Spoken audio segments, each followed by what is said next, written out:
Hello. Okay, so just kind of getting started. And the plan is to, well, continue with the rat race and hopefully we'll continue defeating Moldraw. It's gonna be quite a little while before we've actually beaten Moldraw, so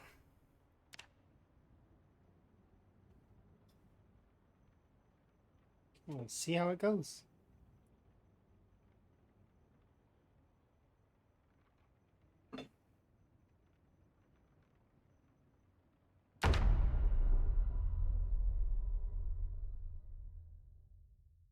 Hopefully everybody's having a good day.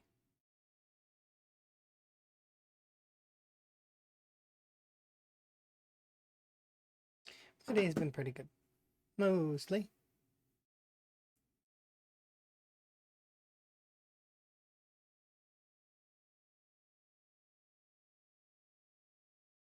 Oops.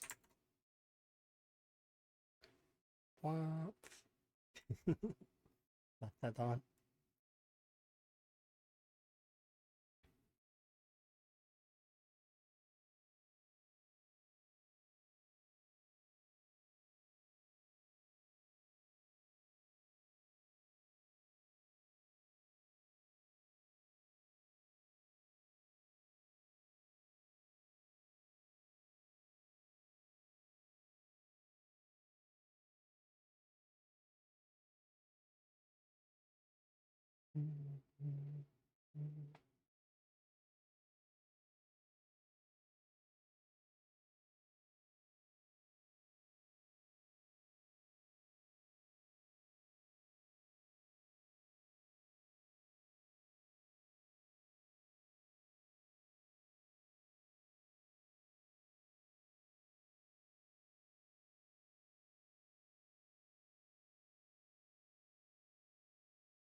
Okay.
Well, today's the last day of winter.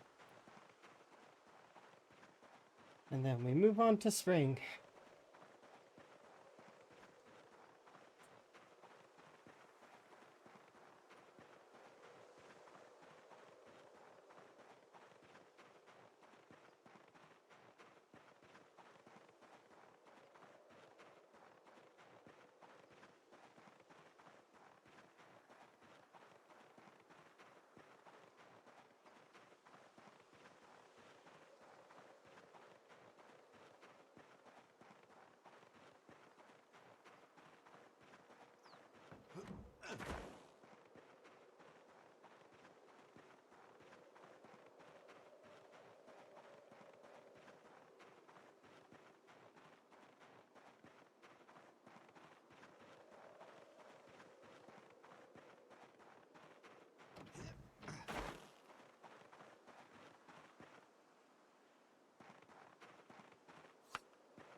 Much longer anyways. 79. Okay.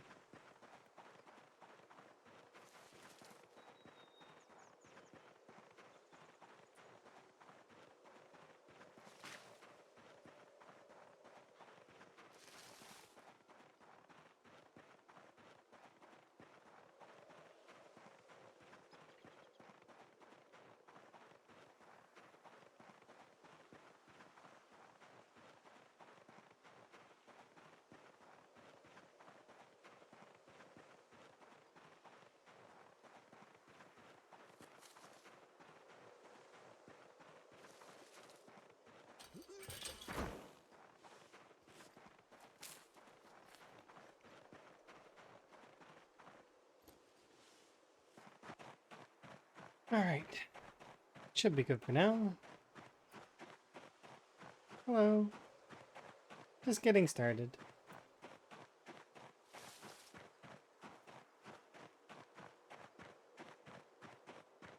My day's been mostly productive. I've managed to get a few things done, but there were some complications with my day as well that kind of had an odd turn. So we'll see how things go. And, you know, I'm progressing as I do, best I can. I am looking forward to today, though, in terms of progress. We should be able to get a little bit of the main road clear, at least. Hopefully pushing towards a little bit further south. Might consider securing those lakes, but we'll see how far into the main road we get. I want basically the main road to be clear eventually, and so that we're just working on residential. But you know, it is its own thing to sort of get to that stage. To which then currently we have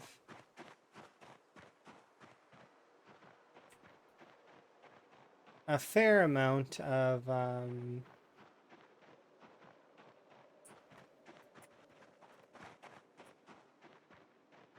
progress. And we will have a fair amount of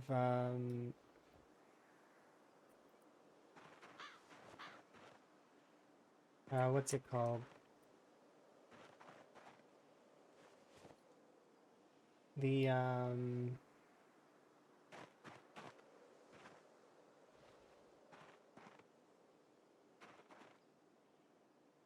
actually that's a point.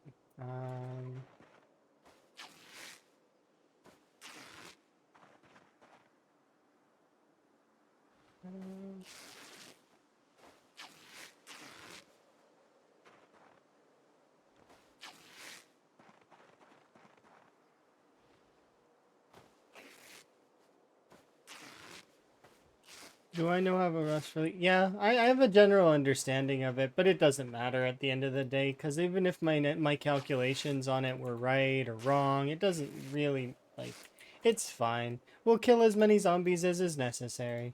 It'll be okay.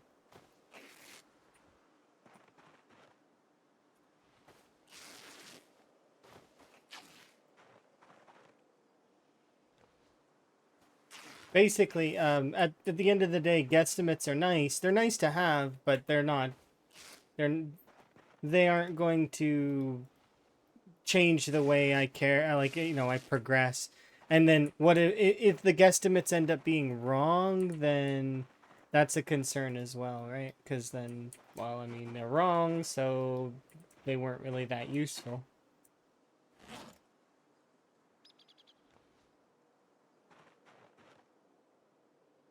We want them to be useful.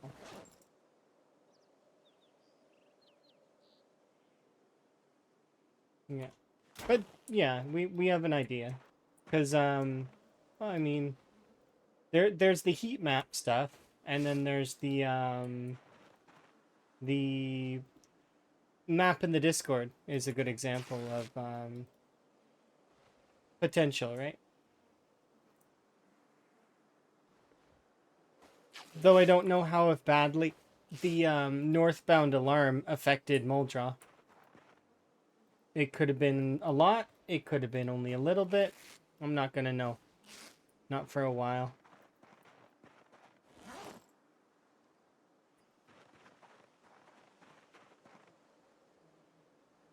Not until I actually start up vehicles and I start up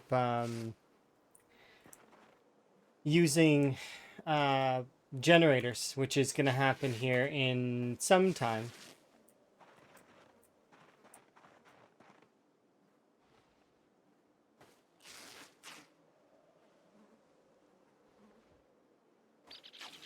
We've been holding off on it for quite some time. Intentionally so. Because it's generators will pull in a decent number of zombies and they'll hold them there.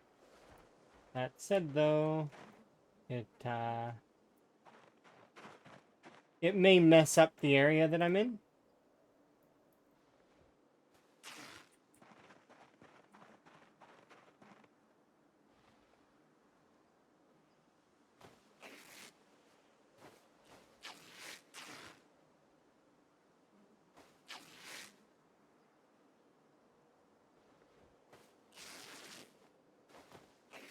That's good. Almost all of Echo Creek done. That's solid. Good to hear. Does that mean that you're almost on the way through Guns Unlimited? Because I would In my head, that's part of Echo Creek.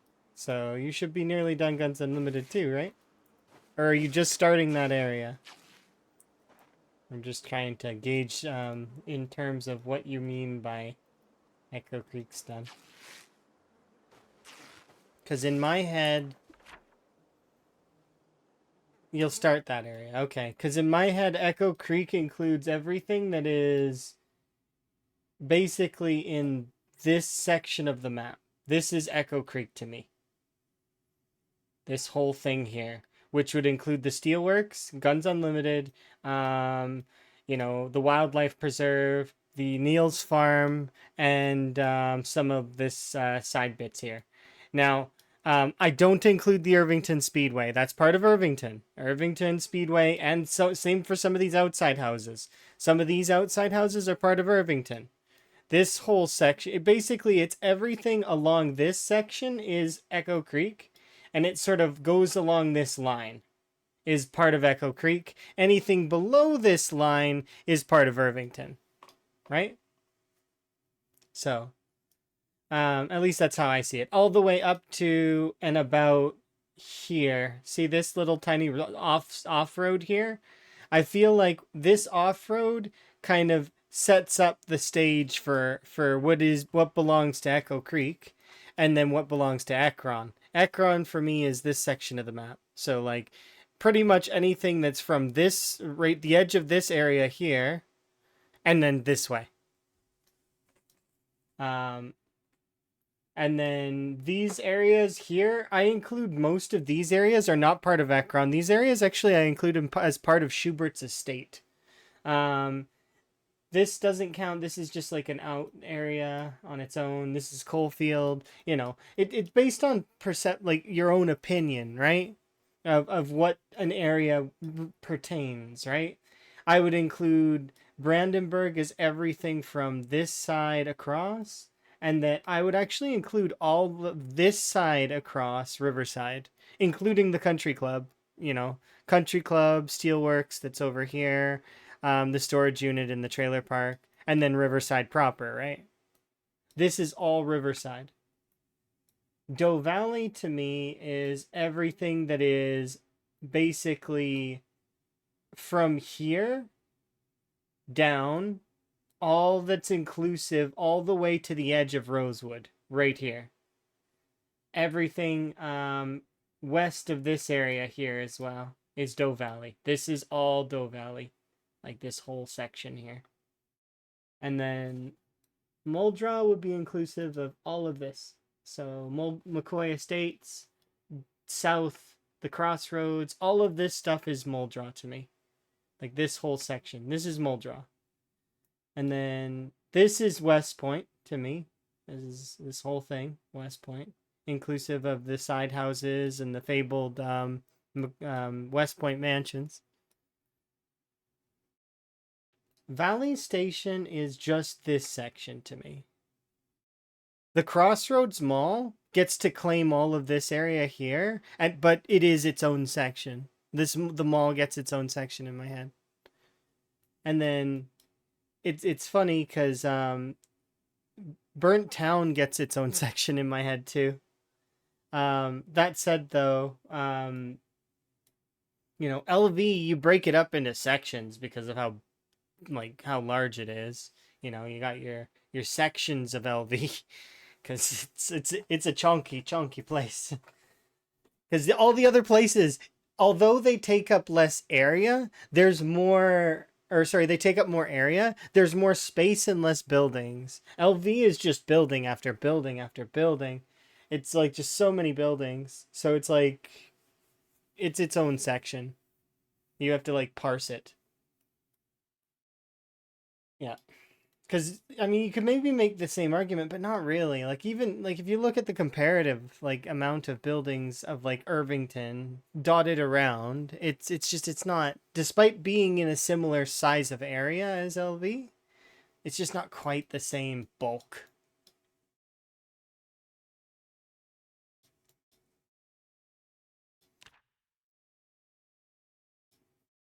Of course, those are just opinions and perspective based on how I see the game, right?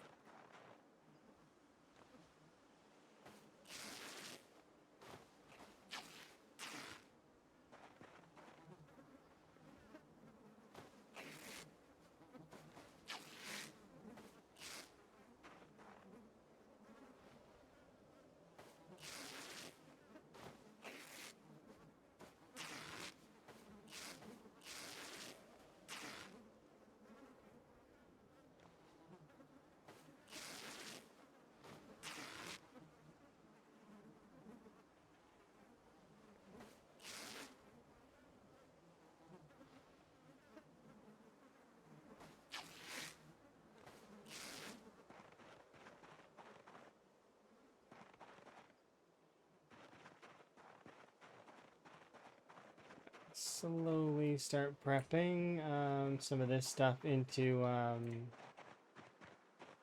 cartable stuff so that we can bring it back and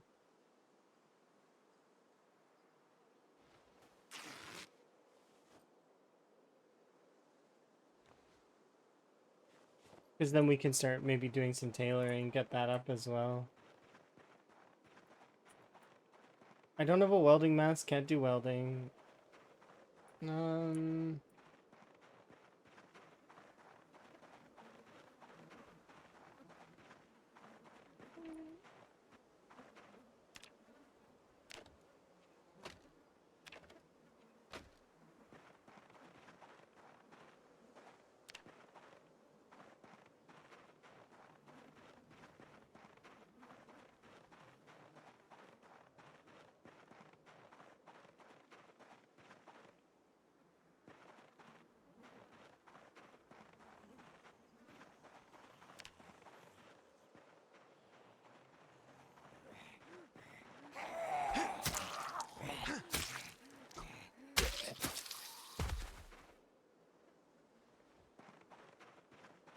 I didn't realize we were maxed out tired, and we're cold, and we're hungry, and sad, and a bunch of other things.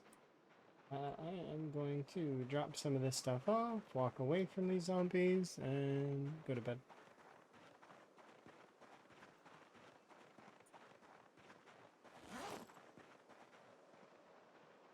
Are you actually going to follow me the whole way? These are kind of obnoxious. The answer is yes, you are.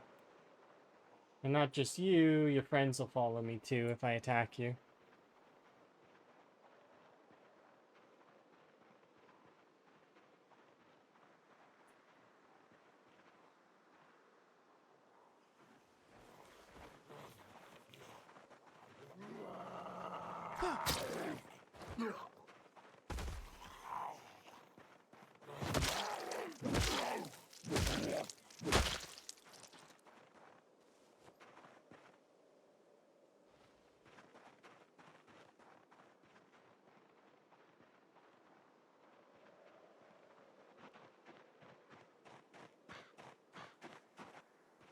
Yeah, we're gonna need to bunch up and clean up a lot of the stuff that I've left over the courses of areas, but we can pool it all into certain areas.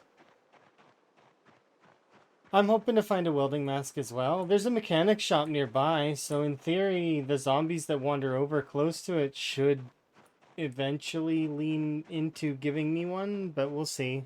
It depends.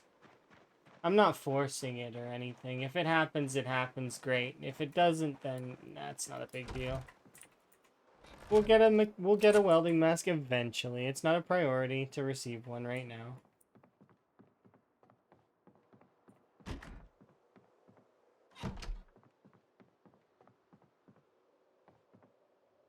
Waiting in game hour, and then we'll go to bed.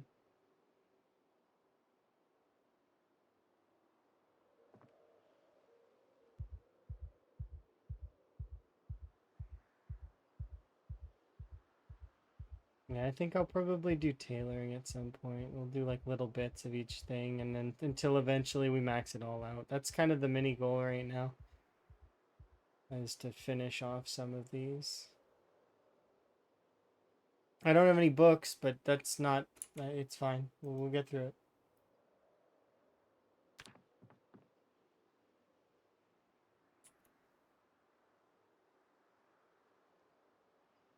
And then we're rapidly approaching the end of strength.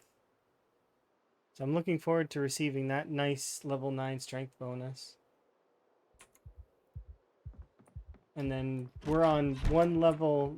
So we're going to start focusing. Once we have strong, we're going to start focusing during our weight game days. What's it called? We're going to focus on fitness. Yeah, strength 9 is huge. That will give us strong. So it'll give us another huge strength bonus. Yes, we are indeed the spring of 95.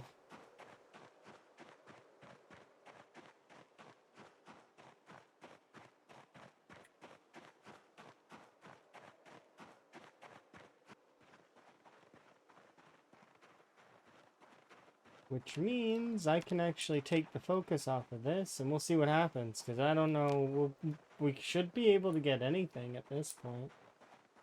Let's see those delicious spring flowers pop up. Onions.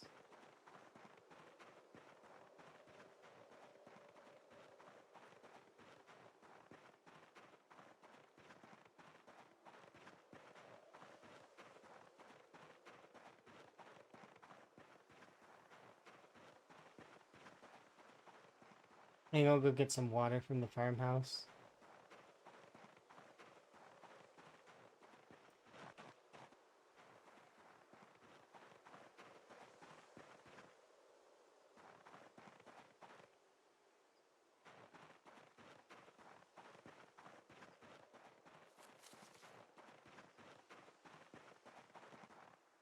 Even now, cherries don't stop.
With that.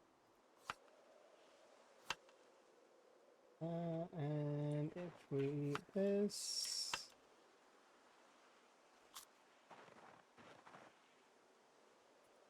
I want to eat that, though. Do I have my emergency one still?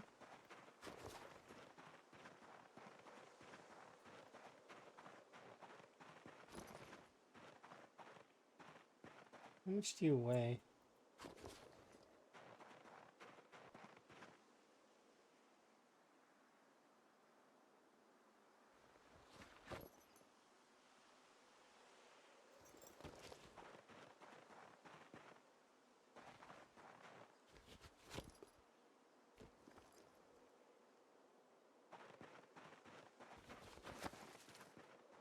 Okay. I'll get some water from this house.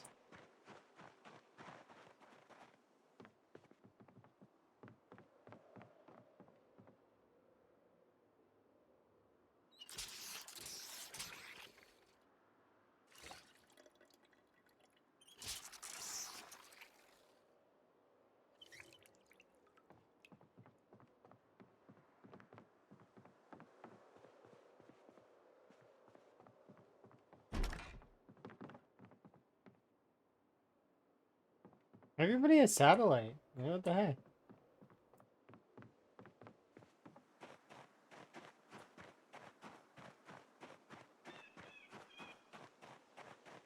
It's like every other house I go into. They got a satellite dish.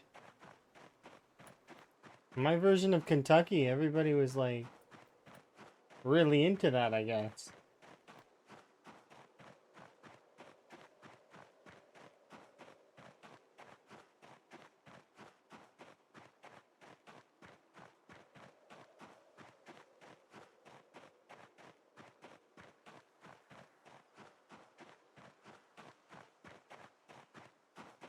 They were big, but not everybody had them.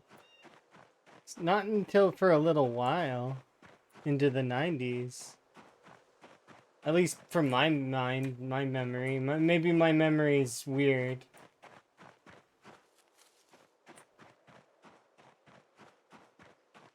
They were more of like a later on kind of popular fad that happened. And they'd come with those big old, like, TV guides. You get the TV guides, and then you get the... What's it called as well? Having all the thousands of channels.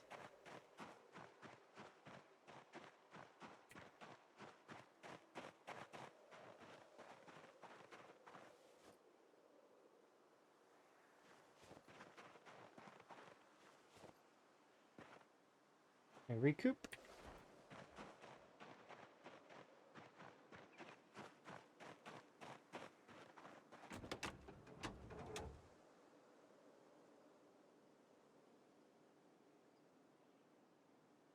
This is never something that's something I never understood. Why do I need the keys to take the battery out of the car? It's so weird.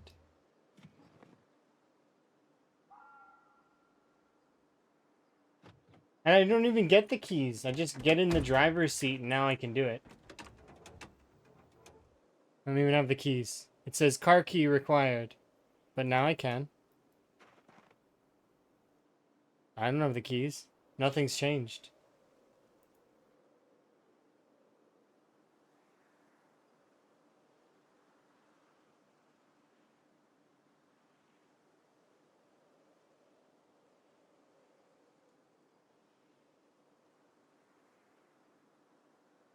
And what's weirder is you can remove the radio without going, like, into the car. I can remove the radio from here. Like, I'm reaching through the front, through the engine, and grabbing the radio. I have no idea how that's possible.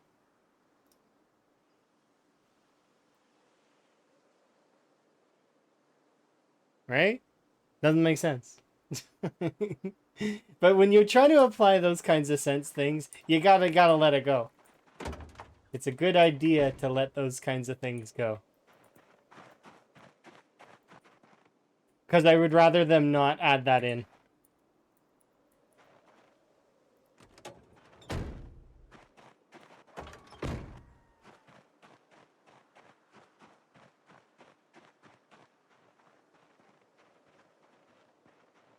Yeah, it's a normal box radio that you can, like, if you put it down on the ground. Want to know the funniest part? If you take apart a car radio in your inventory, it counts as a watch in terms of XP values. If you put it on the ground, it gives you more. It's like TV values. It's like magic. If you want to get more TV values of radios and you have cars around that you're not using and that nobody's using, you can take the radios out, put them on the ground, take them apart. There you go, some a little bit more electrical XP.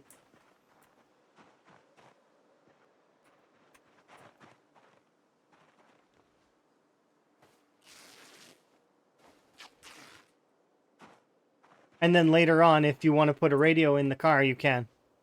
Like, if it's a car that you want, let's say, later on, and there's no radio, you can just go make a radio and put it in the car. There's no downside.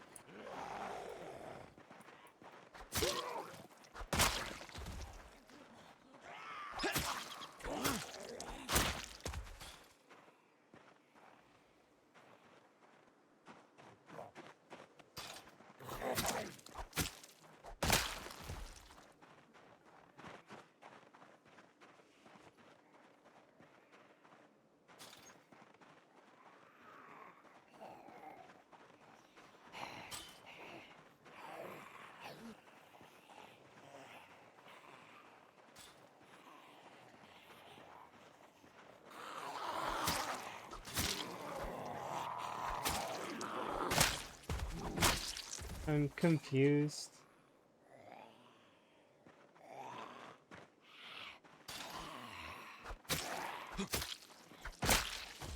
I need more context to what you're saying. Because I don't know what you mean. Why would you want a real-life Pokemon?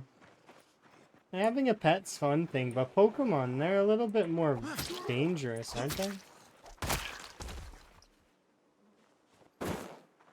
Right? Am I crazy to think that? I think they're dangerous. You read the description on some Pokemon, it's very scary.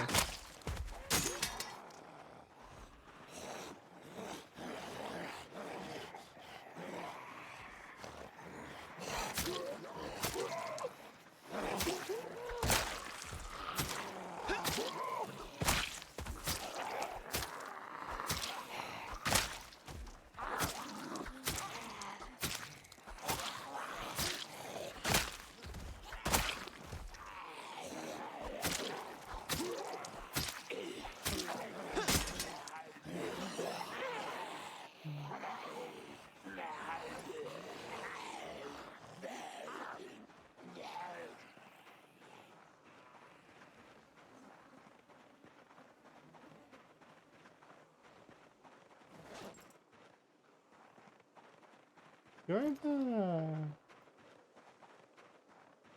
How much do you weigh? 0.5.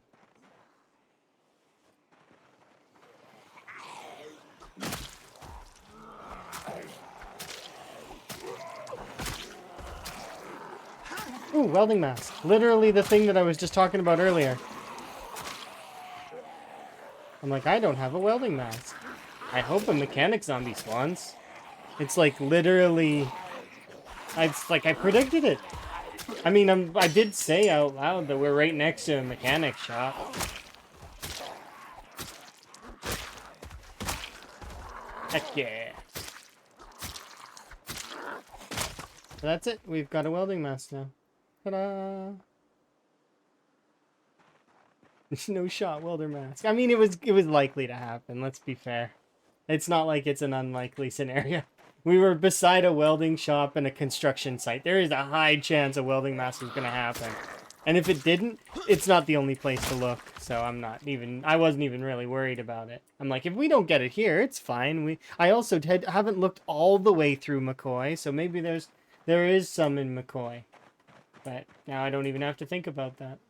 I can just go like this. Just make sure there's enough room to put that welding mask in there. Okay.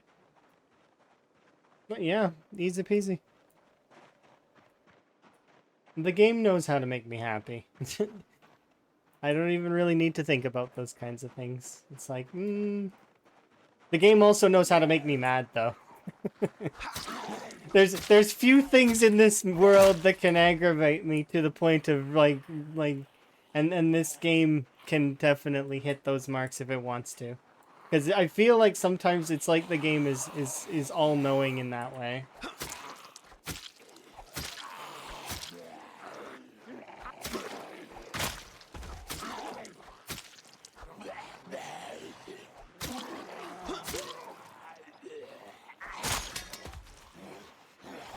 I'm gonna make people mad if I say the thing that is in my brain right now.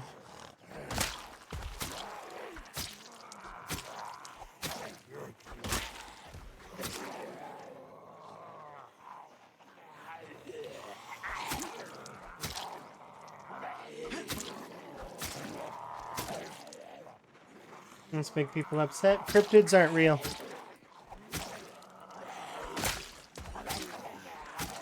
Like, I'd like to think that they are, but anytime I've seen any footage or anything about those kinds of things, it's not real. It's not a matter of me not wanting to believe. It's a matter of, I've looked at the footage and it's not good. None of it's good. It's never good.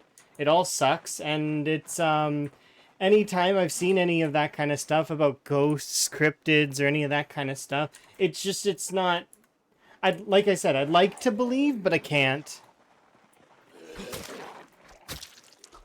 Like, I'd like to believe that there's ghosts and stuff, but it's just, I can't. It's just anytime it's all ludicrous and not real. And I feel like it's not real stuff. Pretend.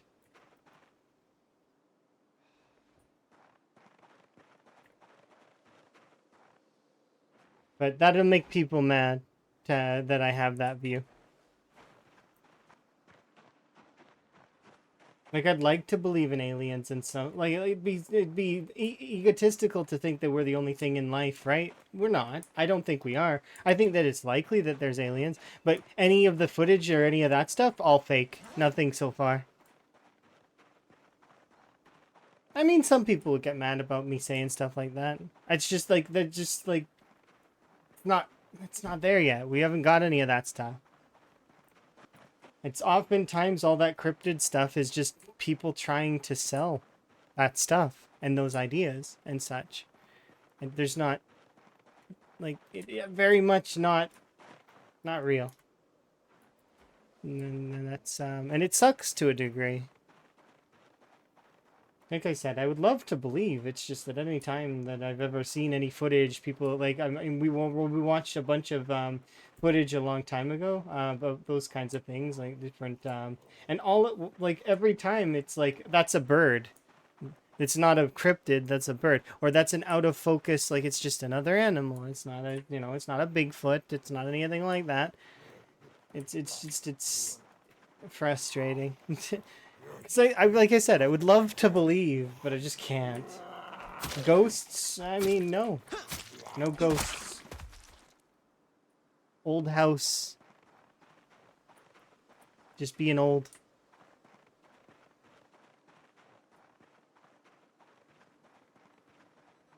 Hi, by the way. Yeah. When you go back and look at some of it, it's just like, nah. It's not. Like, one person thinks they got grabbed, and really they just fell over, that's all. It's very easily explained by them falling over and not having good balance. Like, it's just... I wish I could believe in that stuff, I really do. Can't, though. Not within me.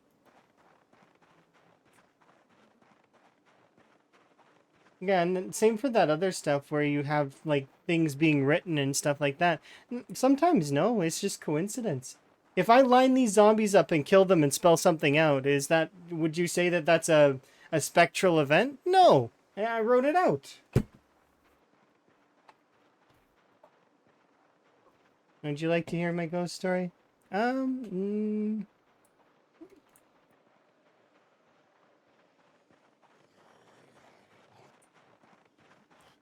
don't know.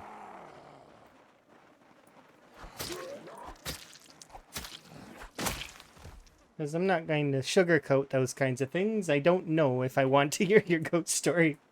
I do not know. And I apologize for that. And I do apologize for that personal view of mine. It's one of those ones that I'm like, why you gotta be so cynical? Like, it's... I can tell you this is real. Yeah, see, I don't believe you already. Sorry. Already trying to buy my belief is not gonna give you my belief.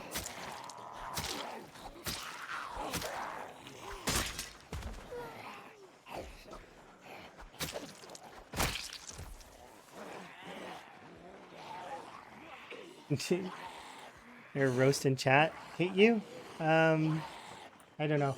I'm not roasting chat. I'm just like roasting those things because I feel like it's a market and that's it. That's it. It's a market and it doesn't make much sense. And I would like to believe I would, but anytime I've tried, it's just that it doesn't make sense. And you can very easily explain things through an economic and like logical means, you know.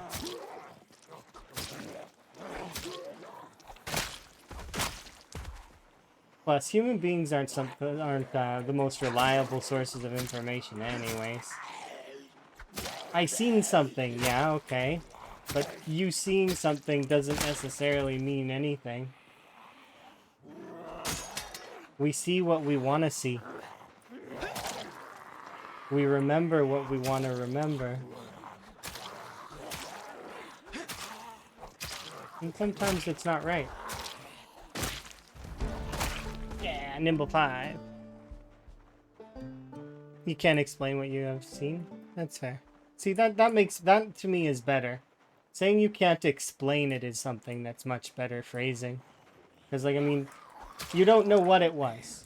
You don't know.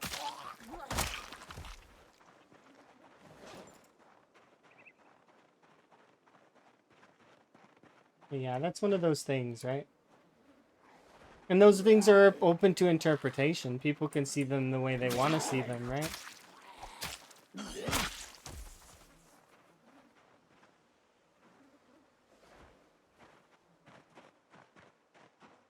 So yeah.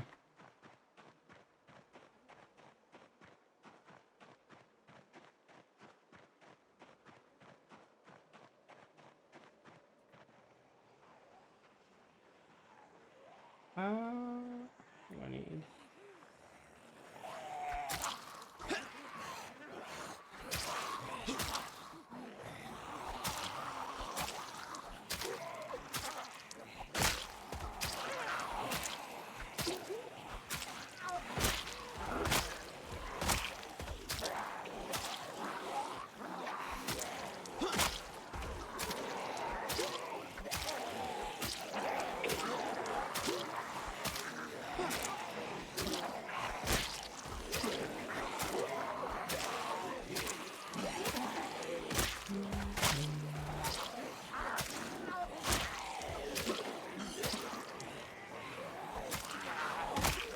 A lot of the time, those shadows and stuff are like, just that. They're just shadows. You know, caused by light. They're not like special and spectral entities or anything. They're just shadows. Sometimes caused by headlights, sometimes caused by your lamp that's behind you. Sometimes it's even your own shadow, and you don't know it. If you bring a light into an area, you're gonna make a shadow. And it's not magical.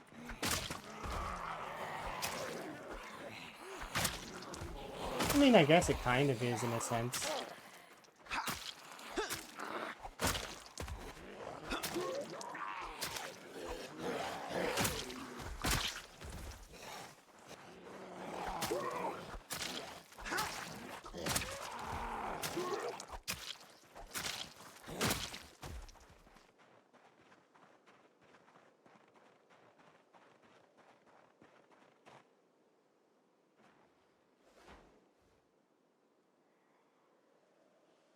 The shadow that moved closer to you? It sounds to me like that it was a trick of the light. And it was perception based.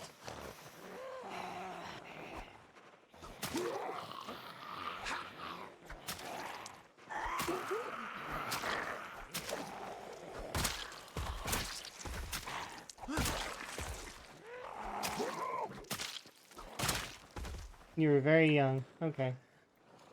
So being really young kind of will also defeat some of that as well, because it's like being young is cool, but it also, you look at the world with much wider eyes and don't really know anything at the same time. You know what I mean? Not saying that we know any new things either. Like, I mean, I feel like even now, people don't know enough. I feel like we don't have enough knowledge. That said, though, it's, I don't know, seeing a shadow that rushes towards you, it could have just been like a car driving by. Right? Or something like that. Something as simple as that.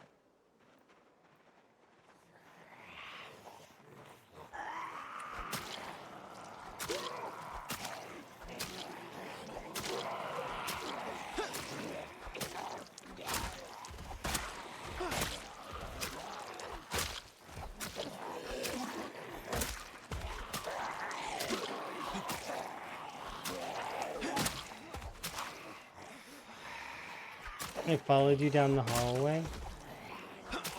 Yeah, so I think that that's just your own perception of it. That it didn't actually do that and you thought it did.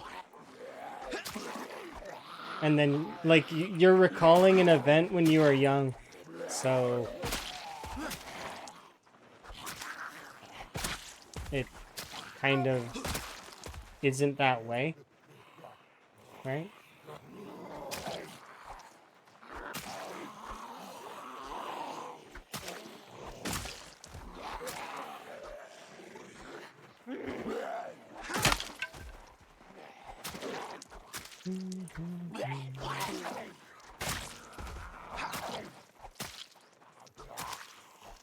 Yeah, but in reality, there are kind of some Pokemon, sort of like fish and, you know, things that live in the ocean. Kind of. I mean, you could call animals Pokemon to a degree, couldn't you? You remember it vividly? Well, you know, looking back on something, whether with fondness or with fear, will sometimes clouds one's judgment. Perhaps you should talk to a therapist about that stuff. I'm not a therapist. It sounds like there's trauma there.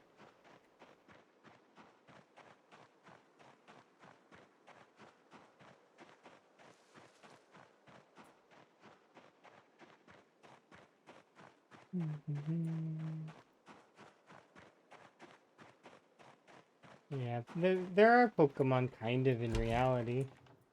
Because what are Pokemon? Pokemon are feral creatures that, I mean, I guess you capture, like domesticate, and then pit them against each other in combat, which sounds kind of violent when you think about it from a perspective of like it's not seems kind of violent, right? It's always a dead end answer. I mean, it depends. It works for some people. Perhaps you're connecting with the wrong folks.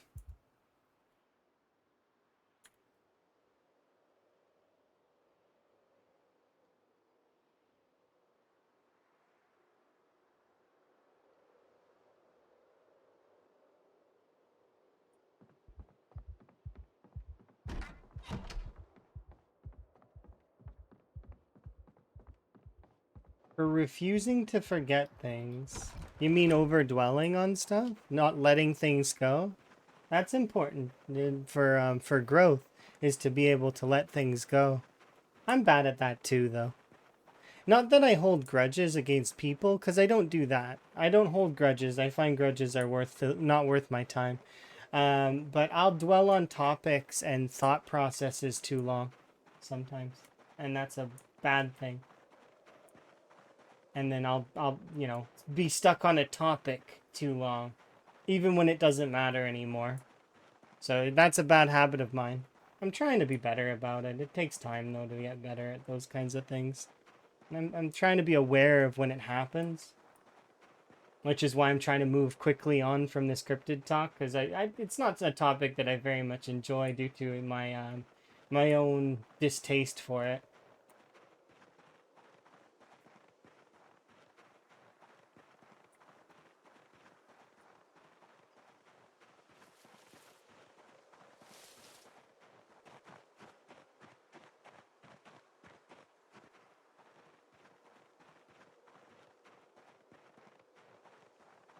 Grudges that are never resolved, like with family or friends or something. Perhaps you should go and talk to those people about it though. And if you have already, well then like you can be the person that moves on from those kinds of things. You don't have to be the one that's dwelling on it and thinking about it all the time, right? Once again, I'm not a therapist, but I feel like that's unhealthy to constantly dwell on things like to a degree like that. It's not worth the energy to hold those grudges. It's just not worth it. What do you get out of it? More grief, right? It's not worth it. The people wronged you. Well, that's not relevant, right? Because you don't have to be around those people, so you could move forward. And if you do have to be around those people, then you should kind of try to resolve it. But if you can't, like, move on from those people. Don't be around them anymore. Whether, like, make moves in your life to where you can move on from those people. So, they refuse, so then you move on. You don't dwell on it, you move on. If the folks around you are not, if the folks around you are actually the problem, then you get new folks. That's how that works. That said, though, I mean, be aware that you might be the problem. So, and if you are the problem, well, I mean, then you need to better yourself. So, I would look internally and try to better myself if I were to give advice on that. Of course, it's do as you will. Okay, you make your own decisions.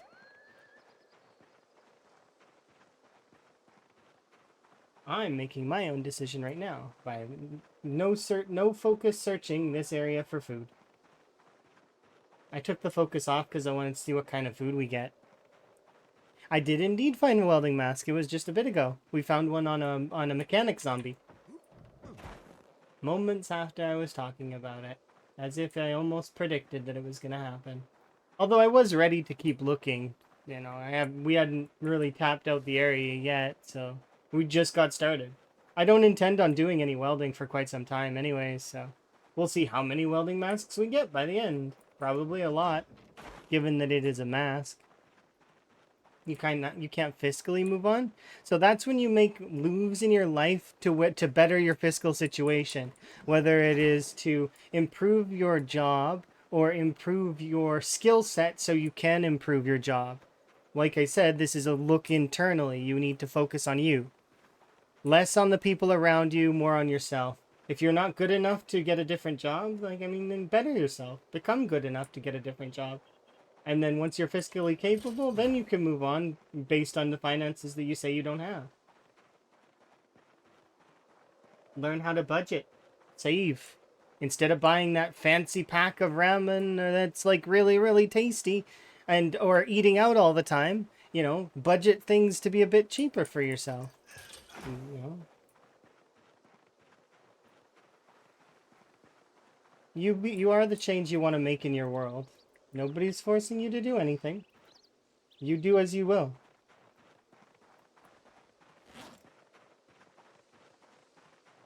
Yeah, I'm happy that we found the welding mask.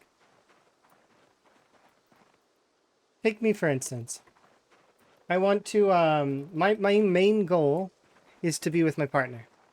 So I've set up to go all the way across the world to be with my partner. I've done the paperwork. I've done all of I've set up a bunch of plans in order to be there, and it be not bad for, like, we're not going to have too many, like, there's still going to be problems sometimes, I expect, but we'll work through them. That's it's important, right? But I made moves, and I read up on how we can proceed, the different avenues in which you can go, like whether I wanted to do a work visa, or I wanted to do maybe we could have done an educational visa, or we could have done maybe, currently the way that I'm choosing to go about it right now is we're doing the an extended stay visa. That's the current one that I'm deciding that we'll try first. If that one doesn't work, well, then we'll move forward with the next step. But I'm pretty sure that this one should be fine. But we'll see. It's a matter of perspective and figuring it out. And then having backup plans in place so that if it doesn't work out, that we have the means to, progress in the way that we want to. And that's life, is you learning how to do that, for yourself. And whether or not you've got goals, right? Start with a goal, and then reach it and aspire. And if you have no aspirations, make some.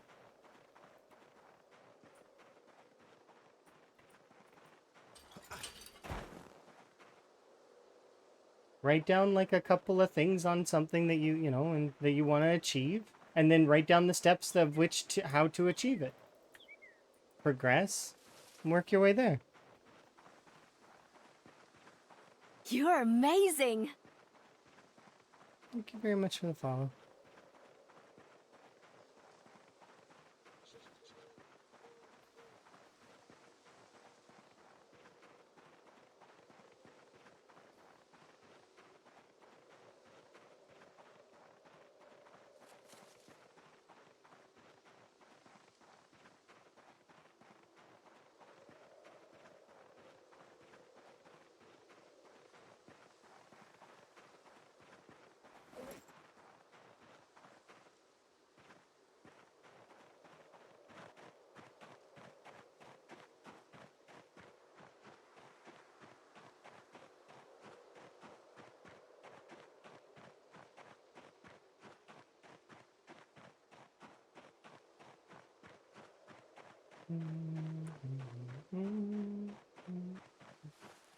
Yeah, but finances are like the lowest end of the spectrum for trying to get from where you want to be to where, they're the easiest thing to do.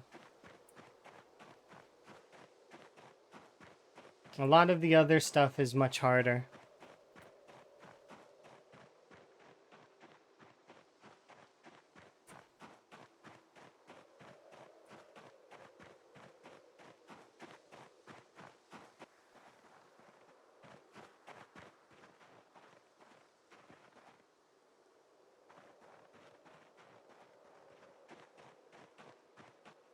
Mouse.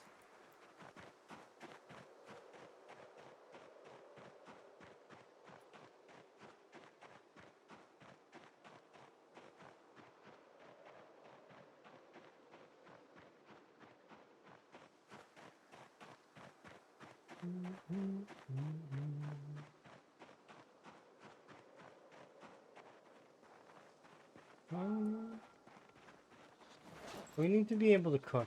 That's a problem right now.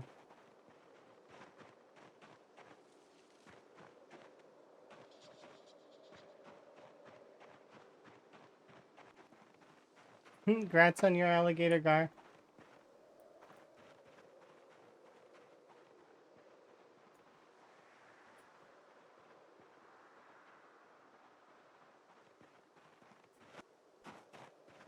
Do I keep any pets? No, I do not, but I do live nearby a doggy daycare, and they are very noisy sometimes. I do intend on when I move in with Emma that we will have frogs. So the plan is that we will have at least 3 frogs. But obviously I don't have any frogs now. But that is our plan, is we're gonna have 3 frogs at least. And I've already got names for my frogs, so I'm looking forward to it. But yeah, I used to have pets. I've had a lot of pets in my time. Um, Unfortunately, all of the pets that I've ever had now are long gone from this world. Dogs, cats, etc. They, you know, it's, they just get old and then they pass. And that's just how it goes. Life, death, it happens, right? That said, though, I mean, they have good lives. And that's what's important, is that they have good lives. They spent a lot of time with us. And, you know, some of them get sick. Some of them just get old. That's just life. Things get old. Some things are old to start. But I used to have pets. I used to have dogs. I used to have cats. I've had fish. I've had some amphibians and some reptiles. Never any snakes though. No snakes. No turtles either. Never had a turtle. Um,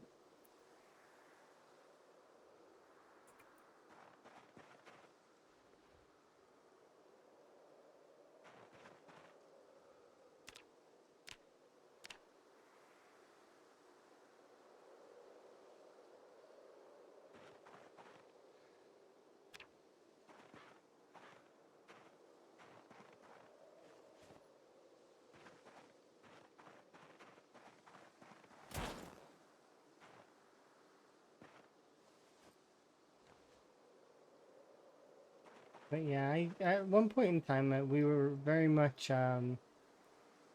especially growing up, there was always some kind of pet around.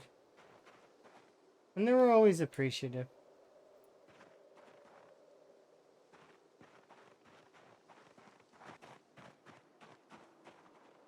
Brief times where we didn't have pets though.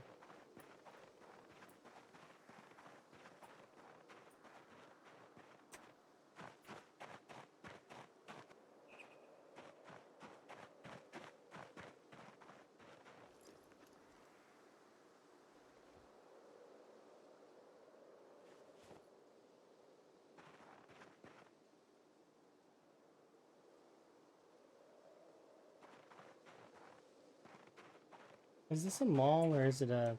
no, this is an axe, I think. We have flat stone, I need to make a mall.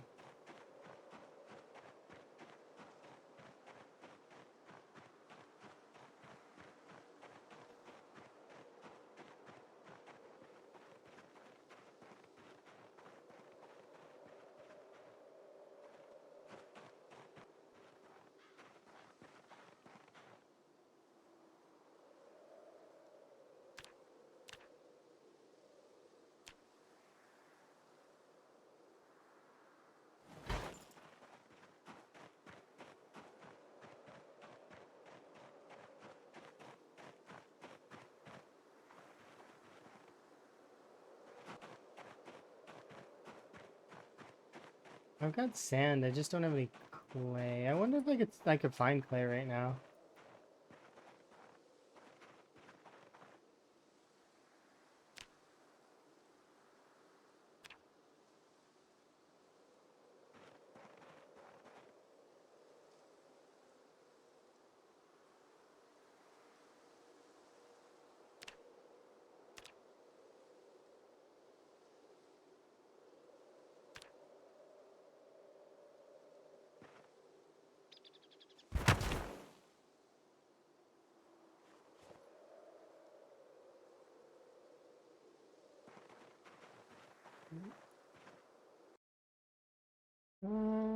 Let's see.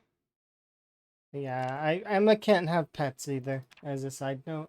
Um, the reason why Emma can't have pets is because Emma gets allergic, is very much allergic to pets. So we were discussing doing like hypo and allergenic pets at one point in time. Maybe if we wanted bigger pets, but at the end of the day, we settled that, well, I mean, we like frogs, so we're gonna get frogs. Those were already a gonna happen kind of deal. Um, I was thinking about turtles recently, though. I might bring that up as well to Emma, because it'd be cool to have a turtle, I think. We'll see. Um, so I need clay in order to make this. And then we can then cook these. Until then, I don't have clay, so we'll go look for clay here in a second, I think.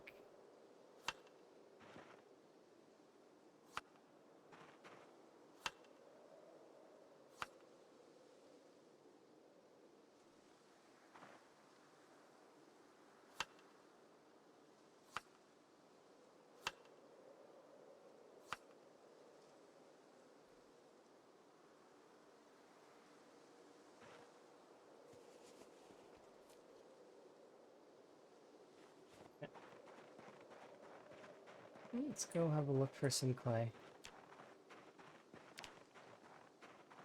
Nope, it will not freeze. If that mechanic existed in the game, I think it would cause significant amounts of lag.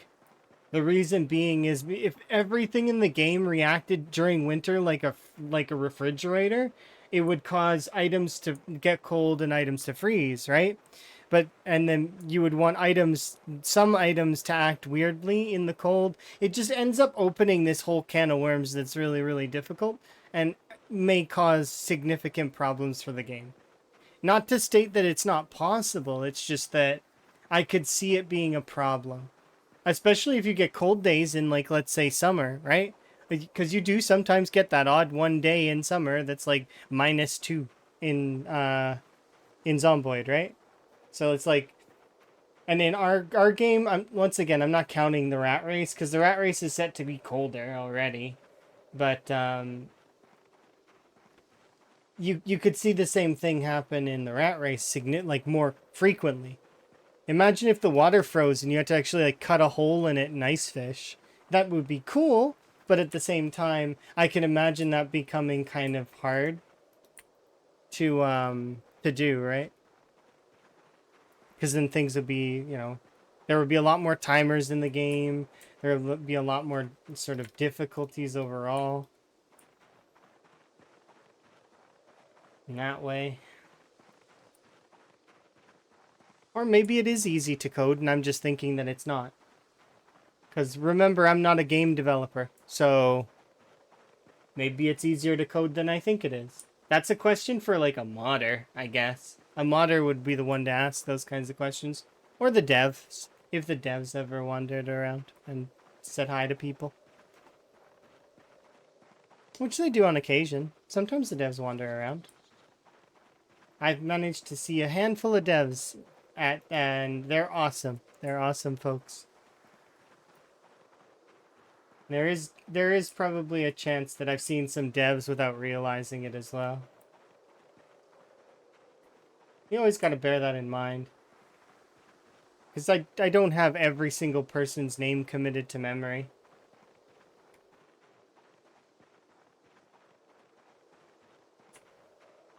That would require a lot of remembering. And I would say my memory is like it's okay. It's not terrible, but it's not great either.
No luck on this clay so far.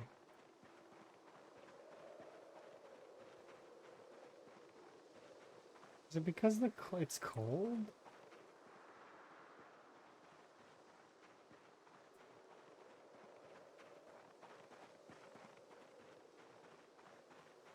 Clay's not linked to temperature, is it?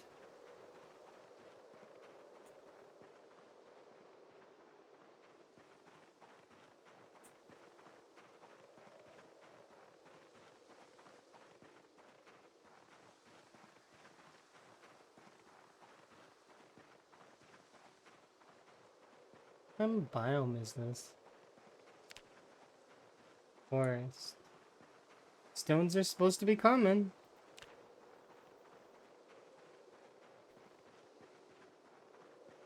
No luck though.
Onion.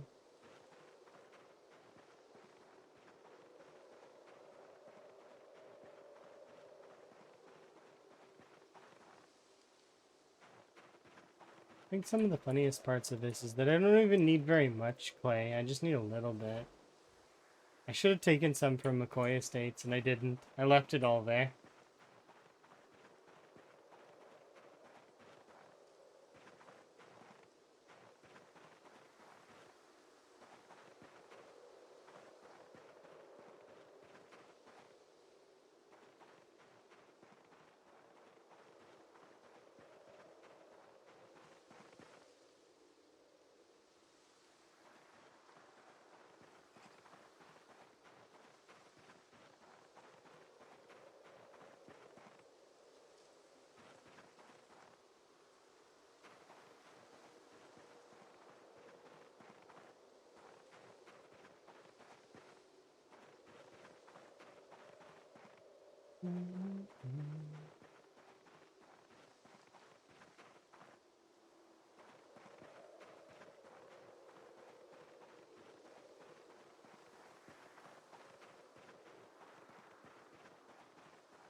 Yeah, the recommendation I'd have for that big fish, by the way, is to eat it all, like as much as you physically can, up to a certain point.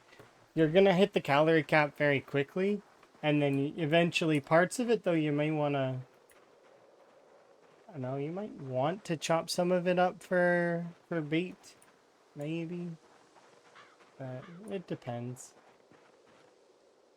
Usually I have a fairly decent pile of bait sitting beside the shoreline so that I can just keep catching fish.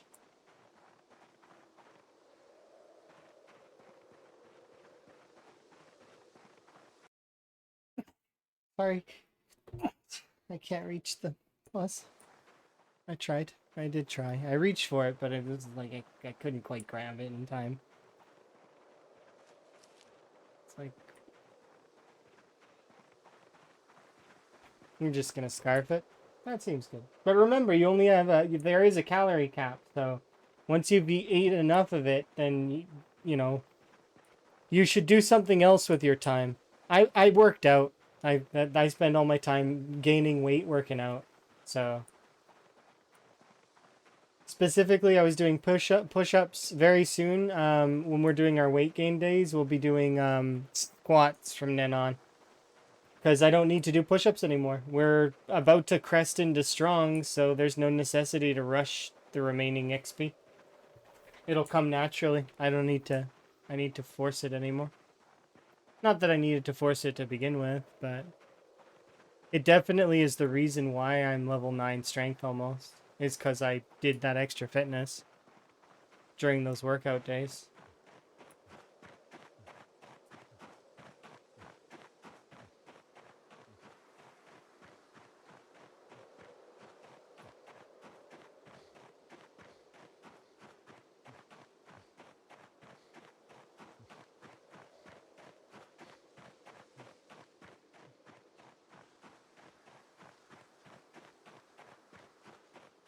Burpees are okay if you want to do a decent swath of your stuff, like a decent swath of fitness and strength. But they get you tired a little too fast, I find. And it's better to focus on one, at least for a little while. And in the current build 42, at least this is my opinion, it's better to focus strength. So push-ups are and if you can get a barbell or a dumbbell, use those. And then, later you can do fitness related stuff unless you're not level 5. You want to at least be level 5 fitness. So doing the burpees and stuff until you're level 5 is fine in my mind. But yeah, if you got a dumbbell, do that instead until you're like, you know, later on. And during your weight gain days, you'll gain lots of strength. It'll help your muscle strain, which is good. Because I'm sure you're probably already noticing that the muscle strain is kind of probably what's holding you back more than the fitness. Eventually, the fitness is what holds you back, but do the chest press or the curls. I would just max regular with everything and see what you like best. There is a right answer, but I don't know what it is. Because I don't get a dumbbell or a barbell enough to think about it. I'm sure there is an answer for min-max on it, but it is not super duper important. The fact that you just have it is important.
How's my weight? 78. Actually, don't know how much.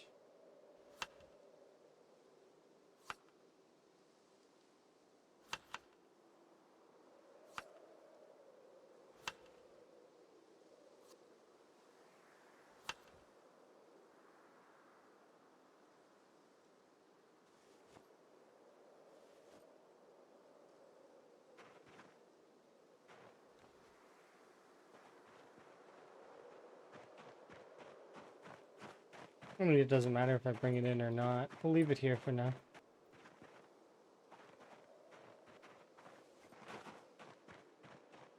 Go to sleep.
Okay, we might need to make some more stuff here in a little while, but we're going to eat you.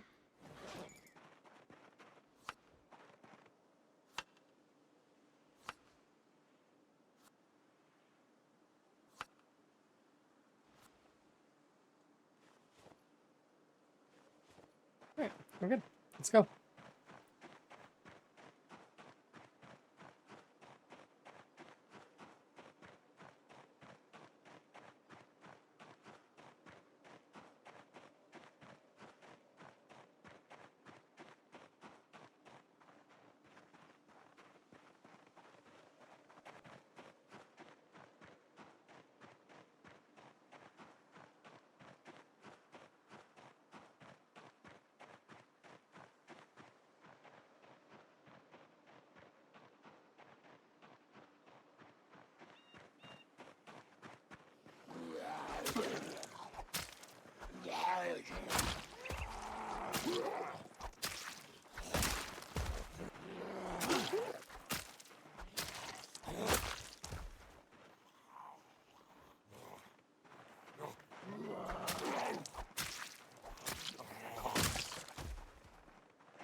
Somehow I have to get them off of there.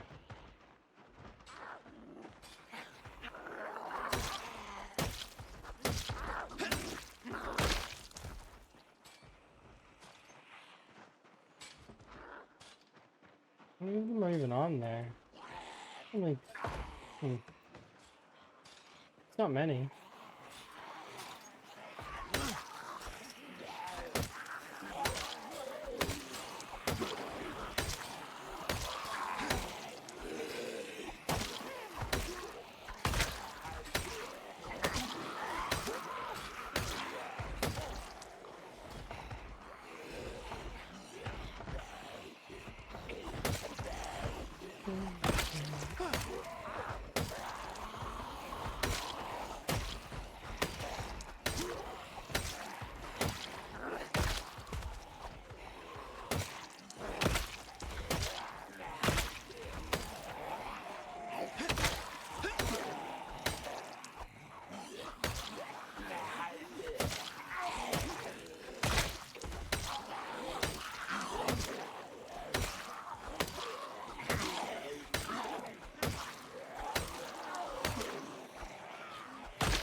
So then the point being that they're better than push-ups is accurate?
Yeah,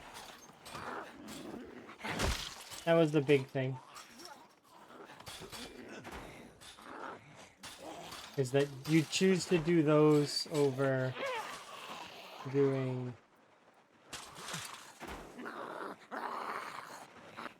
Huh? What?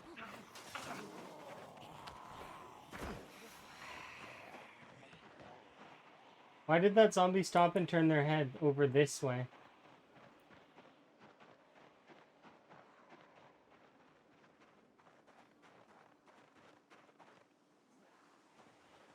That to me means there's an alarm over here that went off and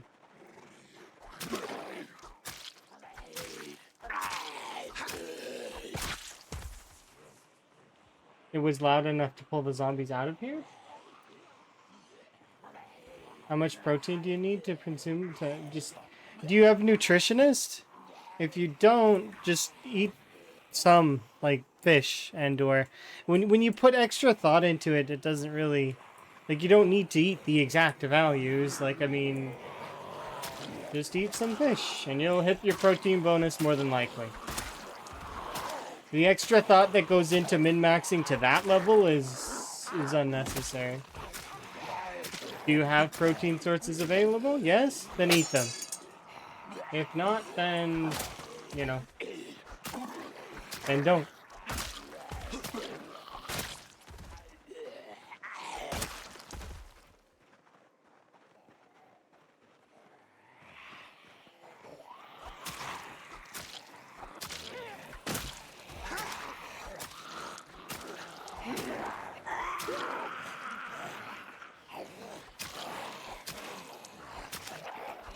Certain things become just too, like, it's nice to know the deeper numbers from a calculations kind of standpoint, but they become not necessary, right? When you really think about it. Because it's like, do you need those numbers? Are they necessary? Are you going to be, like, cutting the fish down exactly so that you can make sure that you're getting the exact proteins you need? It's like, no.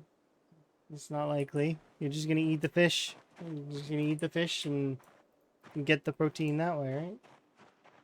It doesn't need to be so specific.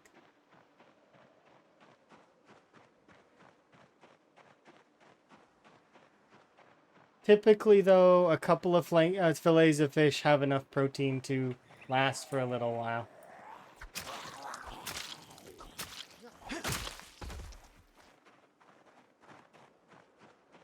But if you're gaining calories is your main goal anyways, you're already eating a lot of fish. Or butter or whatever else, right? Does butter have a lot of protein? I don't think it does. I think it's got a lot of fat.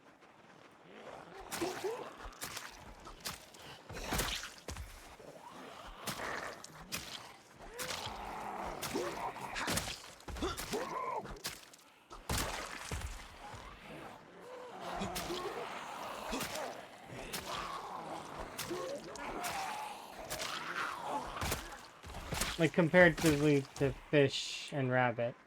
Fish and rabbit have more, I think.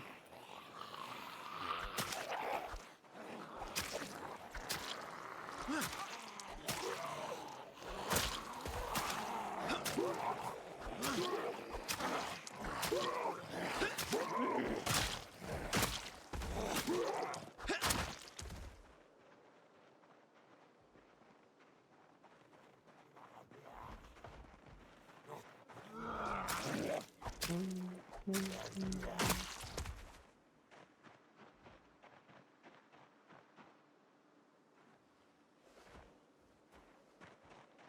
gonna get you off of there.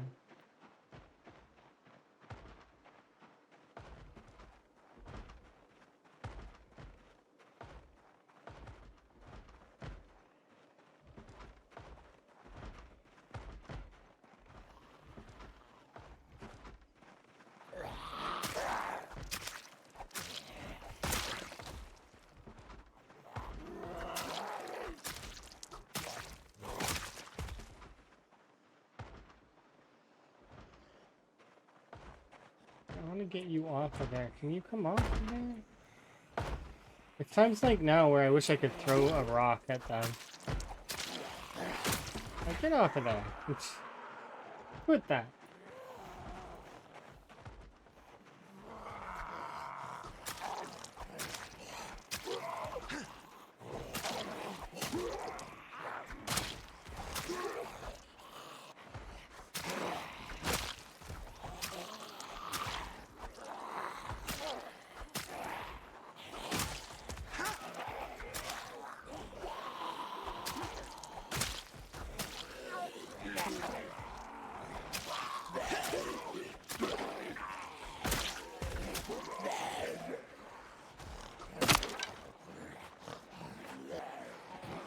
Couple months. I don't think it's changed. But I might be wrong. You can go into the rat race settings. Do an exclamation point settings and have a look. I have the rat race settings on a little YouTube video if you do an exclamation point settings. They're there for folks that don't want to participate but want to know the settings.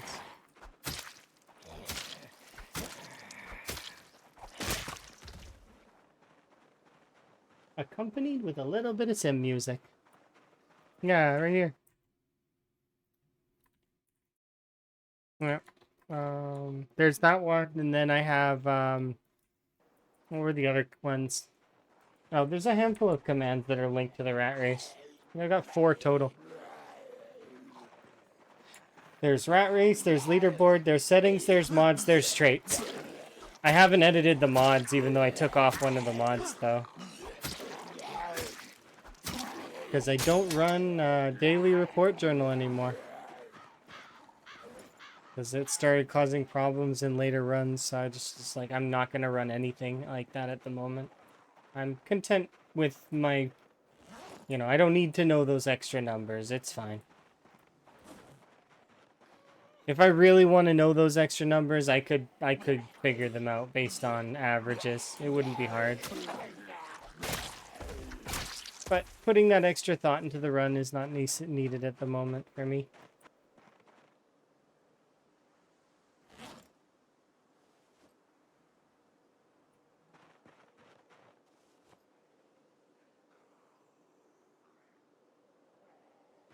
The settings video needs to be updated. Oh, does it say... It says stuff, doesn't it? Yeah, that's right. I'll edit that right now, really quick. Edit. Thank you. I do appreciate that. Edit. Hi, by the way. I'm just going to edit this really quickly.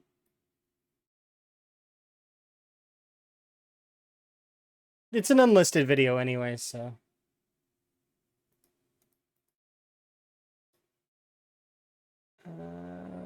Let's click on this one.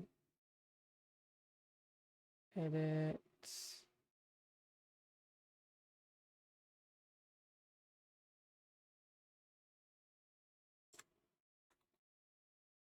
Let's see. Sorry if it derps out on you while you're watching it. Uh,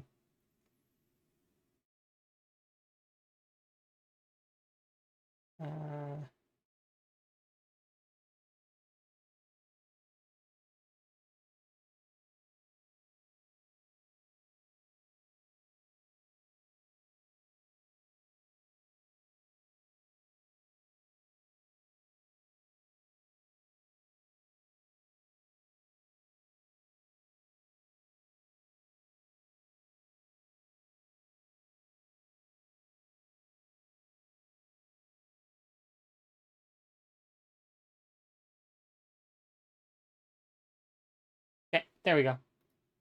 Thank you, by the way. I do very much appreciate you letting me know that I still had that stuff on display there.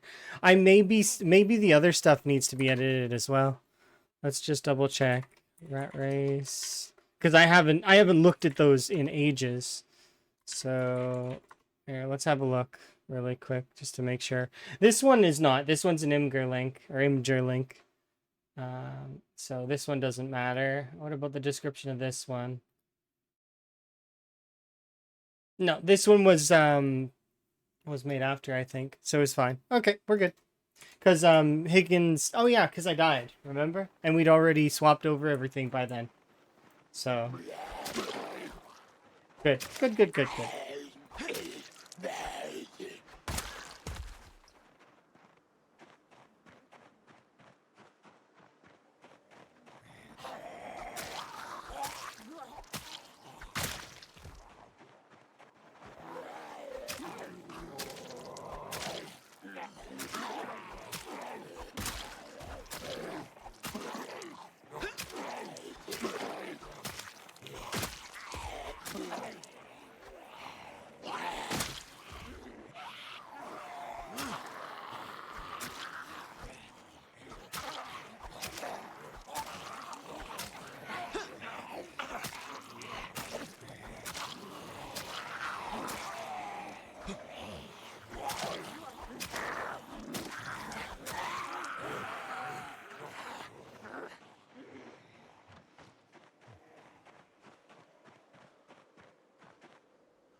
The growth rate is normal, so then it'll take like a couple of months for the rabbits to grow. Somebody has the exact number. It's between 60 and 90, something like that. I don't know the exact number that it takes. I do apologize. It's one of those weird ones, right? They just grow, and when they grow, they grow. Okay. I don't know. Sometimes I have exact answers. This is one of the cases where I do not. Apologies. I do not have the exact. They grow and they grow. You can't make it faster. There is no formula that you can feed the animals to speed it up. You let them grow, or you kill them for food. Those are your options. Mind you, if they're baby bunnies, right now, at least for the swamp rabbits, I know that you can't actually, you can't harvest them for some reason. So bear that in mind. Something's wrong with the swamp rabbits. The baby ones, I mean. Adult ones seem fine.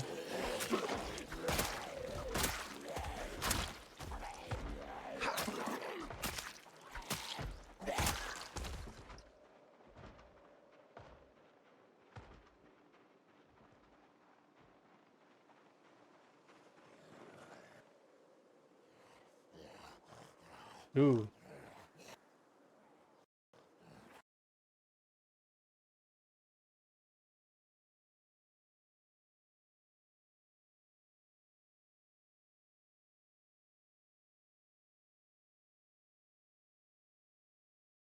something in my game is not happy over there.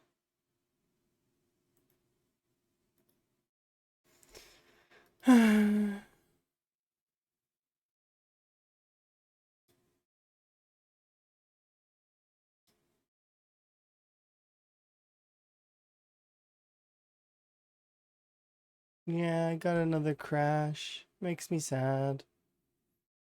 I just want to kill the zombies, but the game doesn't want me to. There wasn't even that many zombies around.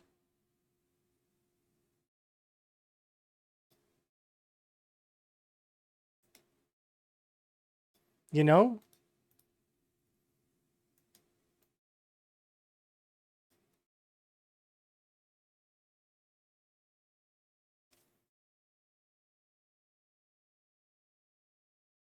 Do I run an AMD processor? I do not know the answer to that. But why does it matter?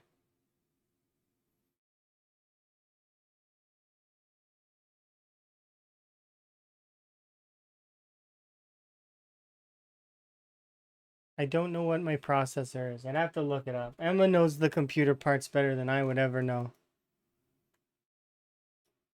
Okay, give me a second and I'll have a look.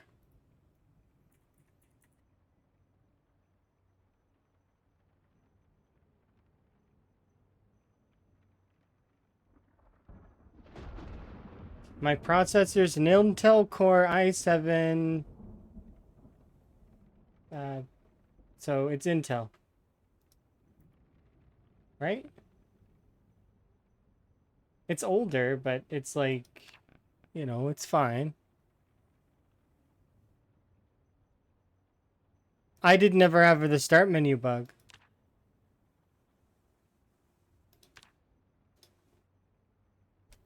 I just have crashes happening. This is the third one.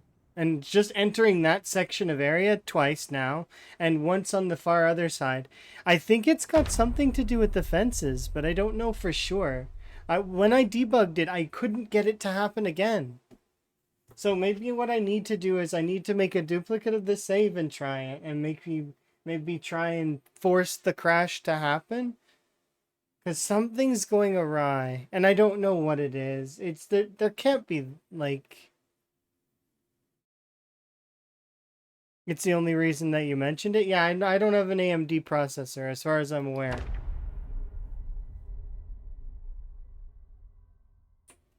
It's just annoying. Because now I've lost a handful of zombies again. Not very many zombies this time, because I haven't pulled very many, or I shouldn't have pulled very many into the loaded area. But I'm hemorrhaging zombies. It sucks. Because it takes away from that whole fun of, you know, getting into one of those situations where I have to kind of think on my feet, you know, where there's lots of zombies around. I don't get that joy because, well, why? Because I decided to walk into an area that has fences?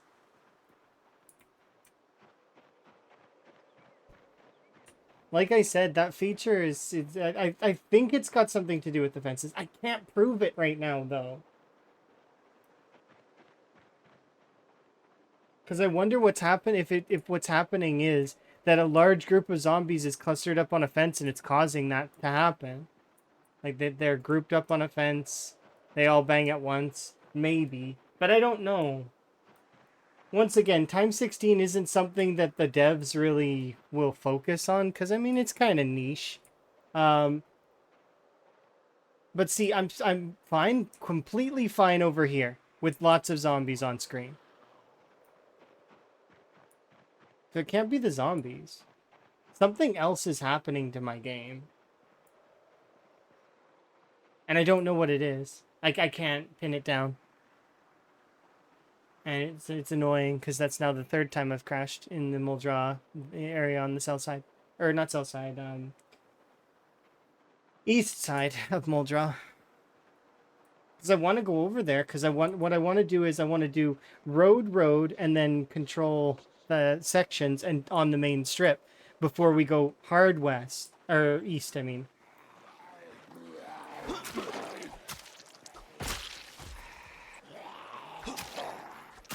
But yeah, I should just duplicate the save.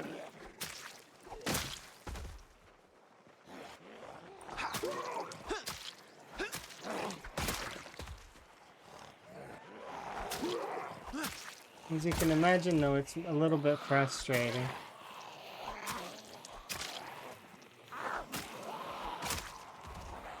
Because I didn't have these problems in Riverside. So why am I having them in Muldra? You know why? Because Muldra is a newly worked on area. Which sucks in a way.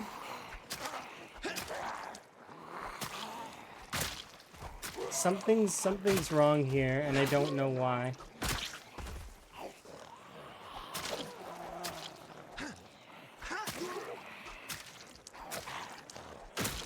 It's not like I'm gonna run out of zombies or anything, though. Even if we hemorrhaged, like, thousands of zombies in the grand scheme, that's nothing. Doesn't matter. But...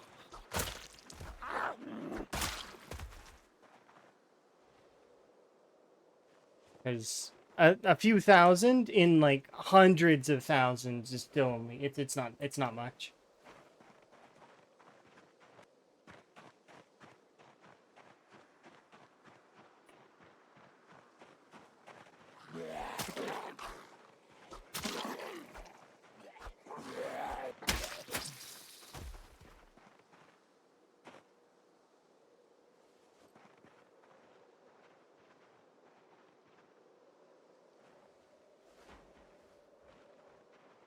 It's weird, because it flickered there for a second.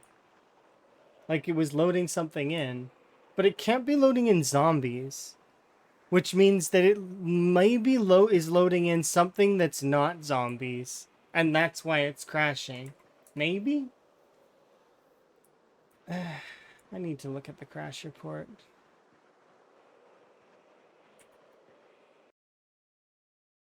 Like here, actually. Let's have a look.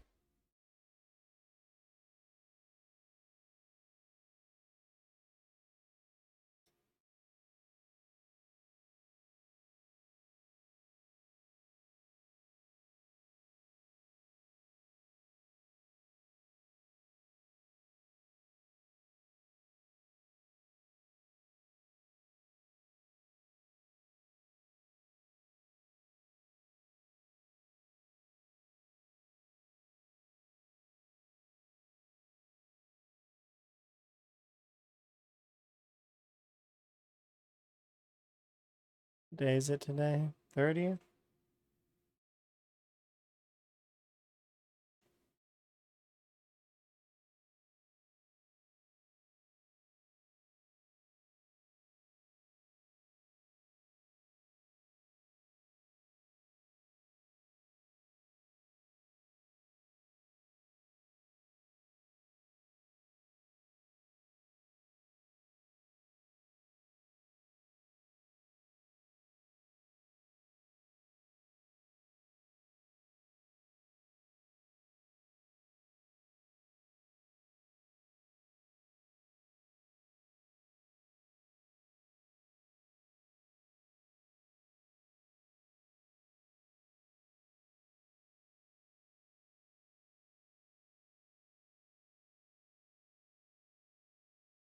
Interesting.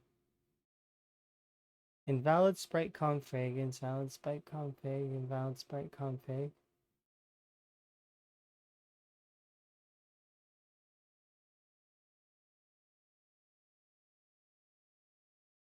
Animal fence climb over state is null.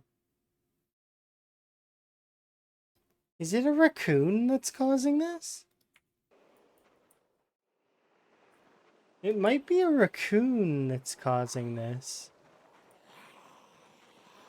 And it's trying to climb over something that it's not supposed to climb over.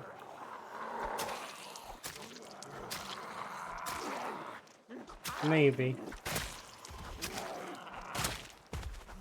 I would need somebody who's smarter in crash reports than to read that than myself. Because I'm not very good at it. But I'll probably give it to Elm later and have Elm look at it.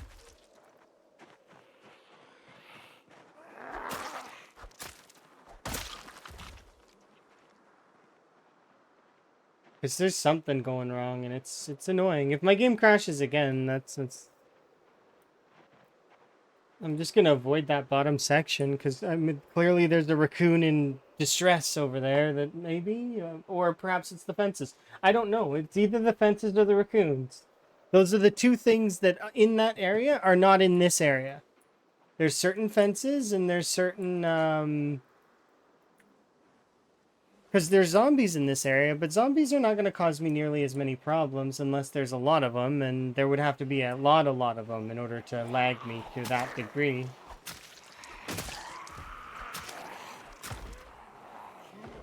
There's this fence here, but it's not got corner until that area over there. So perhaps what's happening is the corner fences are having problems.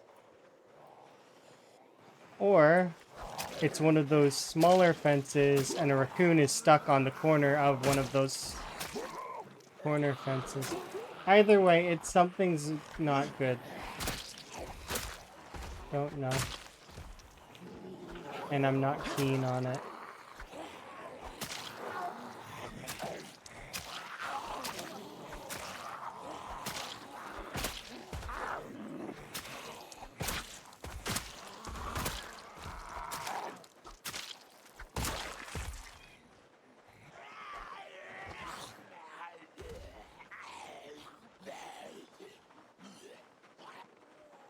Almost there to 500k. You're talking about your kill count? Congrats, by the way, if that's your PB.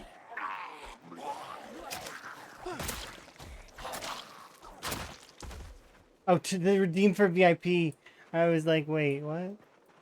I thought you were shooting for a goal of 500k and like that you're 40k on it.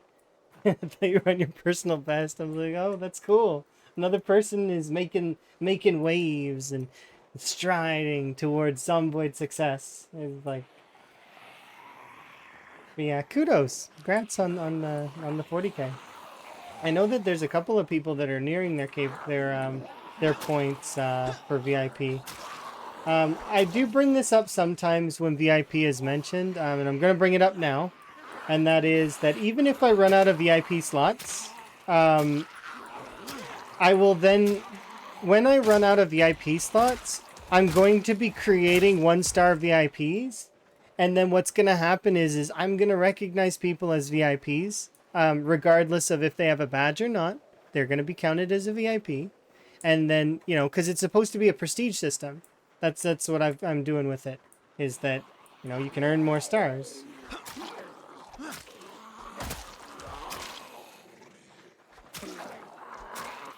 It gives something to shoot for with a big expensive button, which is nice. That's my variant on it anyways. But yeah, I currently still have lots of VIP slots though, so I don't have to worry about it, or at least for the time being.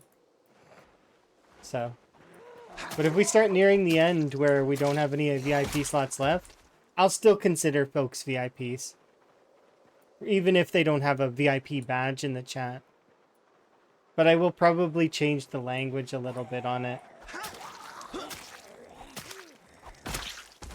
I think it already says prestige VIPs, but I would adjust it to say that. Star VIP.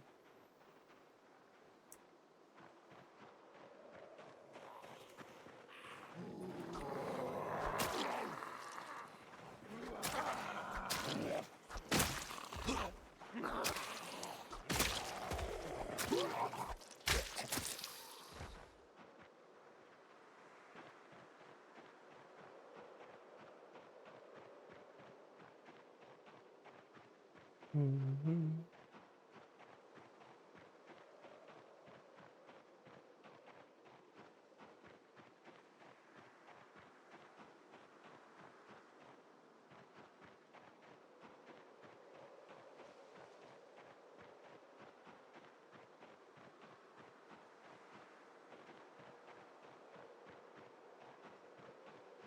Mm-hmm.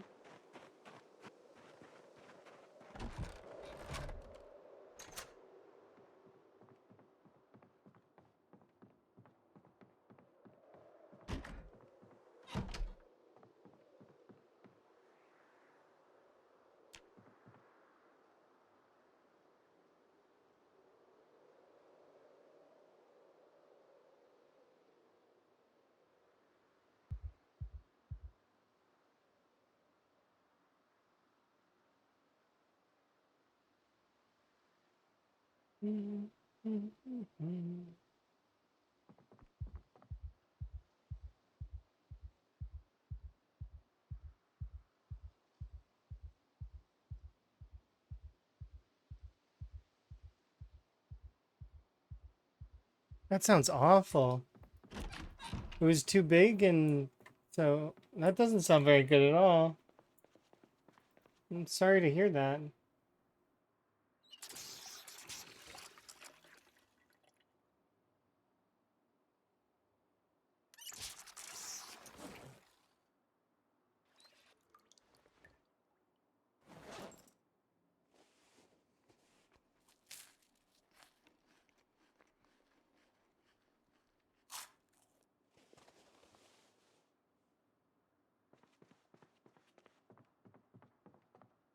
Yeah, lots of people call me that, and that's more than fine.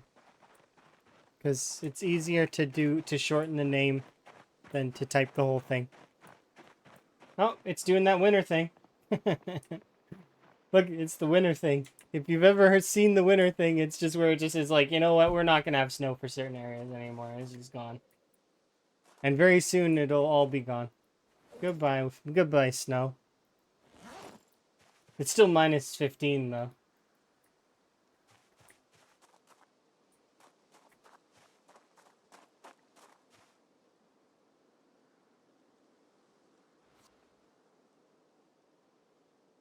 Hi, Chili. How goes? Are you having a good day? Or is your zomboid treating you roughly? Mine's treating me roughly today. I've already had a crash. Eesh.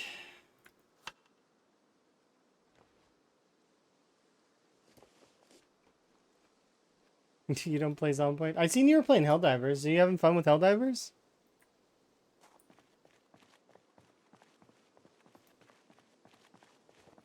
Are you now just a variety content creator now, officially? Oh, I seen Final Fantasy VIII. I forgot that that was you that I was watching. Yeah, yeah, yeah.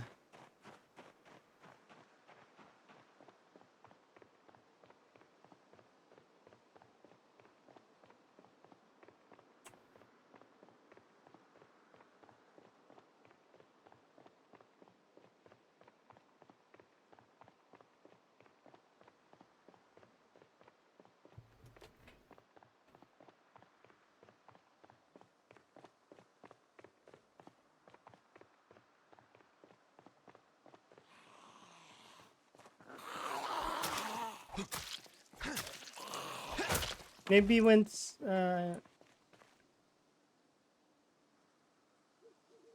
it's 42.8. I mean, unstable, right? You could just say unstable instead, because unstable is like that. It's tough. That I've seen a lot of Zomboid streamers at the moment jump back to 42 or 41. I mean, because there is quite a bit of, there's this. I mean, I just had a crash just 2 seconds ago, right? Like, I mean, it's like I understand.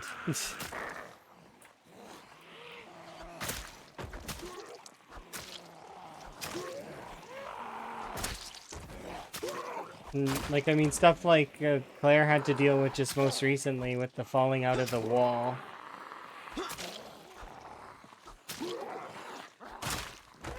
It, at the moment, doesn't feel like it's entirely a player's fault. Enjoy your lurk. It's one of the reasons why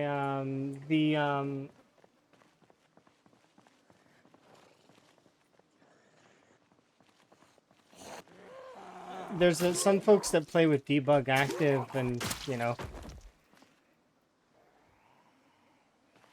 and such. I can understand.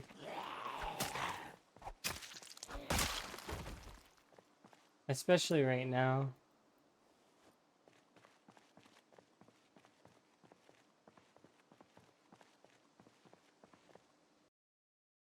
And no one crashes until 42.8. I mean, I've been having some crashes as well. Like I've had 3 so far since 42.8, but there's a lot of stuff in 42.8 that I like. Like I like the new burlap sacks. I like the new progressions in certain things. I like the removal of the gates. Um, a lot of people are attributing it to the ragdoll mechanic, but it's not the ragdoll mechanic. There's something else that's been causing crashes, I think. And I don't have it pinned down yet. I don't know what it is. Not at this time. But, yeah. No, I understand. I feel you on that. I want the game to... Because you want to play the game. You don't want to play the loading screen. I got you. I know. And I come from a style of person, though, that used to wait 15 minutes for my game to load, watch it crash, and then wait another 15 minutes for my game to load after I changed one setting, watch it crash, and then, like, so I have a different... No, mine wasn't Arc, mine was modded Minecraft. Like, really, really heavily modded Minecraft on a system that couldn't handle it. Like, I was playing it on a system that really... I think if computers could cry, that PC was in tears all the time. I worked that PC harder than anything. That poor PC.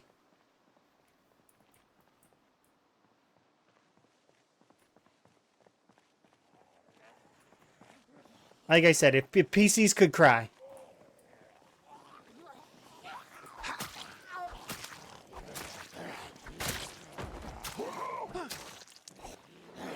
And then eventually we upgraded, which was nice. And when I finally got the upgrades... I'm tired. Yeah, I'm tired. I'm so tired. Just please. Pretty please, just stop. It's so hard. No, you can definitely load up like 5 more mods. Am I punching them? No, I'm using short blades. It looks like I'm punching them though, doesn't it? You can see the itty bitty knife in my hand though, there, right? Itty bitty knife.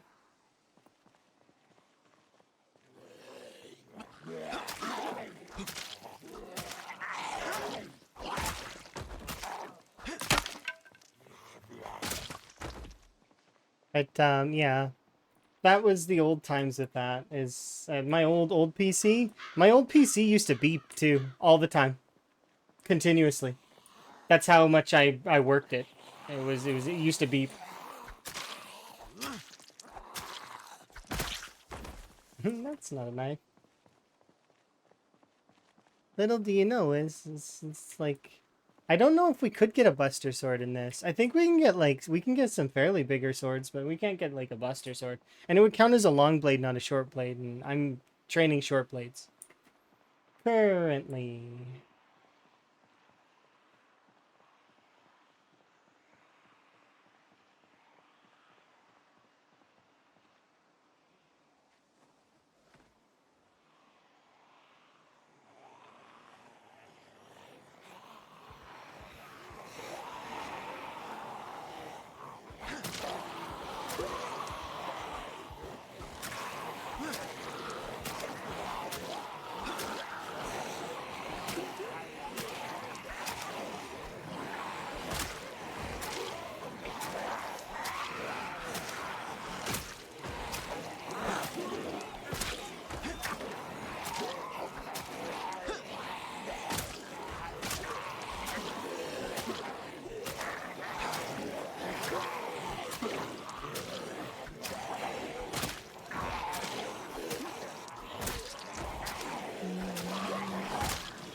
That seems kind of fun.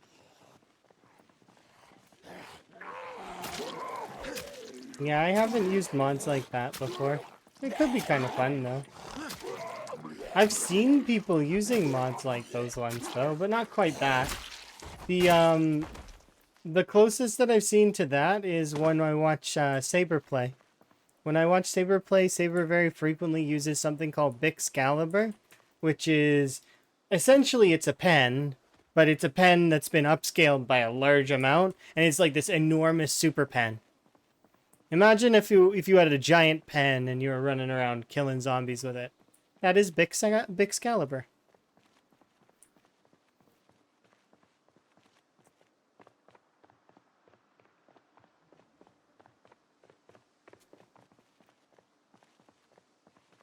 That said, though, I haven't used anything like that myself.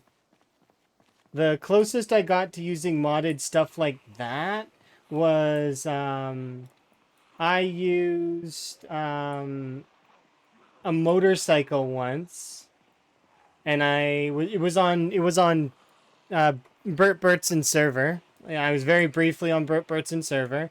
I got on this motorcycle. It had a full tank of gas. What happened was I was driving. I seen two zombies. I then crashed the motorcycle into a tree, and then I had to get off and run away from the motorcycle. It was my motorcycle though. I claimed it. It was mine. But yeah, so I crashed it into a tree, and then I was gone. I left. I left that area completely. I then went off to. I can remember exactly where it was too. Let me just show you guys on the map real quick. So I spawned in. Where did I spawn? I spawned in West Point. I drove the motorcycle into a tree somewhere. Where did I drive it into a tree? It was along a road like this. I think it was over here. Yeah, so I drove it into a tree over here somewhere. This is before McCoy Estates existed, so this is a Bilano server, right? Anyways, I drove it into a tree. There were too many zombies around because I guess maybe somebody had brought them over there, or they're just like maybe there was some kind of like modded town, or I don't know what it was. There's just too many zombies. So I bailed from that area, and then somehow, I don't know how it happened, but I ended up in Moldra. In these, or no, wait, it wasn't Moldra. I was over in, where was I? It wasn't Moldra. Where was it?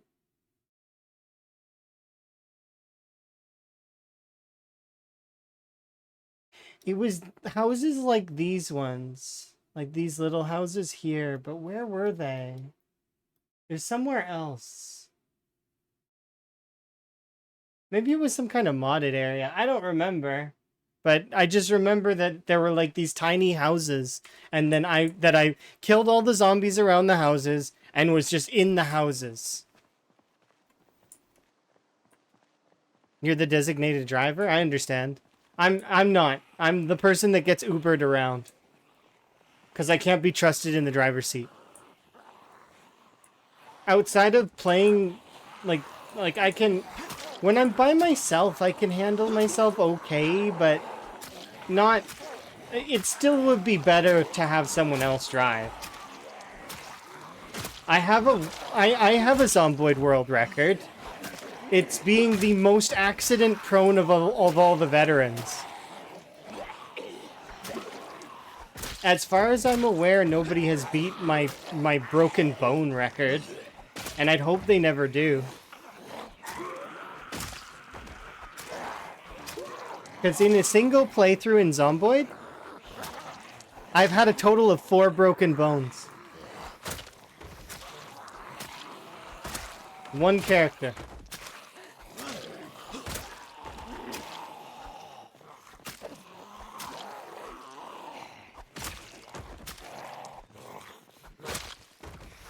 And I'd hope nobody ever has to suffer that.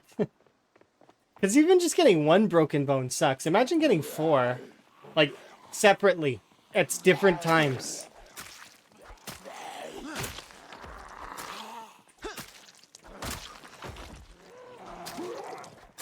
By then, though, I had level 10 first aid, so it didn't really feel too bad, but...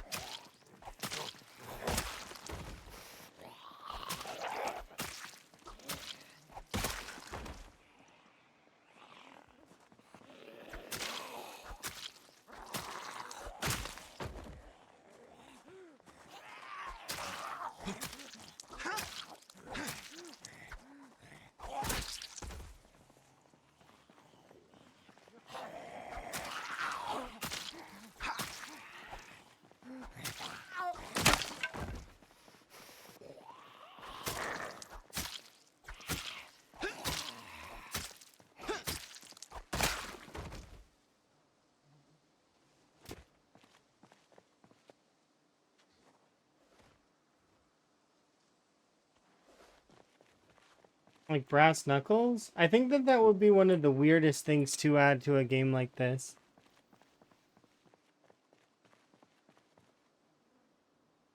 There's a mod that does punching, but I don't know if adding martial arts or punching would be a good idea. Would you want to punch something that wants to bite you? Like, right? Arguably in 7 days it works, but would it work in Zomboid? I don't know. I do agree we need bows, but that's already on the docket. That's coming. The devs have already said that they're gonna do boyering. I really hope it's gonna involve napping and that you can nap your own arrows and that. But one of the bigger flaws that I hope gets addressed is maybe allow... So when you get high enough in shooting bows and arrows, it's very interesting because I was watching some professional archers recently because I've just kind of been kind of curious about that stuff, and it's really interesting how they nock and prep their arrows and how that they can kind of line up like 3 arrows back to back and really just kind of like fire each of them off. It's really cool.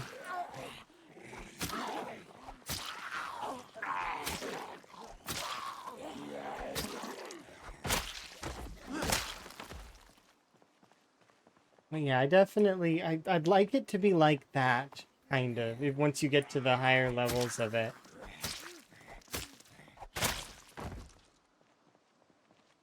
Glass tipped. I think glass tip would be interesting, but just to be able to nap your arrows, like in general, and maybe it work towards reloading as well would be nice.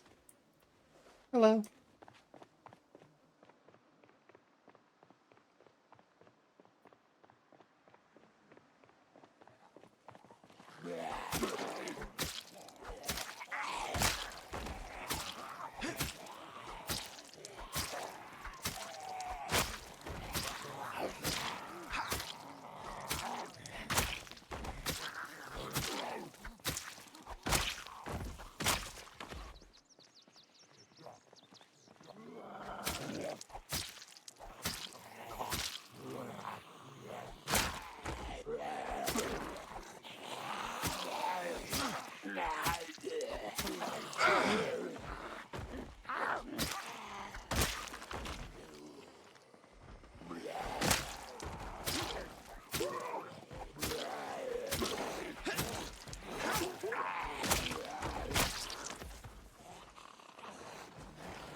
I mean, it's fine to mod games so long as you're enjoying the game. That's right. Kind of. That's what the mods are there for, is to increase enjoyment in the game, right?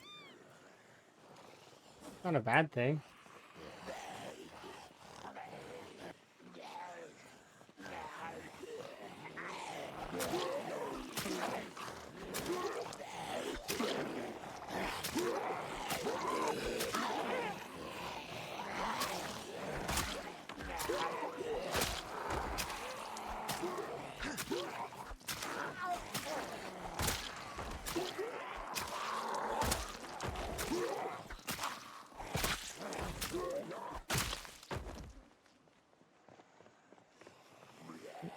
I just realized I'm tired.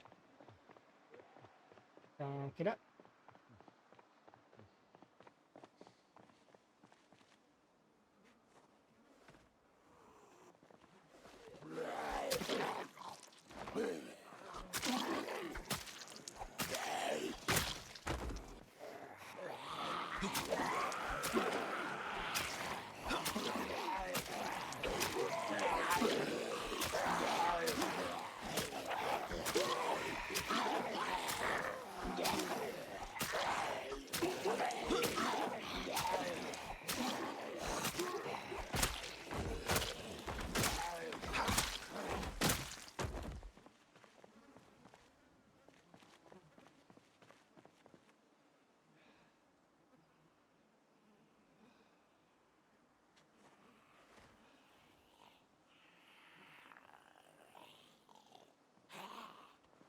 Yeah, if you're playing to have fun, balance doesn't need to be... Actually, arguably, balance is boring. If you're playing to have fun, do whatever you want to do. There's a lot of people that cheat in video games to make themselves, like, enjoy it more. Like, for example, old school, like, Grand Theft Autos and The Sims and those kinds of games. I know I know lots of people that will cheat in those games to avoid having to deal with the, just so that they can have fun stories that they can enjoy. So, like, some folks that I know do it so that they can have, like really cool challenges later on, but it just depends, right? It's what you want out of the game, right?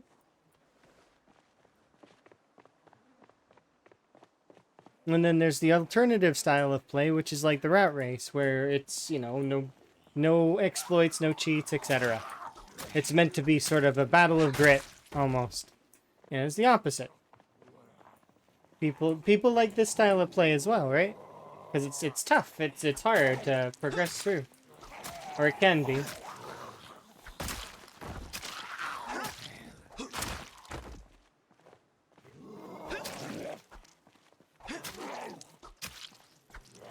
Yeah. There's a handful of folks that I know that play with no infection on builder mode. There's a lot of folks that I know that play like super duper hardcore sprinter settings. You know, everybody has their sort of thing that they enjoy, right? Nobody's wrong.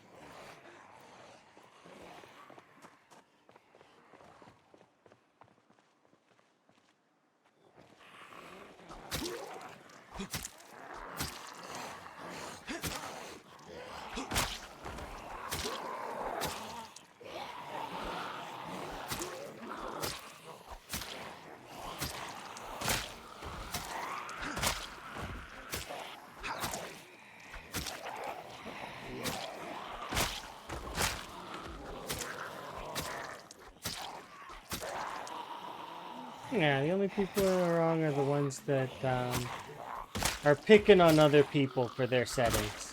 Oh, your settings are not as hardcore and or they're not as good as my settings. I guess it's not even just about the hardcore sometimes. I've actually heard the opposite recently. A couple of folks that are like, "Oh, you play on hardcore settings? Oh, really?" You know, and then they make fun of the person that's playing on hardcore, which is strange, but it is what it is, you know.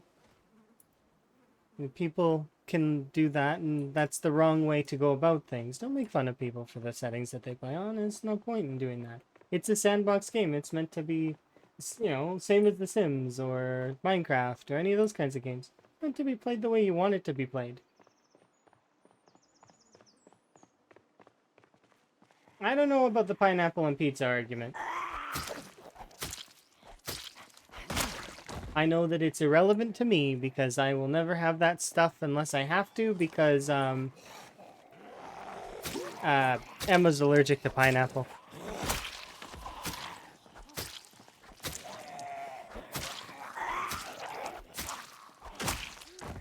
Emma has an allergy to pineapple, so she can't have pineapple.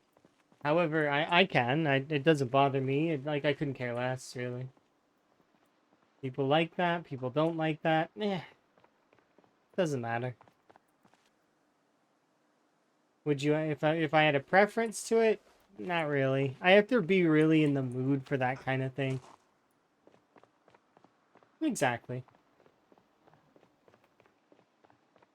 So you don't go out of your way to grab peanuts, but I mean, same for me. I don't go out of my way to grab pineapples.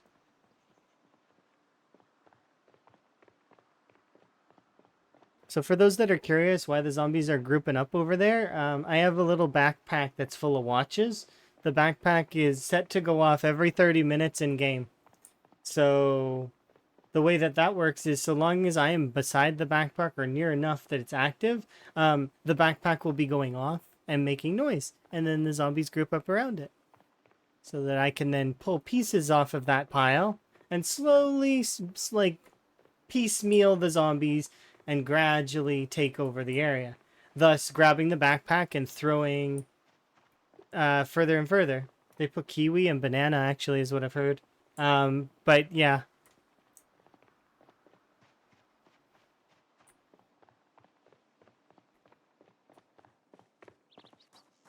Just in case folks were thinking that the zombies are being random, because they're not being random. They are working the way that I want them to. How does someone think of that? I mean, it depends, I guess. I wouldn't say that I'm the inventor of it, because I'm not. There's other people that have used this strategy long before I have.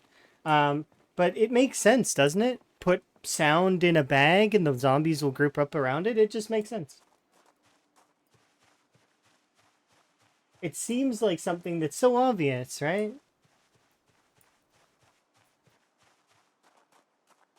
The game needs more long blades. It's got a lot of long blades already. It's got like the scrap swords. It's got the Have you played since Build 42 released? There's a lot of new long blade.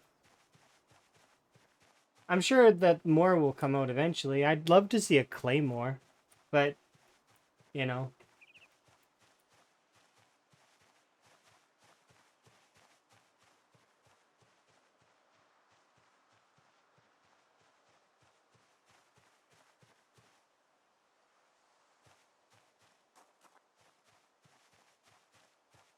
Yeah, Build 42 is released in the unstable branch at the moment. Currently it's not ready yet. So like it's still there's still a lot of problems with it, but it's unstable. It's ready and it is out technically. It was released in December, just before Christmas. It was like Project Zomboid's Christmas present essentially to the community.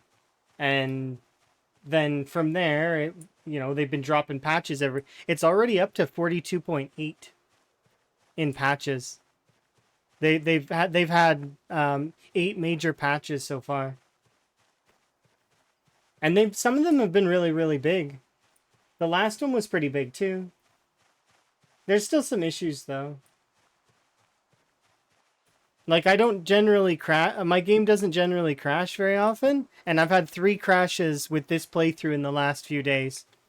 Trying to go to the eastern side of Muldra.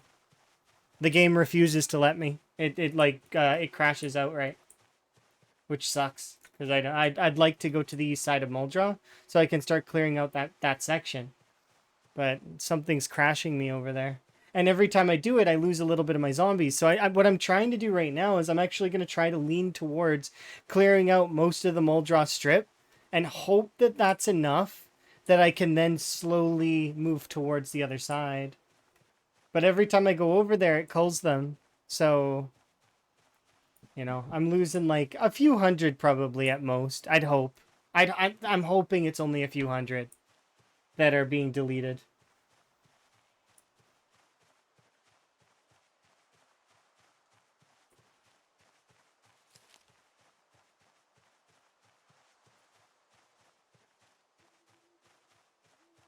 Can't kill zombies. I don't know. One superpower. Um, what defines superpower? You said photosynthesizing, so you just wouldn't need to eat anymore?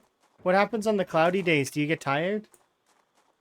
What about the foggy days? Do you get more tired? And is your character kind of garbage on those days? I'm sorry, I'm just thinking about that, right? So one superpower. Define superpower. It's not the superpower that can kill zombies?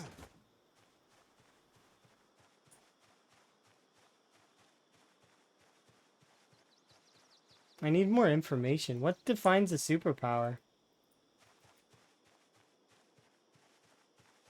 Like, is the zomboid character not superpowered enough on their own?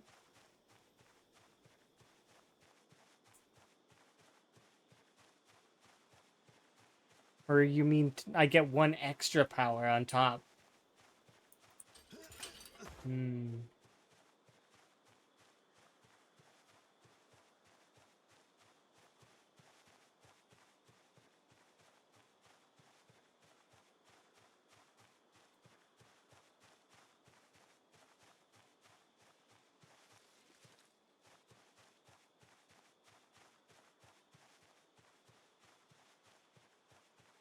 So then yours wouldn't really be photosynthesis then, right? Because photosynthesis requires the sun, right? So cloudy days and foggy days, you wouldn't really be able to function as well. Yeah, it wouldn't be as good for you, right? Unless you just choose to not like have a power that I don't know, some kind of uh stomach that's special, I guess, that's like producing its own food from nothing. Not a zomboid character? Me? I don't want a superpower. That would be annoying. All superpowers have annoying side effects. I don't think I would want one. Like, sometimes I think it'd be fun to have one, but the more I think about it, the more I think, wow, that would suck if, like, let's say I have teleportation. Okay, but where's the limitation? Do I get to teleport with my clothes on? Like, where's the limitation? Right? Can I teleport people with me? What happens if there's a person standing where I wanted to teleport? You see, like stuff like that. I just can. I kind of. I wouldn't want one. I don't think. I'm not interested. Yeah, it wouldn't be fun.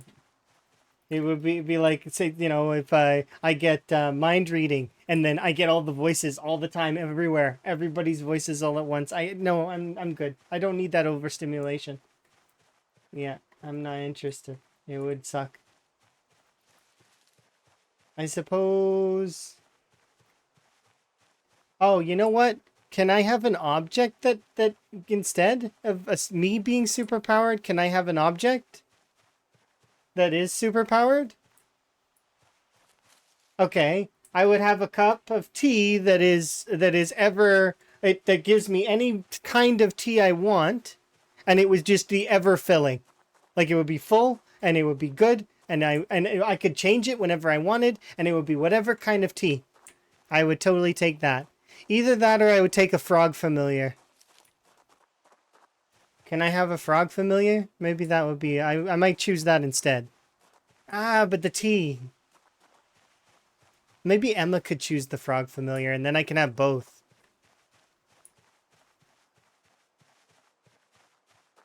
Okay, so yeah, I would choose a cup of tea that produces any kind that I could ever want.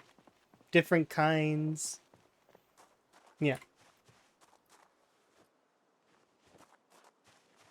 It would be a good. That would be a good superpower. I would never have to purchase teas again.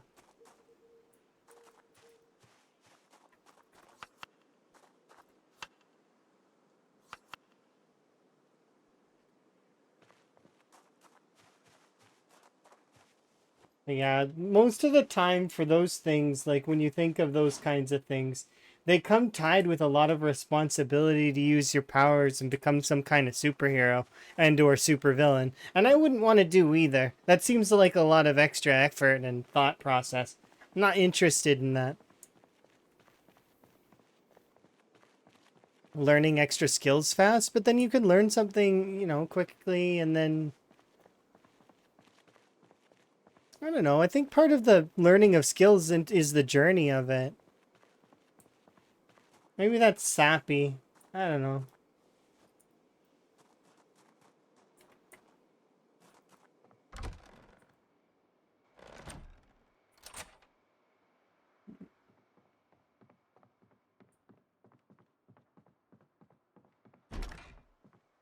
Mind you as well, slow learner, reluctant fighter. So learning skills extra fast has never been something that I'm super invested in. Quite the opposite, actually.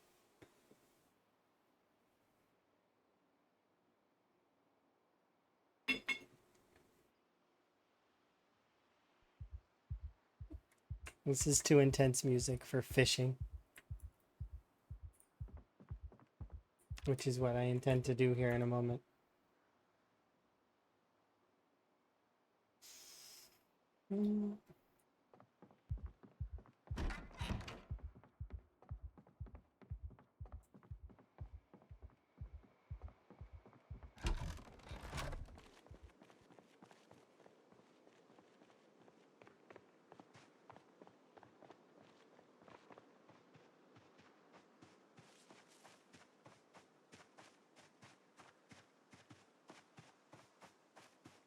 That weird after effect of winter where the ground isn't snow anymore and you're not really like it's green again.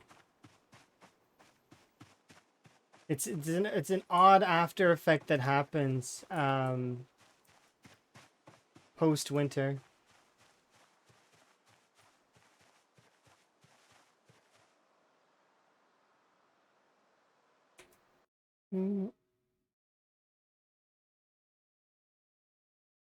So you'd take one of those like those weird Men in Black things that like has the little light on it where it goes boom and then everybody doesn't remember things. I don't know if I'd want something like that. That seems kind of sad.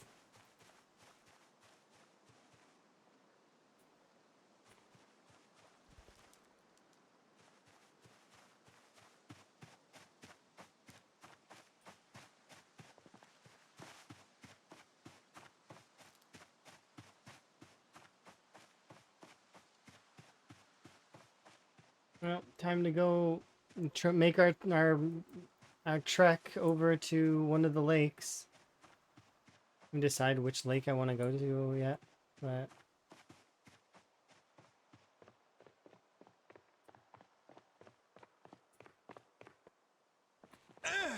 oops, I didn't mean to press that. I wonder though. It's too bad I can't just cut through here. I don't know if the zombies are in there, which is the problem. See, this would be the shortest path. Would be through past here over to McCoy Estates. But I don't know how badly or how dense the zombies are out here. There might be a lot of them, there might be none. All because of this. Yeah.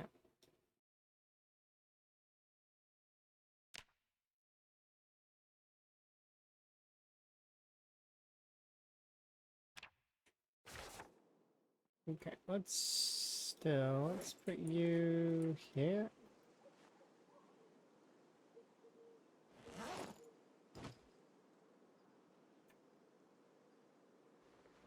Pack this.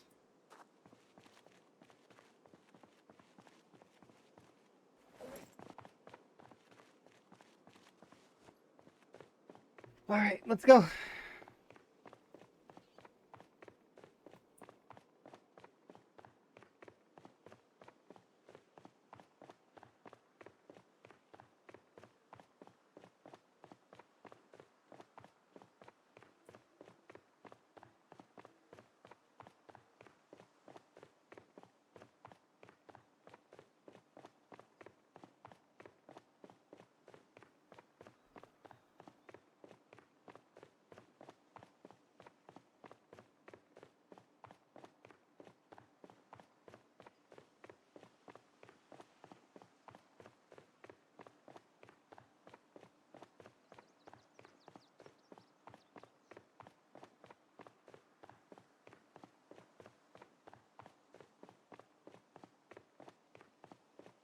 Good morning.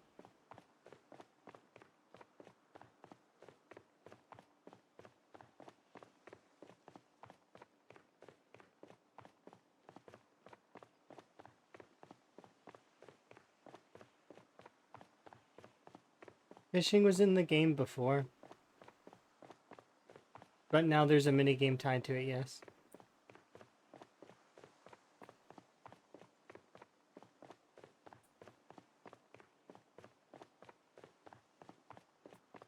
I don't have the ability to craft chum right now, though, so I need to wait until I'm able to craft chum, and then we can use chum.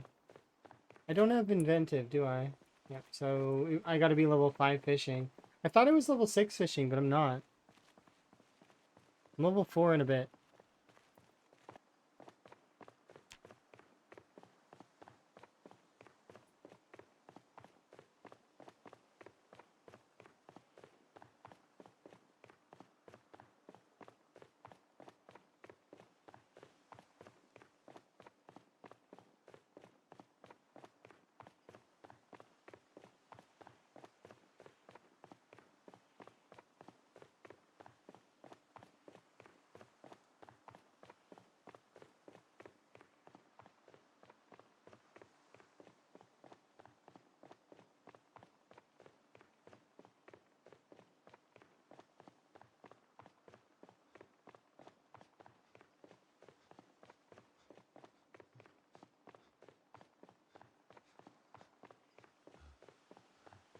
Why not get a car? Because on the rat race, cars have a ×10 vehicle engine loudness. What that means is, you know the helicopter? A car is about roughly 2 times worse than the helicopter on these settings. Roughly.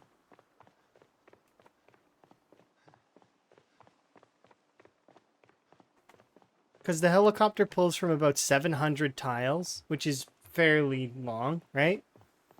A car can right now pull from up to 1,100 to nearly, like I don't know the maximum range. It's pretty far though.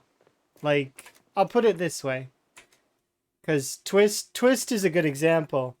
Twist has been driving his vehicle here, and he pulled like all of this area to Rosewood, like all of this to Rosewood, right? So if I get in a car, I have to know that I'm pulling everything to me. Everything's gonna come to me unless I drive slow. And if I drive slow, well, you know. So I'm hoofing it for now until eventually I decide that I don't want to hoof it anymore.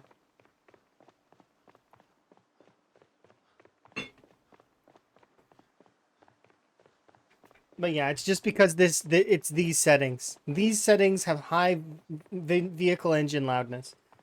That doesn't mean that I can't start up a car right now, and actually I can't technically. So I lack the skill to start a car right now as well.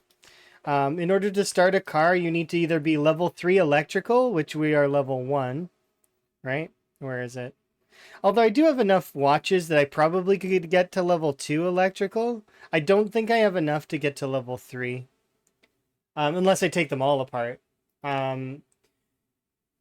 maybe if I take apart all the watches, some of the TVs and radios and lamps and Dixie, I would be able to hit it. But um, anyways, I'm not bothering right now. You also could skip that by doing the How To Generator magazine, which is right here. I could find that by foraging trash piles and or looking in, like keep looking in libraries, bookshelves, mailboxes, utility vans. Those are all places that I could look and try and get myself the generator mag. But then I would have to lug one of the generators from either Dixie or McCoy Estates all the way over to yeah, Burglar does skip it. Burglar comes with hot wiring built in. But that's one of the least appealing features of Burglar. I mean, if you're gonna play this style of gameplay, of course. If you're gonna play a really short-term game where you need a car right away, obviously Burglar starts looking much better because then you don't need a key, right? But the reason why you would do Burglar in this kind of gameplay is because you want the nimble bonus or you want the house bonus where you can break into houses easier and your character's kind of a lot quieter. Those are the bonuses that you would go for, right? Burglar has those benefits. But yeah, in marathon style play, the Burglar hot wiring thing is not something you look at. Because it's one of the less appealing things.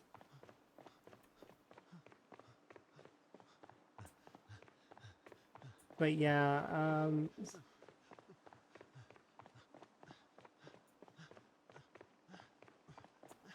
stop. You live all the time, nothing energy. So what that means in my head is you're saying that I don't have a generator, right? I don't have a generator because well, I have a few generators. They're just not able to be hooked up.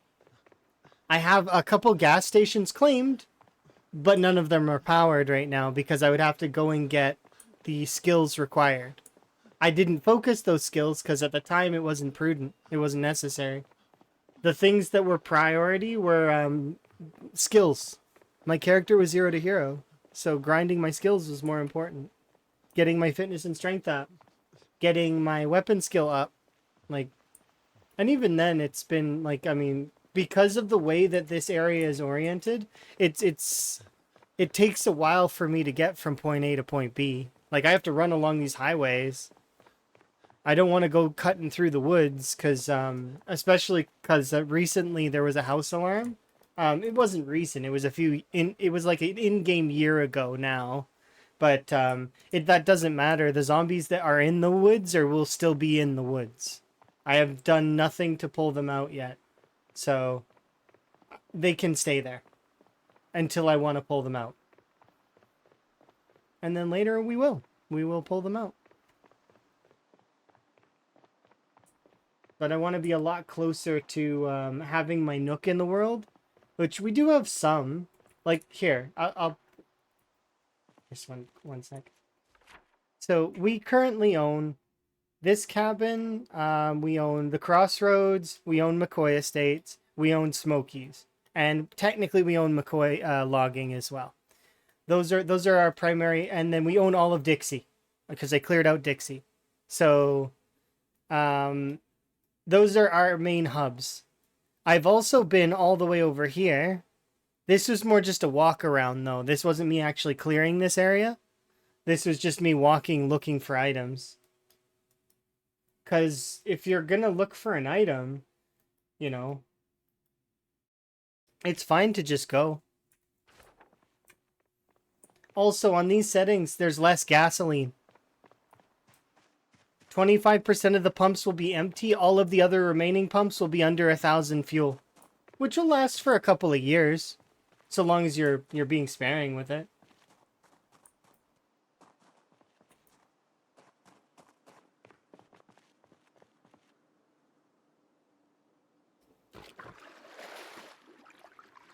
So we have 2 gas stations right now under control. And then this is our main building. And this is all of the gas that I have to my name right here. Is this 2 liters of gas.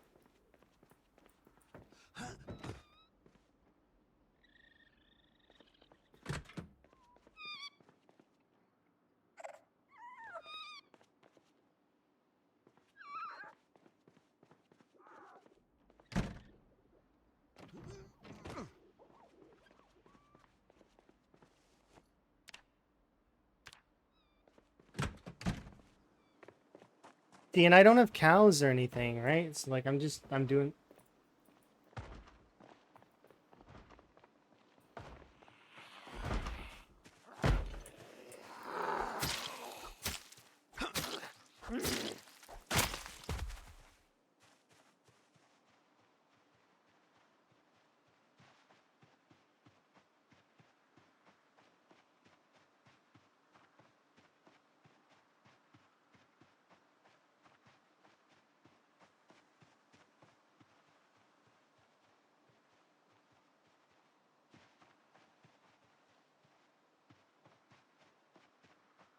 It's not like I couldn't go looking for cows. I probably could. It's just I have no rush to do that. It's not in my playstyle anyway, so I'm not interested.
Almost there, Higgins. Keep going.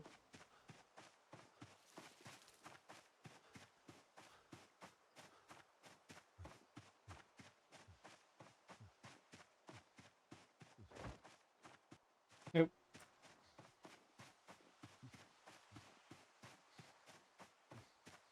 You like the color scheme of this particular new outfit? Oh, wait. Do you mean the... Wait, Higgins' outfit or my outfit?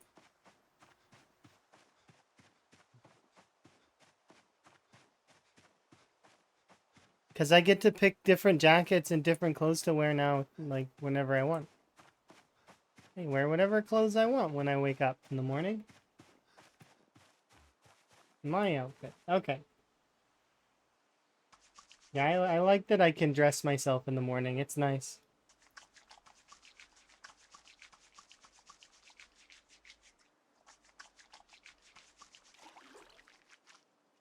I mean, Higgins' outfit's not bad either. Like, I mean, I think it's cool.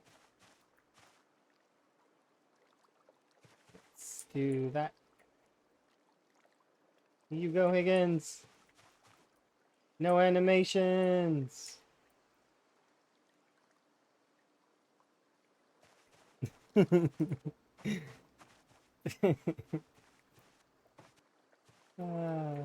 right.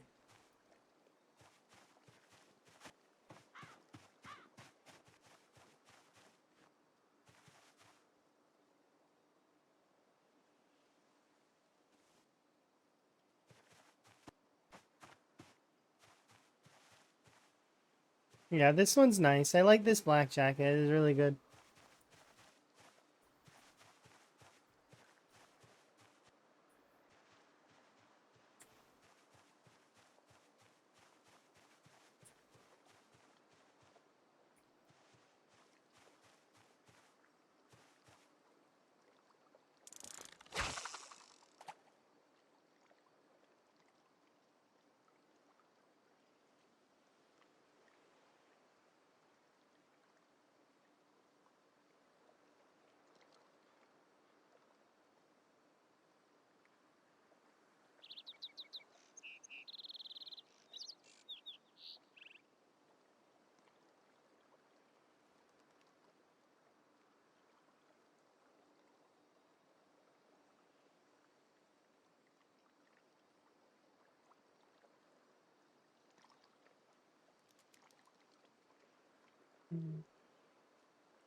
Oh, what did I do there?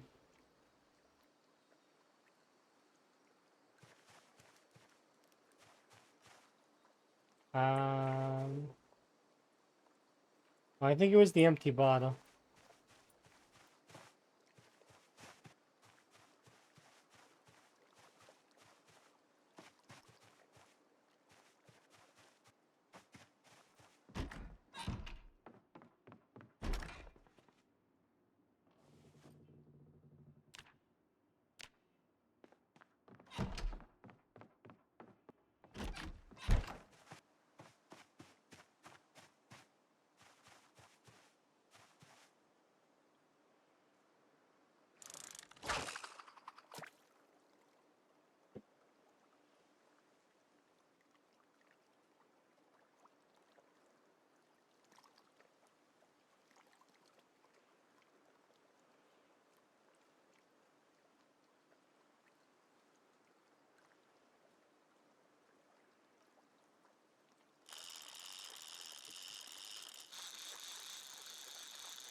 How big? Like how cold we are. It's not very big.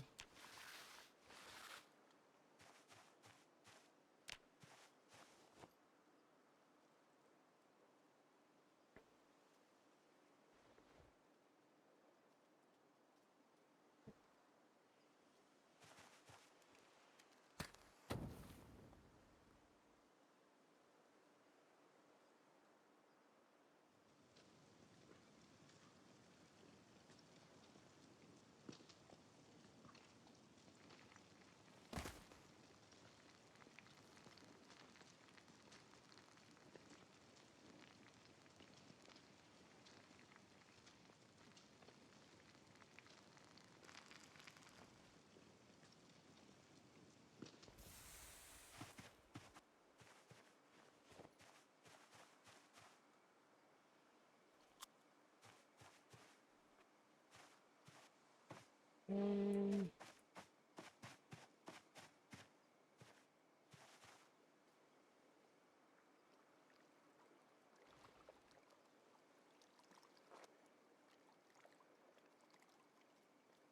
Hmm.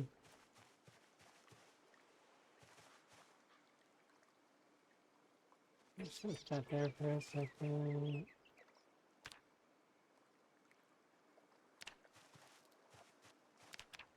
Do 40 minutes of burpees just to heat up.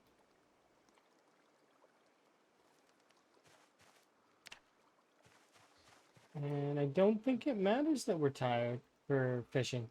I could be wrong. It would matter if zombies show up, but I don't think they should. I don't like fishing with exertion this high, nor I'm not keen on it. Because it's a bad habit. Don't do this.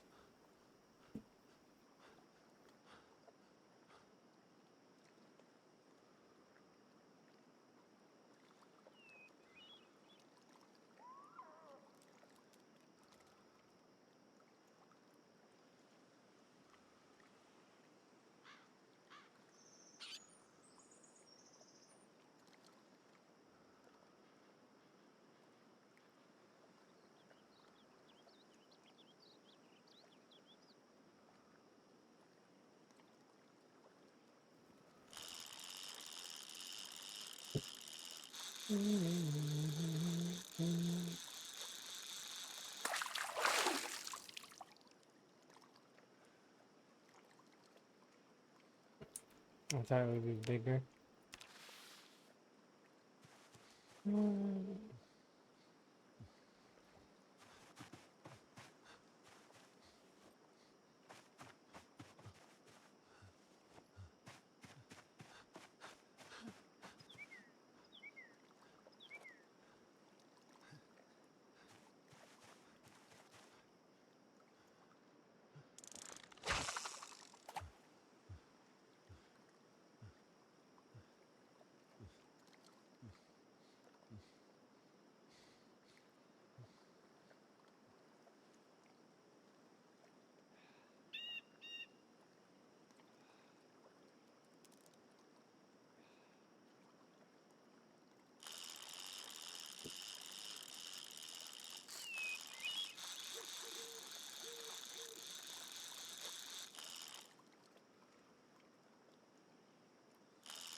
Yeah. I tried so hard to get that fish. That was a big one too.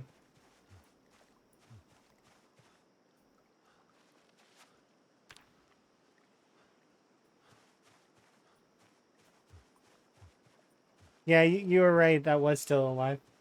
It's an instrumental arrange of Still Alive I heard one time that is just like, it makes me happy to hear it.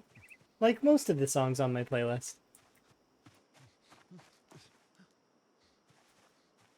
The fish was gonna be big and good for my waistline. Ah, it's okay. Let it go.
Emma doesn't like when I send her gifts on Duolingo. I've been yelled at before for it.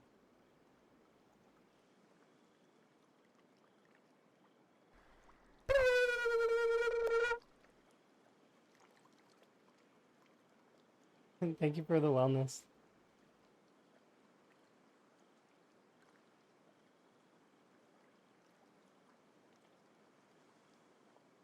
Yep, indeed. I get in trouble for that stuff. Cost me 20 points to do it though. And it's free. Because I earn the points while doing the lessons. So it's free in my head. I send Emma more XP. The reason why Emma gets mad at me for that stuff though is because the XP potions, you can't put them aside for later.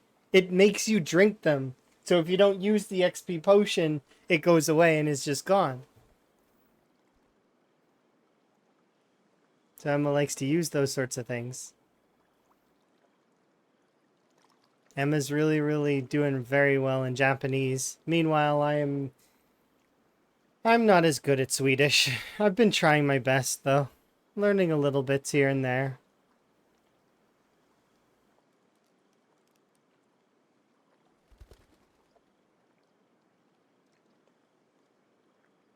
I guilt trip Emma into doing a lesson. It's not a guilt trip. No way.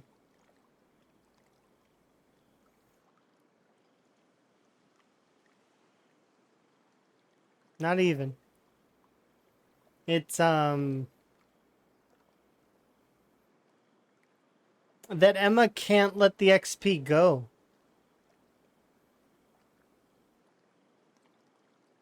Emma wants to do it. So it's not guilt trip. It's more so I just know that that's what Emma's going to do.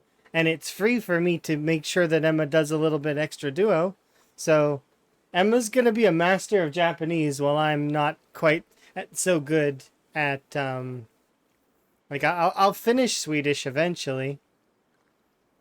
But, oh, you're not supposed to, like, come and listen in, Emma. This is not how this goes. It's not guilt tripping, it's encouragement, yeah.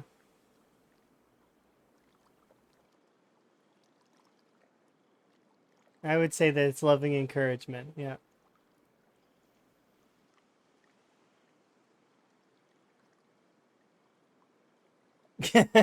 Is this about you sending me? Yeah, yeah, it is.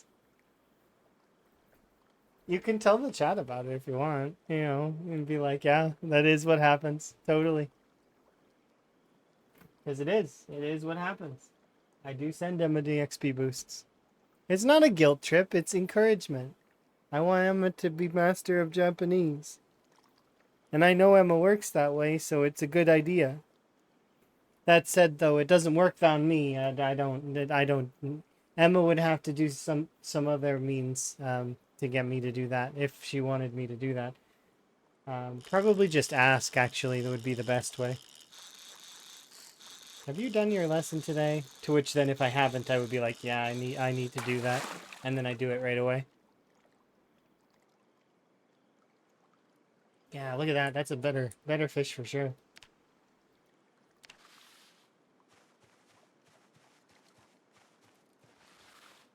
Let's cut these down. Better to work with.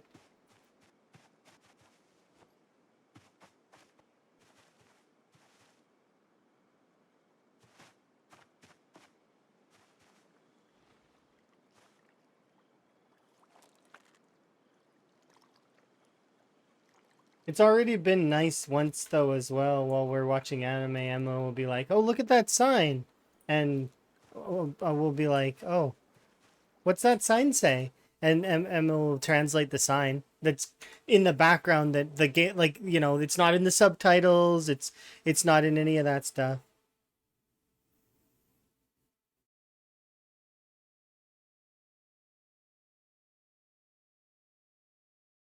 Oh, you're gonna okay. That sounds awesome. Joy friend. I like the way that sounds. Your joy friend. That sounds good. I like the way that sounds. That's a clever way to put that. But yeah, kudos. I'm happy for you to the best of your ability. I mean, you've been getting way better at it too. I think it's partly due to that stuff and your own learning style working really well with that.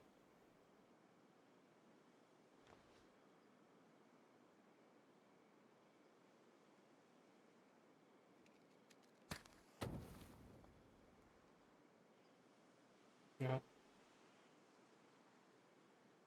Now it's 4 hours. Hopefully that distance will shorten at some point in your near future, so that you don't have to deal with that. I don't think that it's good for partners to be away from each other.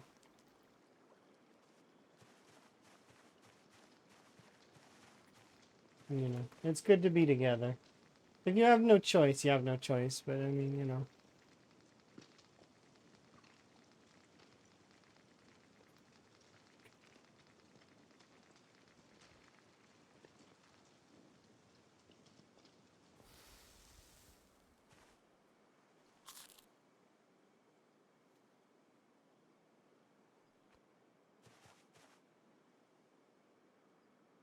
Um, where's my bowl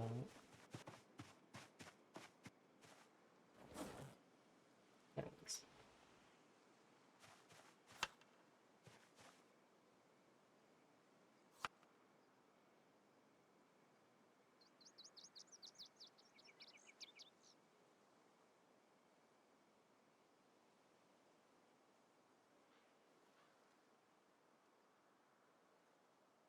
Neat.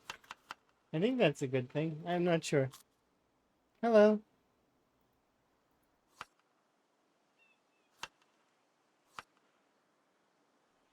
Oops.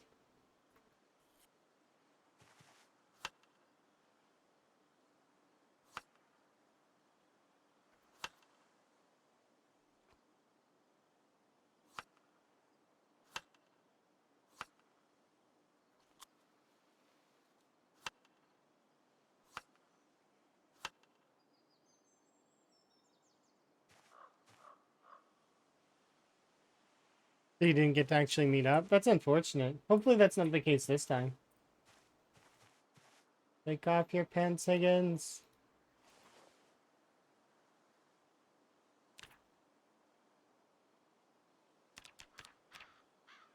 Go! Fitness montage. It's what the people want. Fitness montage.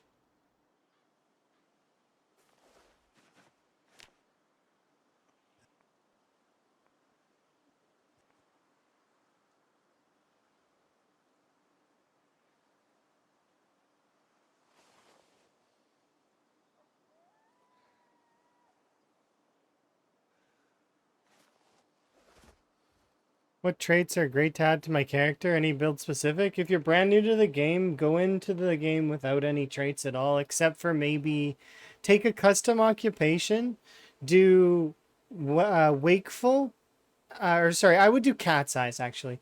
Cat's eyes and keen hearing. And you might have 2 leftover points actually, because isn't keen hearing cheaper now? Is it still 8 points or is it 6 points? Can't remember. My point being though is that you want to go into the game with like to learn, not to min max. And then from there, it depends on what kind of game you're playing.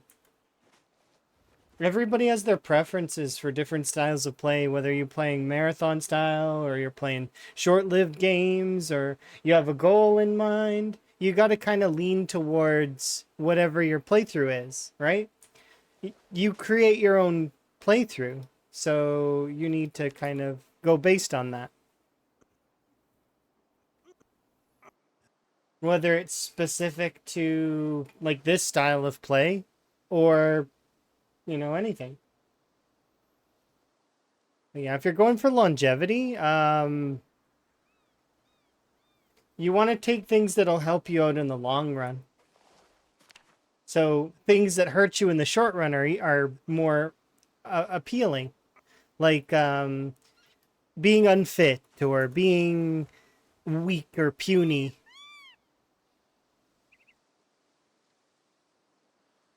Those are great traits early on because they your character is able to grow out of them.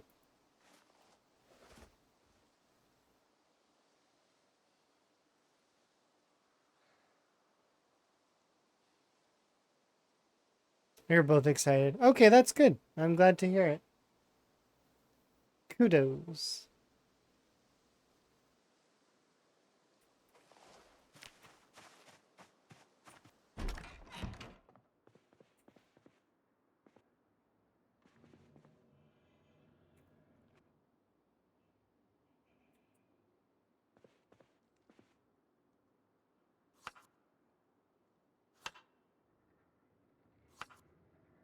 What are roles are great for killing zombies? Is security guard good? I like security guard for a few reasons, but not really for. I don't prioritize it for killing zombies. I like security guard in sprinter play, um, because it gives you a little bit more in certain range like aspects.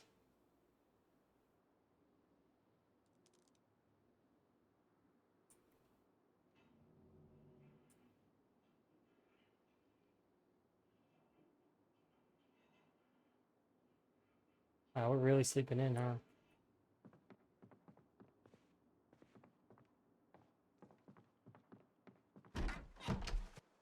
Lumberjack's good.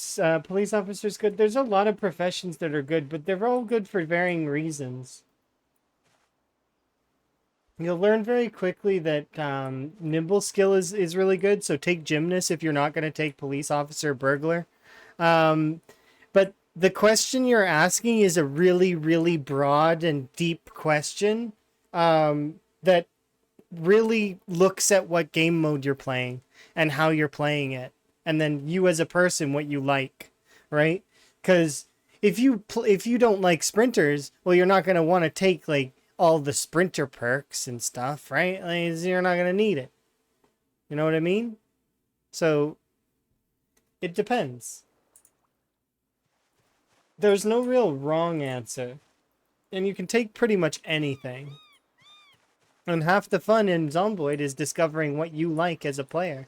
Do you like knives? Do you like axes? Do you like combat? Maybe you don't even like combat. If you don't like combat, then you can actually tone down the zombies and make it more of a loot sim where you run it around, you kill a handful of zombies, but then you loot mostly and then collect stuff for your base. There are some people that play the game like it's a collecting game where you run around collecting CDs, VHSs, and a bunch of other cool stuff.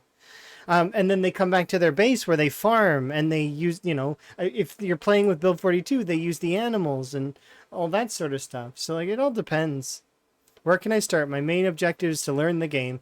I would recommend just loading up Apocalypse and playing Apocalypse with builds that you like. And then I would recommend that you play Rosewood. The reason why Rosewood over all of the other places, or Echo Creek, those are the two I would recommend, but Rosewood mostly because the the spawns of each are are smaller. The spawn pool is smaller, so you're gonna understand the area a lot easier, like because there's not very many places you'll appear, right? Yeah, so you're just gonna you what you'll be able to do is you'll play, you'll figure out some stuff, you'll go and loot, you'll maybe make a base, and then what you can do from there is you can start your main goal is to survive for, try to go for different survival times. Maybe try to survive for a week without dying, and then a month, and so on and so forth. And the trick would then be to kind of feel out the game in a way. And I would recommend doing a persisting world because it would make it that way you can still have a base of operations, and you can go kill your zombie and come back. You're still going to lose all your traits, you're still going to lose all your points, and then that will be how you kind of move forward. At least that's how I would recommend. Depending. And if you feel like you're struggling on the combat, you can always turn down the zombies, or alternatively, if you want to get better at the combat, there is the wave accumulator mode, which is where the game just you're in a cabin in the woods and the game just throws zombies at you and you can practice, attacking them. But yeah, it's very much about what is your main objective. Your main objective first is to just learn, and then as you learn, like what you need to do to survive, you survive for longer, and then you can set other goals for yourself. Like maybe you want to invade the prison and take it over.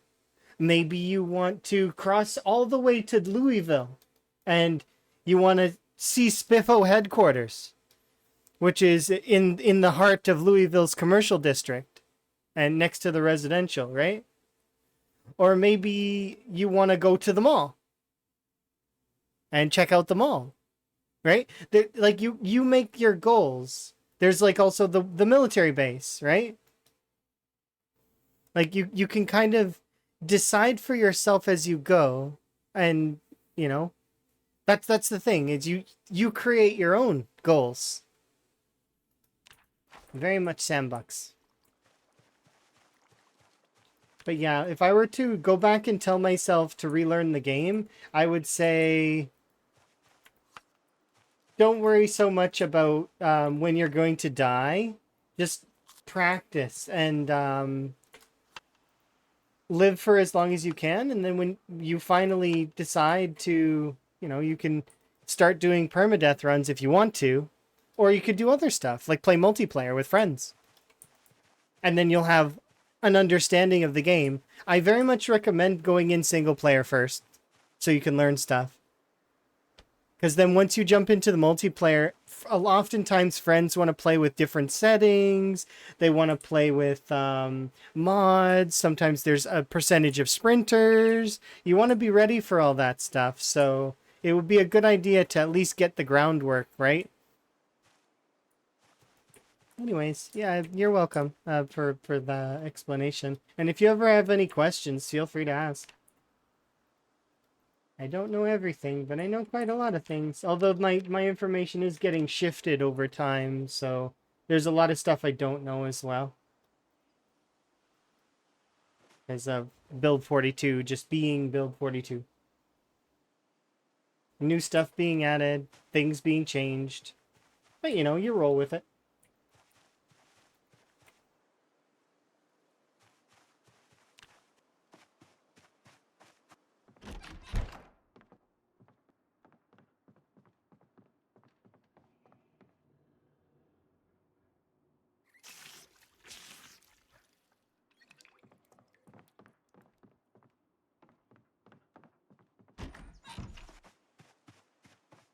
Sounds like a Kenshi motto. I mean, kinda.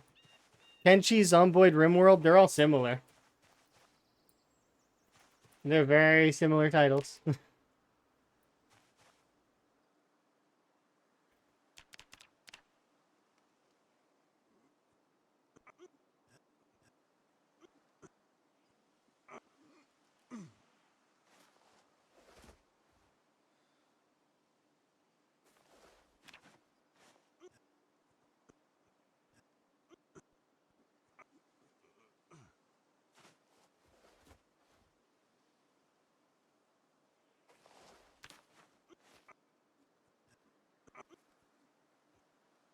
Currently, right now, I am doing weight gain because I need to gain weight in order to counteract my weight loss when I go out and do all of the work stuff that I do. I lose a lot of weight. So this is my building the weight so I can lose it again. And my current methods of weight gain kind of are limited. Because I don't have cows and I don't have sheep, so I can't do butter. I was in winter just briefly, so I didn't have bunny rabbits that I could, you know, build up and farm off of. I also didn't have access to the normal foods that you would have during spring. So in springtime, the forage tables are much bigger, more loaded than in winter. Winter is very limited. You get that's kind of a benefit though of winter is that it's a limited forage table. It ends up being better than worse. It's just I feel like the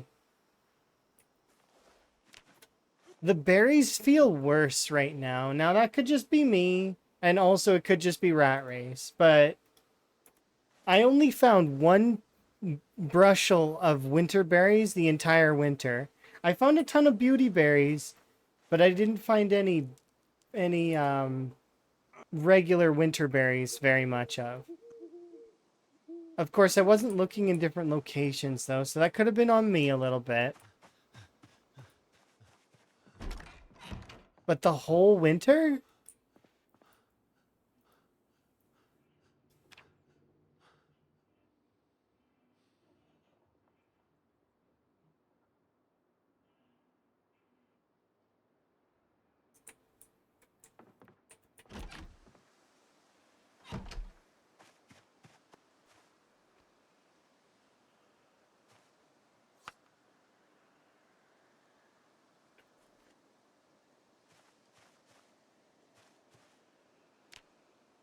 Just gonna do spots all day today.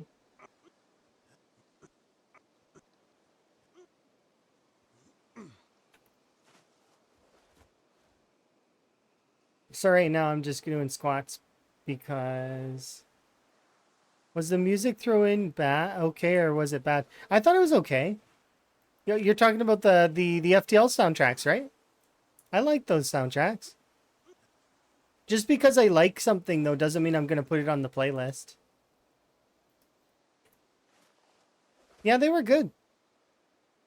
Good choices.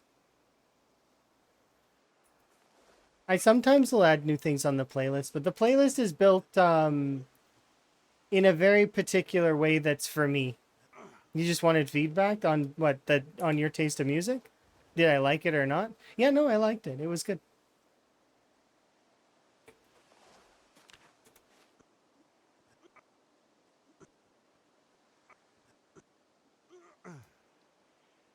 It made me think of FTL. I haven't played that game, and like I said, I never played the mods.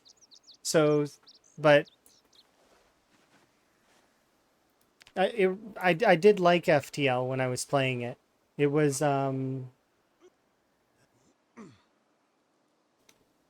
only made it to the flagship a couple of times, but I did beat the flagship a few times as well.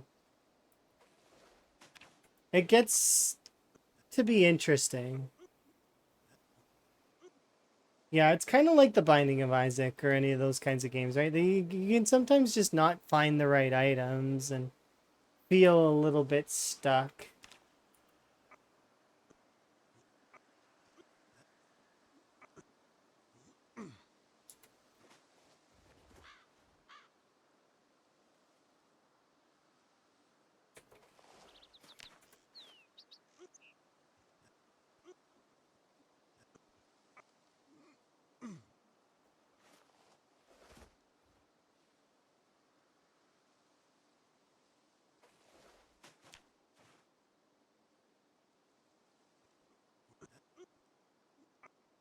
You speak with because the worst stuff happens to you in games. Emma has like the worst luck ever when it comes to games. If something has like a low percentage odds of happening and it can kill you, it'll hit Emma twice.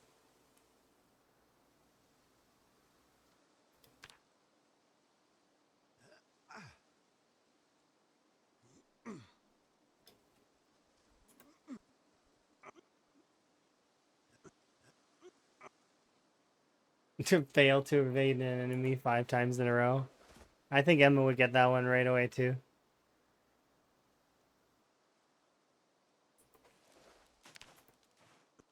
Because Emma doesn't have good luck. Emma makes up for everything with skill.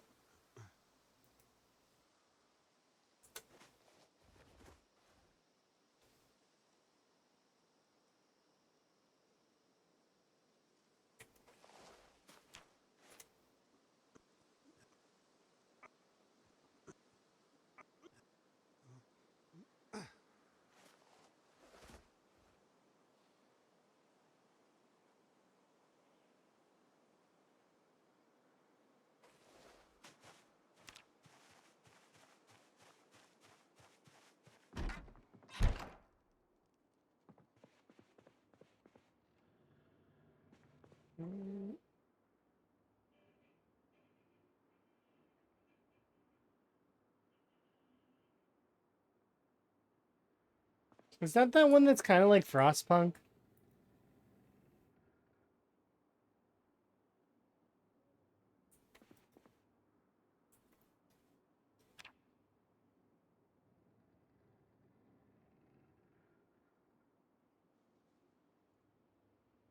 Emma's also been playing the dinosaur game. Jurassic something. I've been watching Emma play that. It's been fun. It's called like Jurassic something 2 or something. Don't remember what it is, but I just remember Emma's doing dinosaur, like running a dinosaur park. And it's been really fun.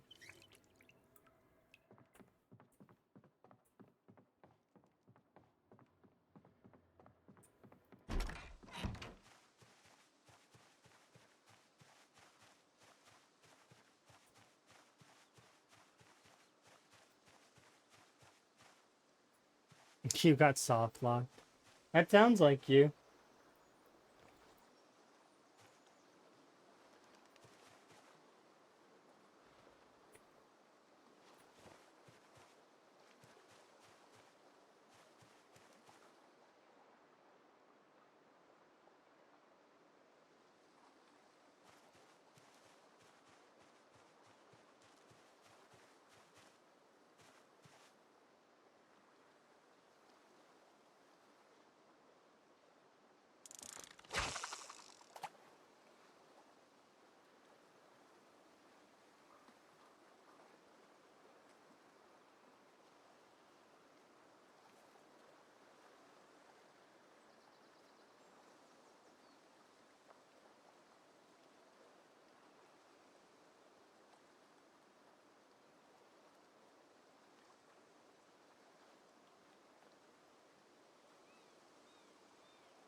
Your internet dropped in case you, oh, I was mentioning that,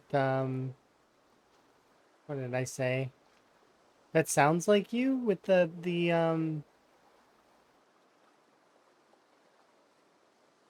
soft lock thing. I talked about you're playing that Jurassic game.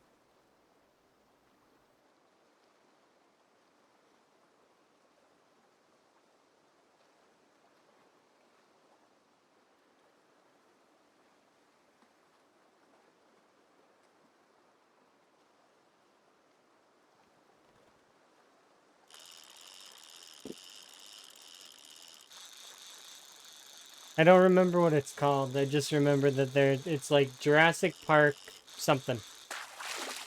You run the parks.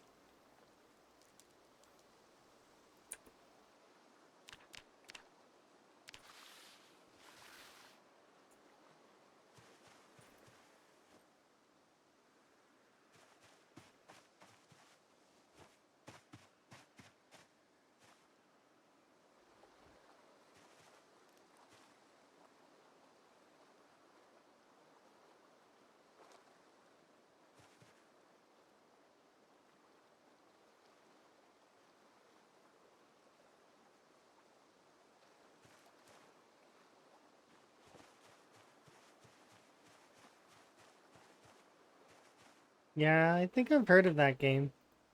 I've never played it myself though. I don't know if you played it for me either. Like if you like played it, maybe you might have.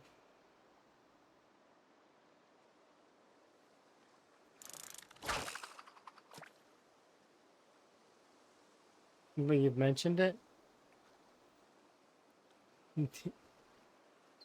Hello.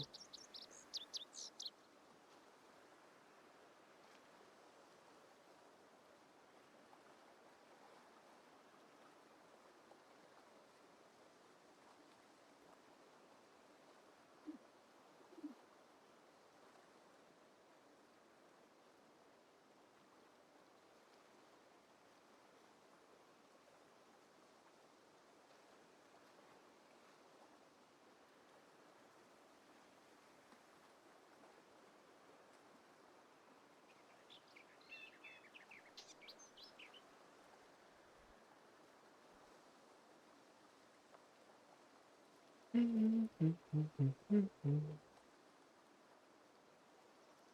waiting for more fish.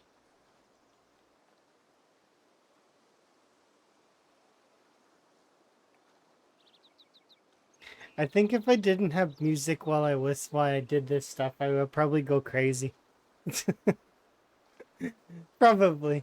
Imagine just sitting here in silence, watching the fish, waiting for the fish, waiting, waiting, waiting. No wonder fishing like folk go to sleep. I would go to sleep.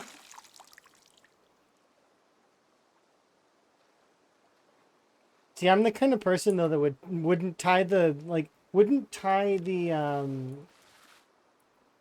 wouldn't be able to like tie it around my foot or my hand or anything like that.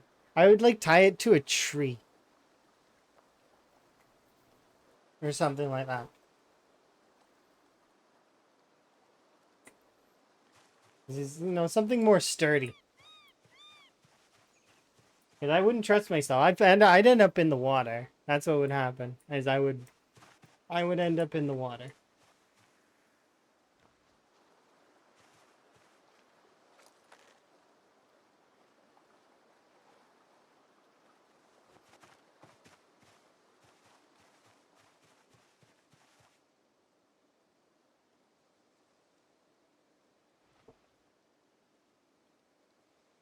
But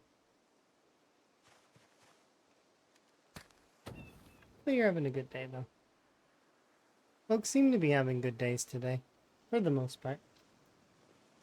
My day started out weird, and got better. I got some stuff done, things are mostly, positive. And now we get to Zomboid, which is nice. I'm a little bit nervous about the near incoming sort of future stuff, though. Hopefully everything goes well. That's all I'm gonna say.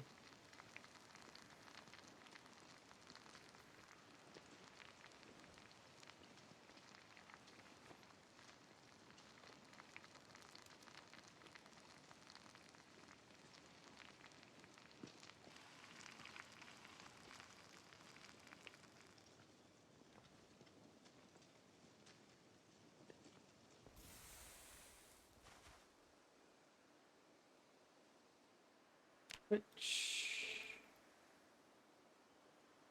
this is gonna take a second to do. It's big time worth it to do this.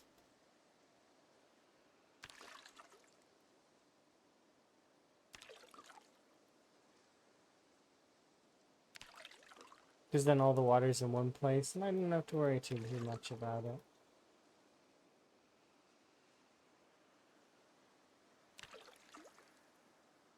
I do kind of wish there was a dump all water. I can understand why there isn't something like that, because what if you have other liquids on your person? But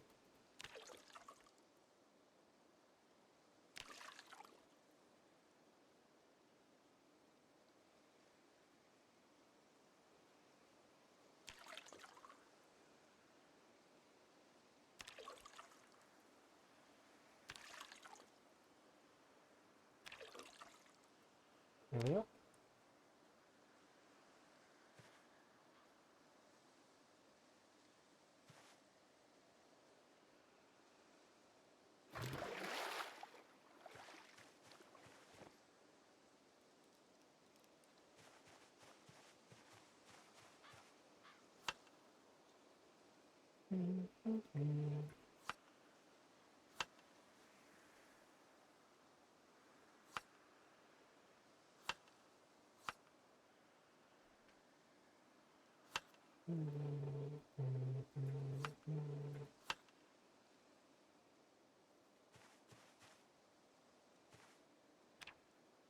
Alright, back to the squats.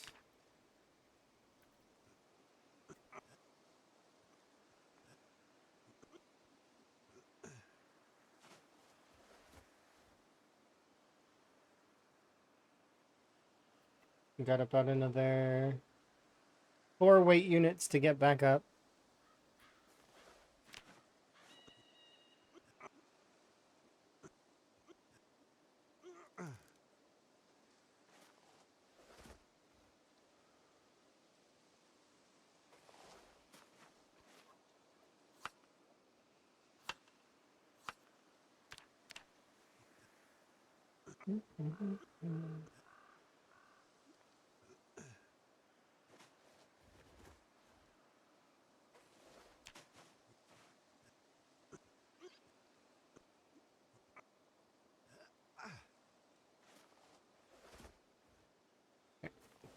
I'm gonna pause though in BRB while I have a second. So be right back, okay?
Okay.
We're back up to 80. We need to get a little bit more, though.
It's your two.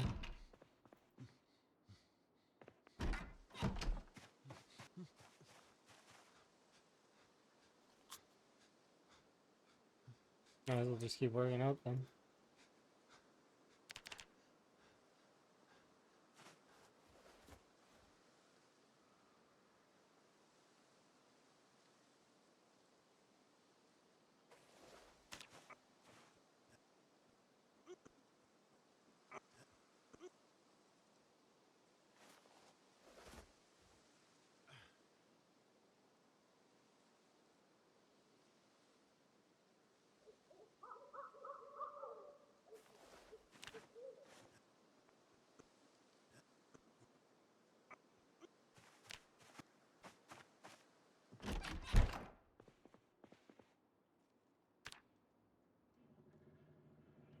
Could be up to 81.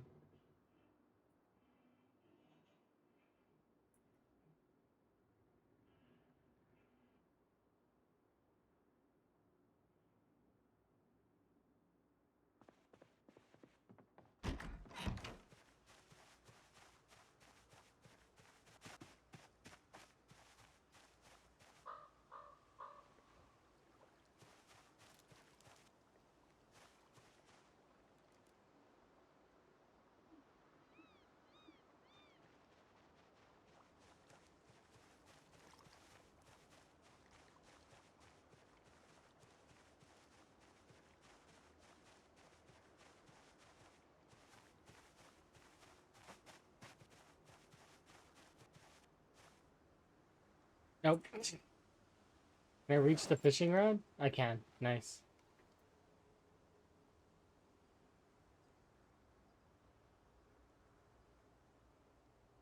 Oh, did I break it? One second. Trying to equip this. I've managed to break it with the fishing rod in my hands. That's some skills. Look, I broke it with the fishing rod in my hands. I've never done that before. I've done it every other way you can think of, but I've never broken it with the fishing rod in my hands. Because it's not in my hands. It doesn't count as in my hands right now. It's broken. Like it's completely broken. I super broke it. Maybe it works now? Yeah, okay, there we go. I like super broke that animation just now.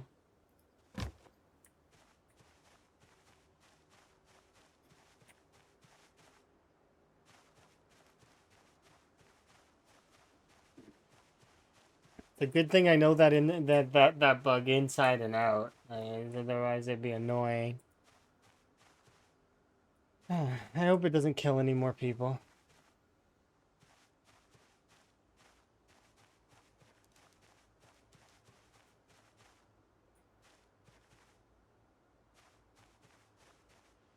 You died to it the other day? Well, if you don't know how it works, there you go. There's the ins and outs of that bug. Don't ever get killed by it ever again. There you go.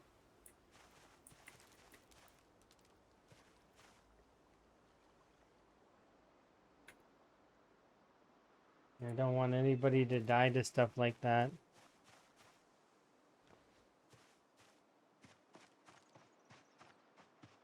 And I still haven't decided what I want to do with my main YouTube channel. The VODs channel is still doing its thing, which is nice, but I don't know what I want to do with the main channel. One day I'll figure it out. I don't know whether I want to do VOD content, like vlogs, or how-to guides, or what I want to do.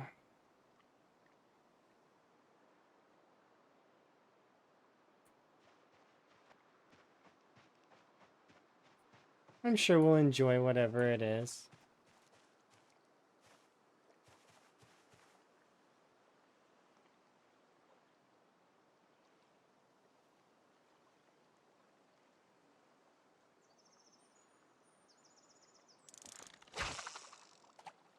You survived for your first day? Oh, congratulations!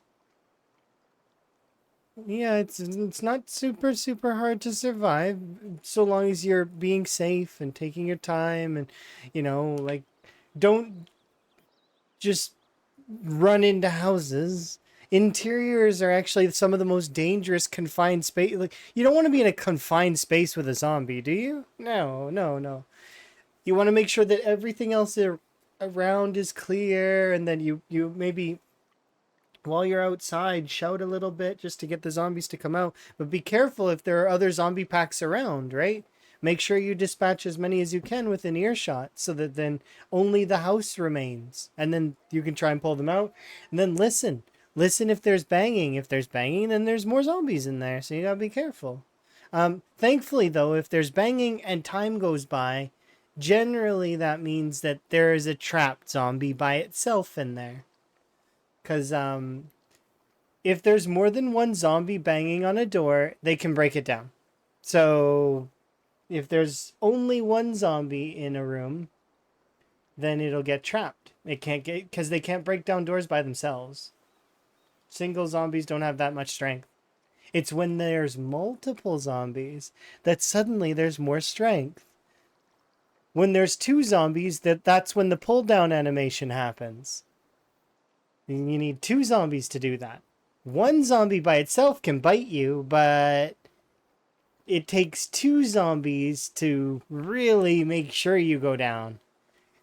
Because two zombies can put you in a cycling animation where you're just you push off one zombie, another one's on you. You push off one zombie, another one's on you. You see, it takes two zombies to do that.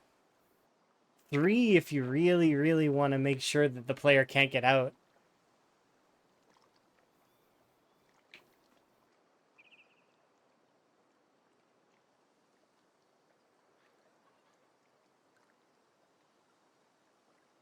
Yeah, but you'll never ever see that happen. What you'll see is you shout outside and five zombies come outside. When you go inside, you'll see the bathroom door's been broken down. You never ever, you don't have to die to bathroom hordes. That doesn't, like, they'll break out.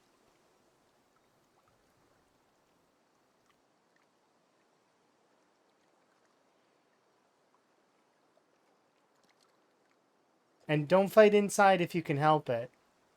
Always fight outside. Because inside, you don't have as many places to move. Outside, you have lots of space. Be also cautious of environmental things like trees and bushes. Sometimes you won't see them, And if they catch you, they'll slow you down. They slow you down at the wrong time when you're trying to move away from a zombie. Well, then suddenly it's no fun, right? Because you can't get away. Yeah, little things like that are helpful. And also here, I'll teach you one more that's like crucial. This is one you need to know that you won't know without someone telling you. So here it is. This is like the best zomboid tip you'll get for a long time. If you sit on the ground, right? To rest, you're resting, right? To bring back your stamina. If you try to stand up, you're going to stand up slowly like this, right? You want to be holding shift because if you're holding shift, you get up as fast as like you can. So your character will get up like this instead, giving you more agency. You're able to move around now and run away a lot faster. So make sure if you're ever sitting on the ground like this, hold your shift. Make sure you're holding shift. Because then you can make sure you get up quick and run away. You have more time that way. Especially if you have keen hearing and a zombie comes up on your flank. It's like just enough time to get away.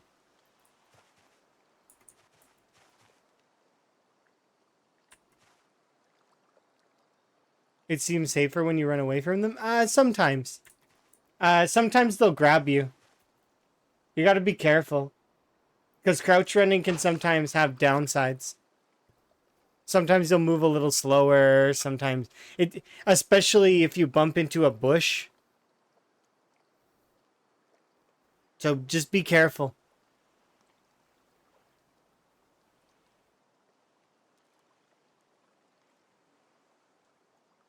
But yeah, if you're injured, crouch running can help. But it's sort of, you don't want to fall back on it too much. But if you're doing like CDDA, it can be really helpful in the early game to crouch run.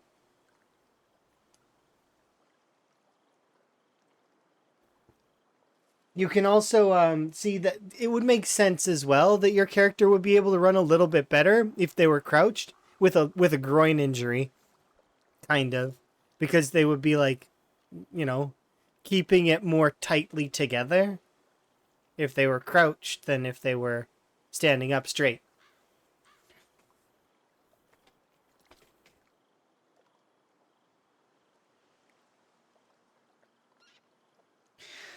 You don't know how to do it? Oh, it's very simple. Nimble is the key.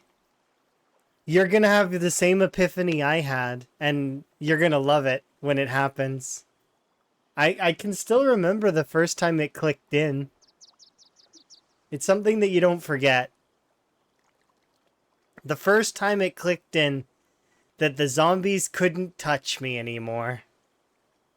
Not unless they catch me like off guard or on my flank, or like if I make a mistake they could get me, but it's like you enter a mode where there's no more, they can't get you anymore. That and even like in the early game they can't get you even when you have no nimble. They can't get you. Why? Cuz you know how to move. You've learned, you've adapted. Your brain gets it. I can promise that'll happen for you at some point. It happened for me. It happened for most of the veterans, if not all of the veterans. It's a cool thing.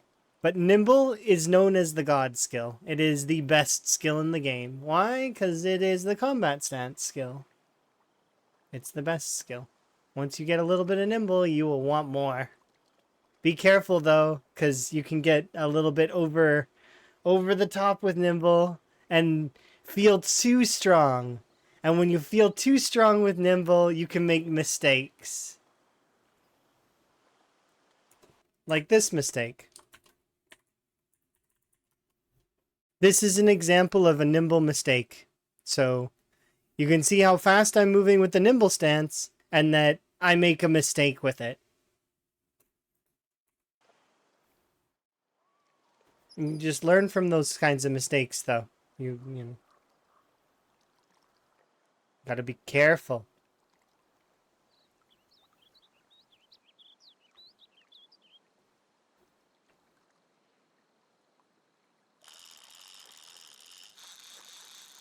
How do you increase this skill? Combat. It's the easiest way. There are ways to cheese it, but to be quite honest, the best way to learn is natural combat. Just fighting the zombies over time. It's the best way. This is nimble. You're amazing. This is the combat stance.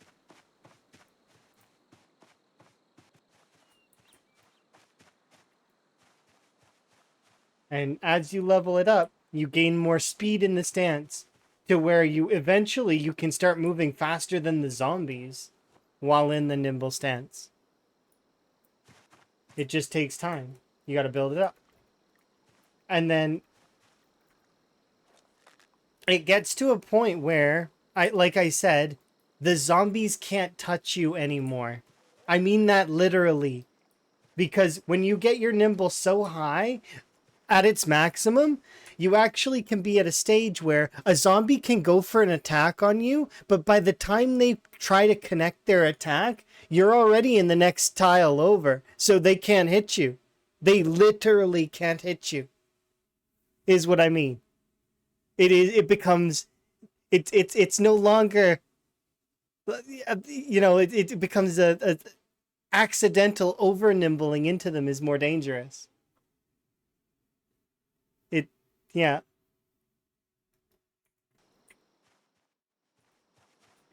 It literally becomes that Matrix line. Stop trying to hit me and hit me as you wander around throughout the zombies, them not being able to touch you at all.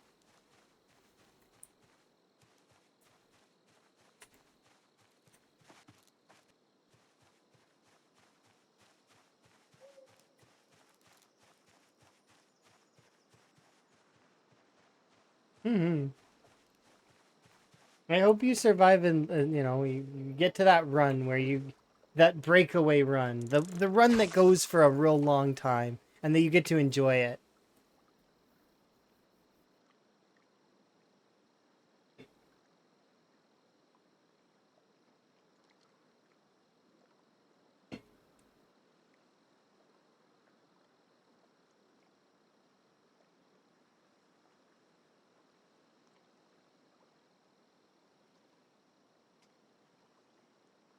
Oh yeah, absolutely.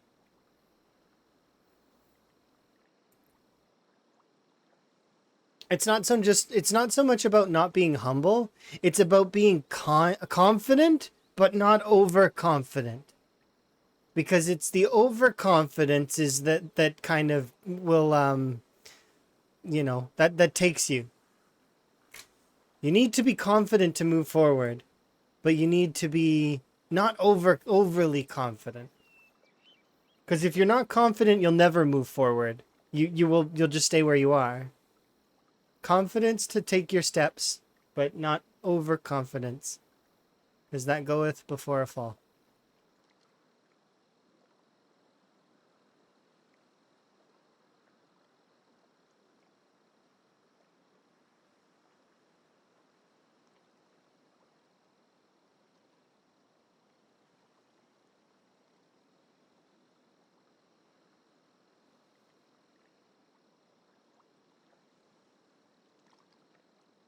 Definitely need confidence though. Because, otherwise you'll be afraid and you'll stay indoors and not fight anything ever.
Remember how many burlap sacks I made over in at the Spiffos?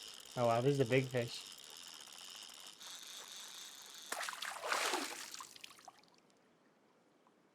That is a chunker. Look at that, 102. That thing is enormous. I can't even pick up other things because of it. Curse you, giant fish.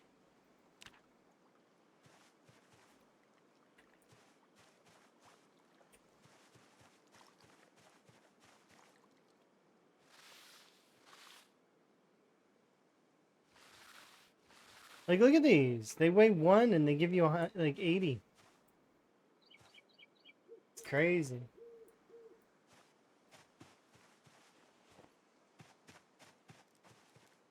I'm gonna take one of those and throw it in the bait pile. Actually, I think I'll bring it with me. Yeah.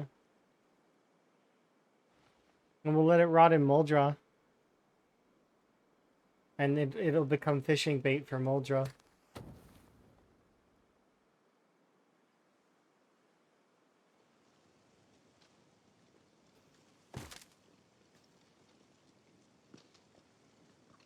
This campfire's got no flames.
Alright, we can leave now.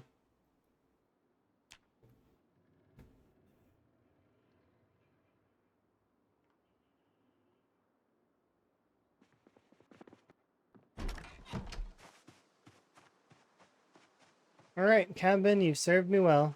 Off we go. Restocked once again.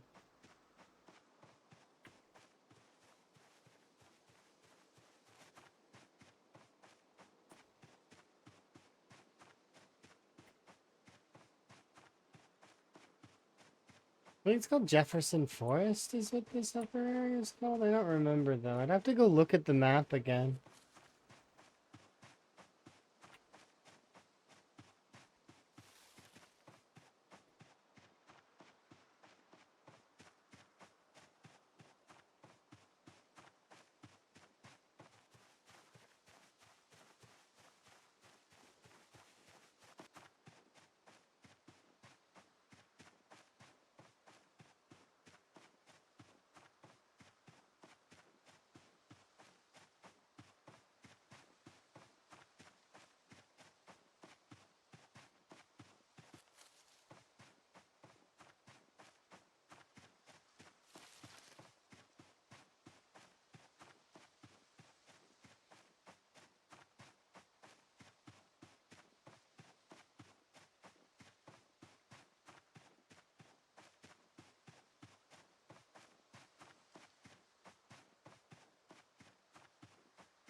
Just imagine he just keeps throwing down that fillet on the ground. He's gonna use it for bait later.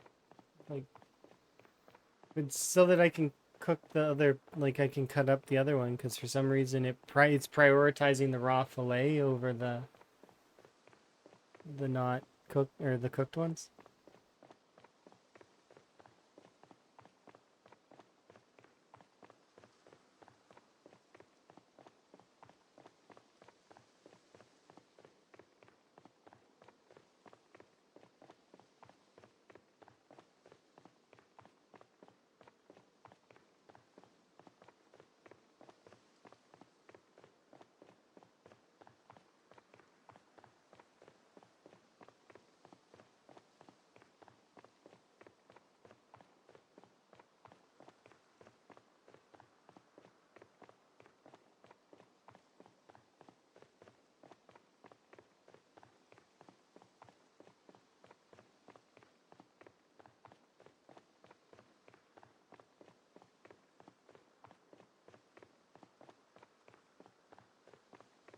I don't know how good the mace is as a weapon. How much it weighs.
Maybe I want to break from here.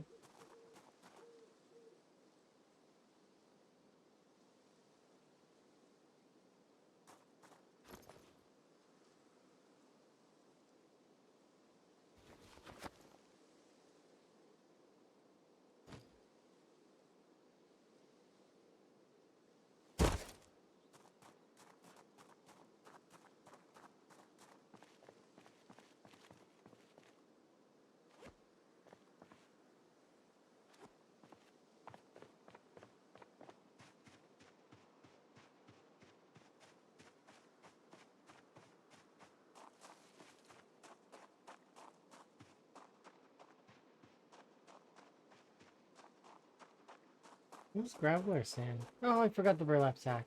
Damn.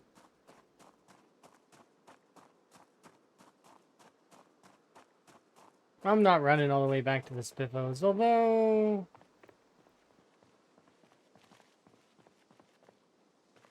God, I'm close enough to the Spiffos. Darn it. I'm too close to the Spiffos not to go get the burlap sacks that I made there. Curse you, Spiffos, for being closer than Muldraw.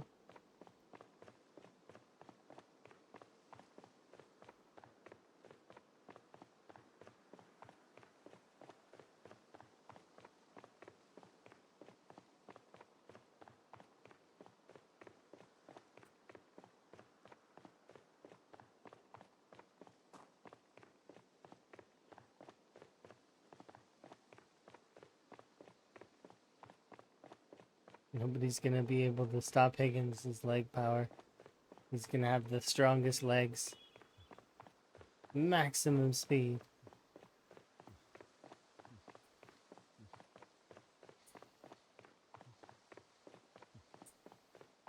He's definitely getting there, though, in terms of total skills. Starting to rival some of my best characters. He's still not quite as good as his old self, though. Old Higgins was much better. But that's because old Higgins was using his baseball bats.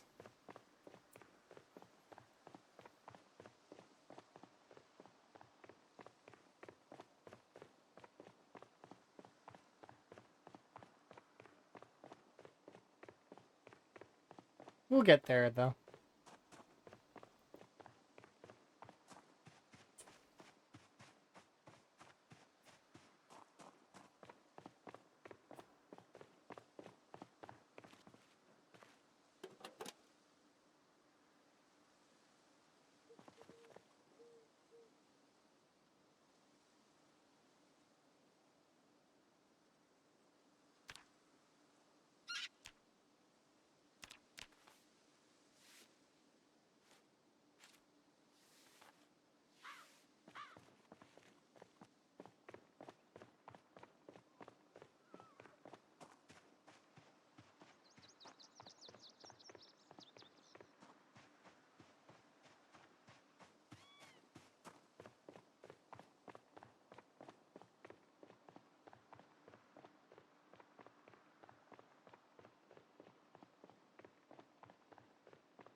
Oh, jeez.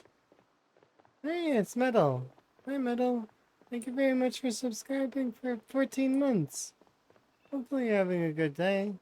Enjoy your frog emotes as well as your ad-free viewing. My appreciation. It's been a long time, huh? I'm just lurking there in the shadows, waiting to jump scare me. How goes? Your YouTube stuff still going good? I hope it's still decent and that you're having fun.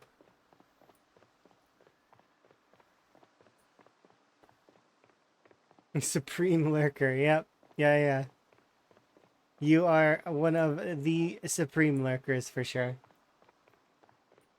You could almost have a crown.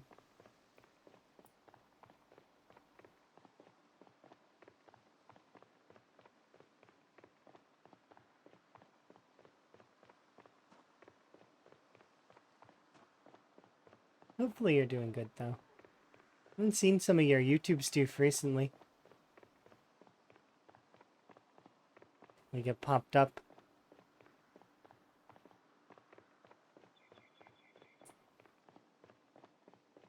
I think it's just time. That's the important thing for the YouTube stuff, is it just needs time to settle and for the right folks to come through.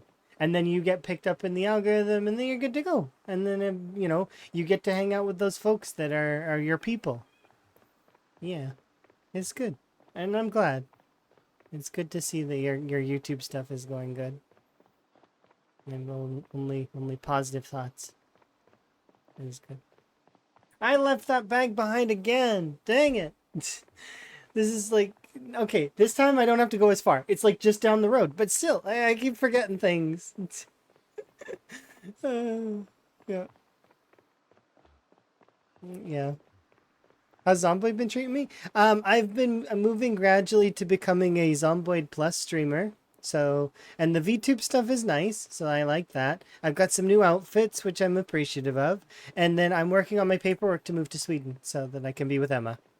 So that's the goal right now, is to finish that stuff, and then I get to live with Emma, and it's going to be super awesome. I can't wait. I'm hopefully by October, if everything goes good. I'll be living there with Emma, and then I'll be start making. I'm gonna start deciding what I want for my YouTube channel soon, because I have my VODs channel, and that one is specifically to just upload VODs. That said, though, I do want to do something with my YouTube channel, so I'm thinking that I might do like vlogs or something. I haven't decided yet. I'm still on the fence about it. It's, because it's kind of a weird sort of thing, but we'll see. I don't know. I'll make a decision later. Whether I want to do tutorial videos, or I want to do vlogs, or I want to do like...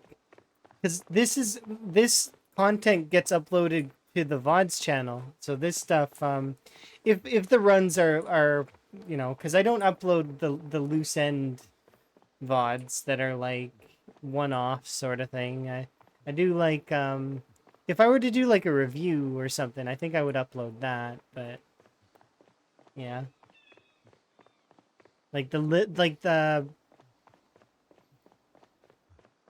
I mean, I have a couple of those side ones uploaded. It's just they're not, I haven't done anything with them. Cuz they're like one or two like side-ish episodes kind of thing is what they would be. I don't know. We'll figure it out. It's not a priority at the moment, though. Right now, it's just a matter of enjoying and then seeing where this journey takes us. Let's drop you. Eat you. Drop you on the ground. Yeah, I'm glad to hear that things are going good.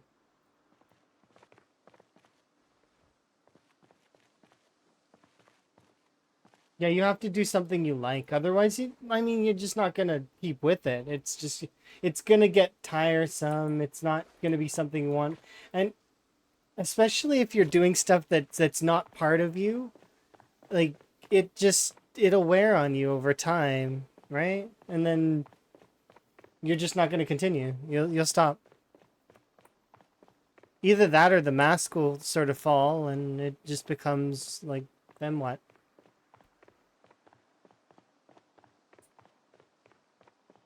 It's easier to just be yourself.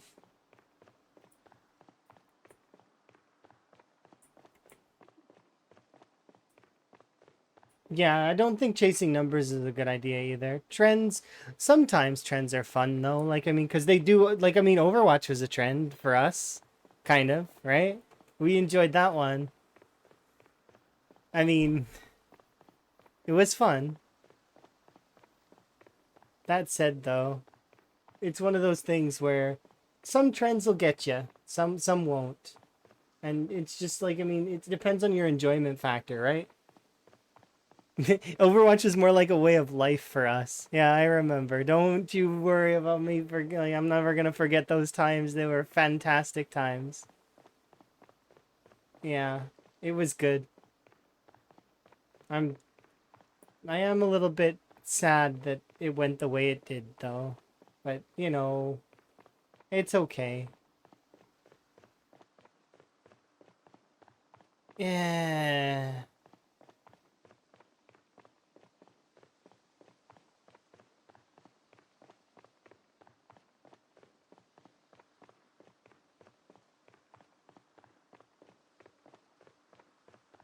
You played like what's it called? Oh yeah, you gotta go. Okay, you have a good one. Enjoy your work call and your lurkage. Yeah. I was gonna see thoughts on stuff, but I can always ask Metal later. It's not like I can't DM Metal. Metal's always around to DM. Or we'll get to it eventually. That's one of the cool parts about having friends that are you know, they'll always be there. There's a handful of friends that I have that are like that, and I do very much appreciate them. They're very important.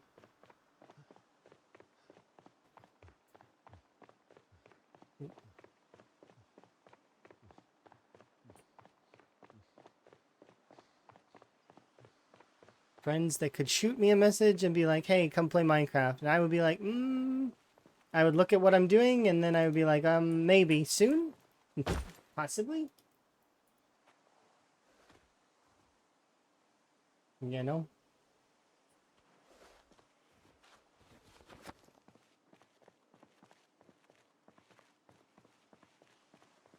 I get out of the loop with some of those friends though, like, cause sometimes like relationships change and with like the friend group dynamic and stuff like that.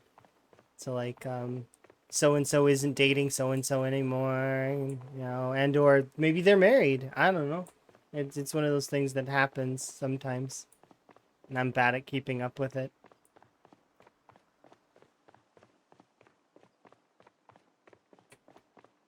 But admittedly, bad at keeping up with that stuff.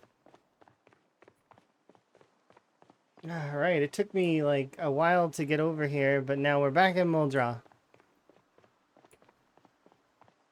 and our weight should still be going up, even though we ran the entire way here, like all the way.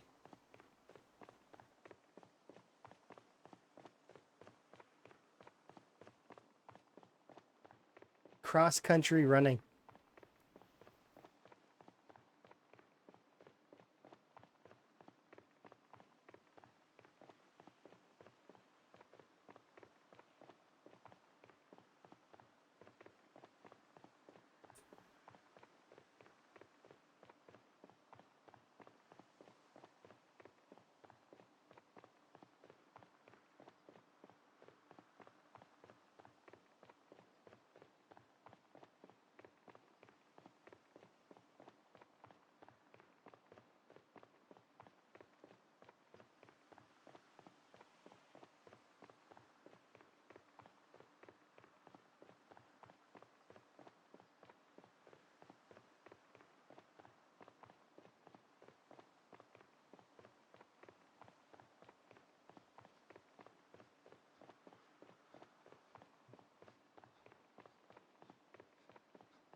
Aggression pack on the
recoup.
Like, I don't like that.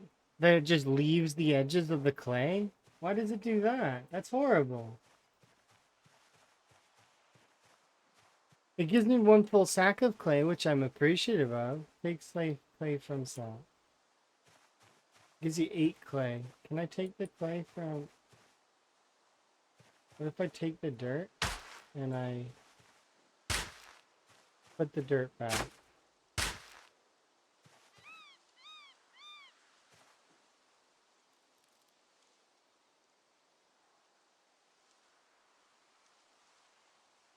Can I pour the dirt back on the ground?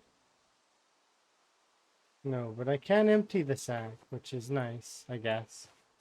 Gave me 8 clay.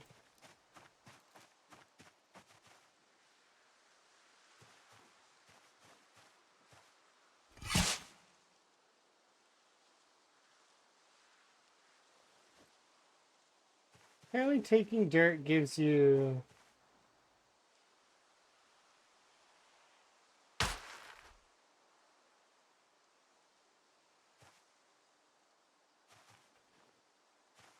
Hmm. You have no idea what they look like? I don't either. I haven't looked. But I would assume they're along the beaches with the new, with some kind of new texture. If I had to guess.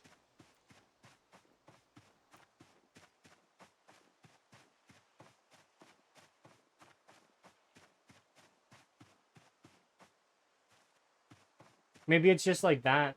Like, maybe it looks like this. Or something, you know?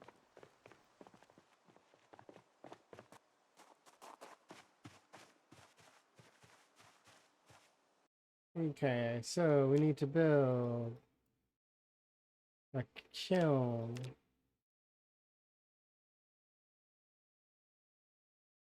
Mason's trowel.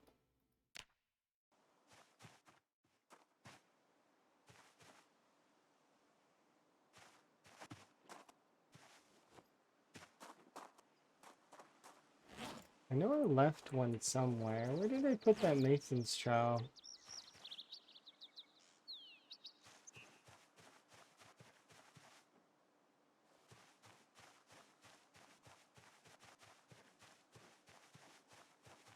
There it is.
Okay, so we finally have that.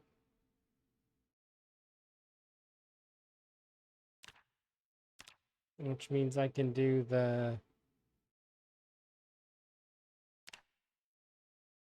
Because I can't do the bellows, can I? Because I would require... I don't think, right? No. We could just do the simple furnace, because making the bellows is a pain. I don't want to deal with that right now.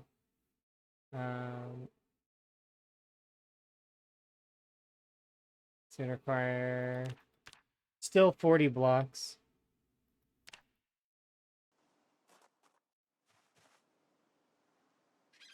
How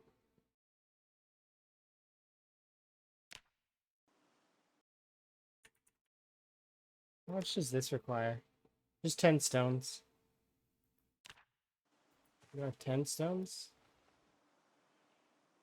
There's 8 stones. And this.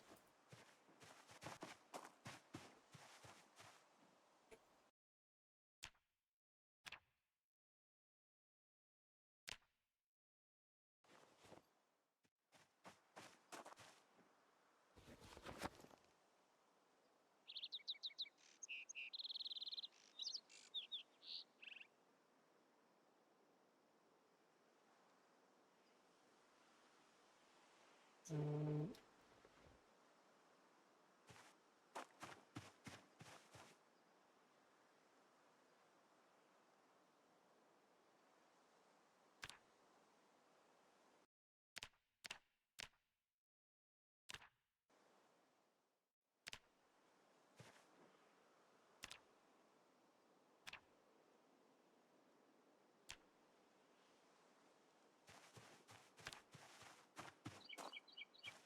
Need to fire the crucible.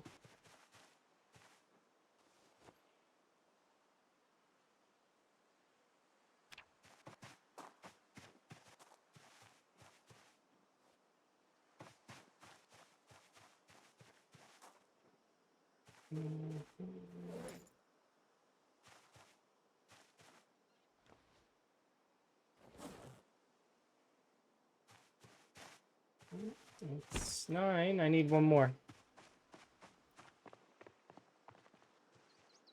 There.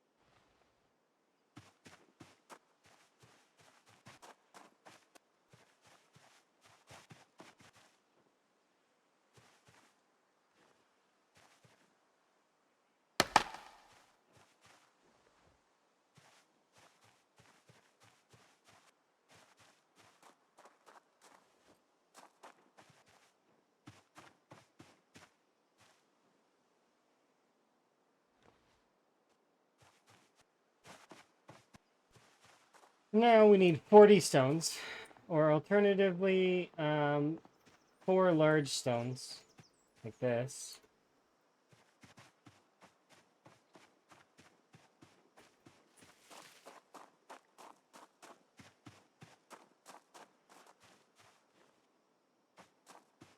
Three more large stones.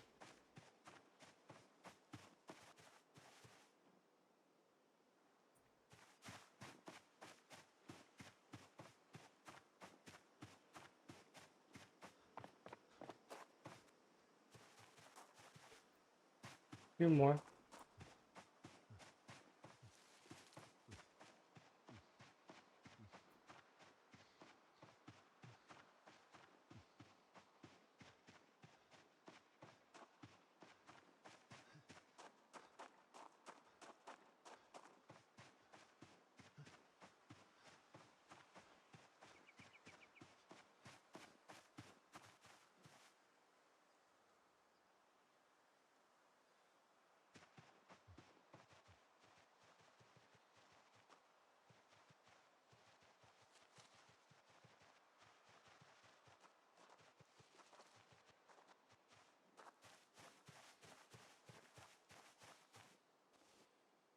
Okay, we need one more large stone.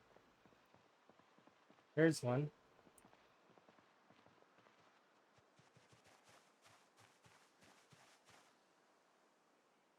Okay, that's it for large stones.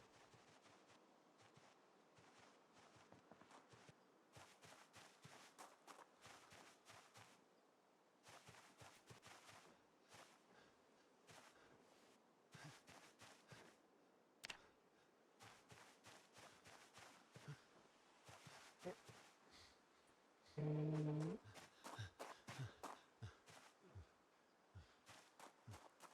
we need logs so that we can fire that crucible.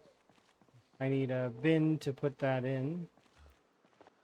So we need to sleep. But we are very, very close to having a second set of blacksmithing equipment and such. I'm really pleased about that.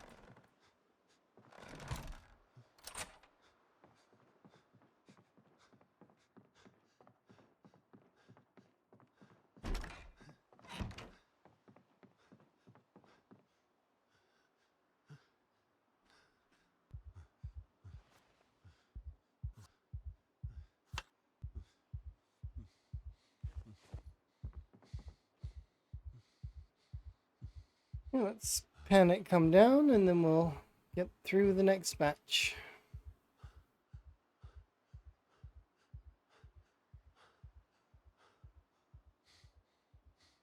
And a lot of it was prep.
Hello.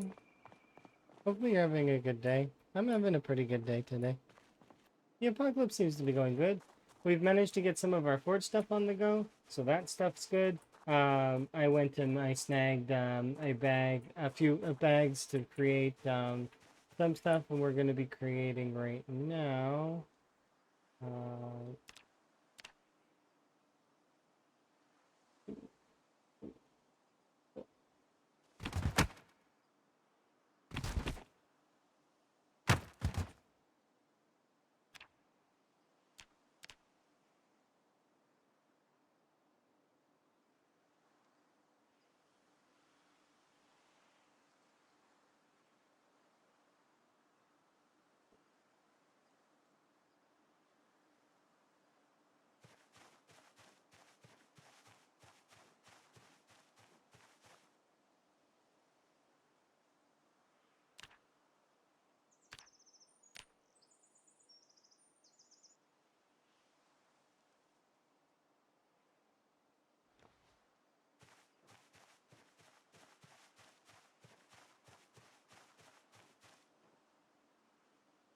kind of.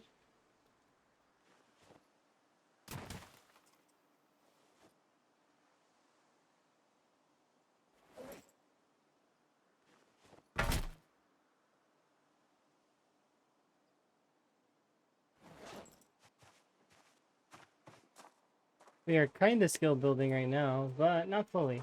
Partially. I'm getting some of my crafting stuff in order, so we can craft some basic stuff. Because I shouldn't have to go all the way to McCoy Estates every single time in order to craft items, right? I don't have the full means to do a large bellows at the moment, though. Or the large bucket. We can kind of do the large bucket. So in theory, if I wanted to, I could have skipped directly to the simple furnace, and it would have given us better access to more of the things to craft with. But just transferring the metal over into bars alone, and then being able to turn those bars into the simplest of metal tools, will be good training early on anyways. So I don't need to really push too hard on that. Just having something is better than nothing, right? Because that's something that we're lacking right now is we don't have a full setup for things. We have McCoy Estates, but it's so far away from everything and it's so disjointed that it doesn't help. And I could call zombies into that area by setting up a car and I could funnel zombies towards McCoy Estates, but it I don't know, I don't feel like doing that. I'm kind of content doing it like this because it feels a little bit more fun to me.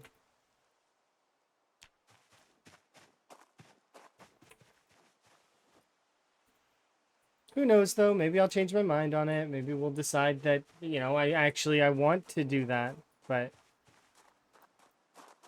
yeah, it definitely feels a lot more like I'm putting some effort in and I'm getting kind of rewarded to a degree.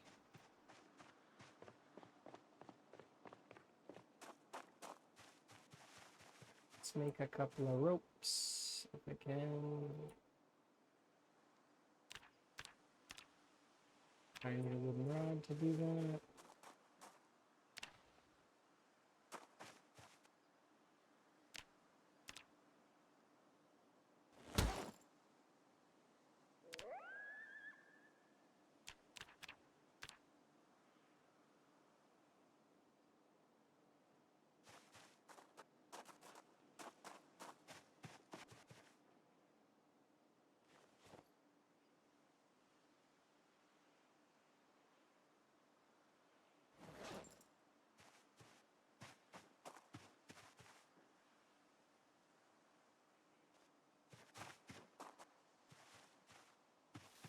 We're gonna need a lot of wood.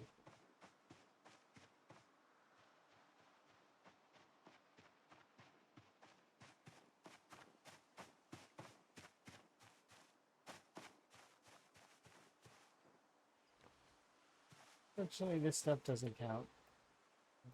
You know, it's a start.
This gives me 8.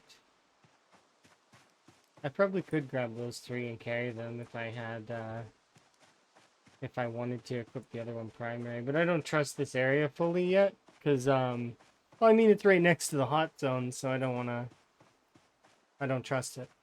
And there's few things that would get me to trust this area. Outside of a car, beside the area over there, besides, like, this area that was, like, full volume. Most of this area would be clear then, but it would be pulling in stuff from far away, so I'd be, you know, not particularly useful in that way. See, so this doesn't do... I'm tempted to get rid of it, but...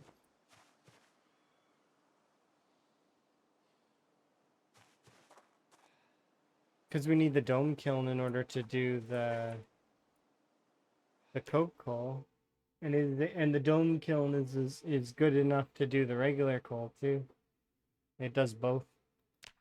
Maybe I'll just do that instead.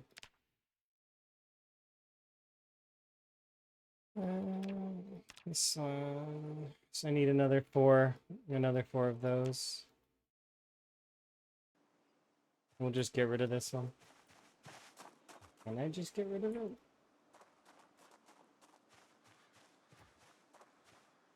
Nope. Not without the sledge. I'd have to go all the way back to the Spiffos to grab a sledge to get rid of it. Anyways, what can I do with you? Well, we can forge the simple blades at the very least, and that's kind of the big one.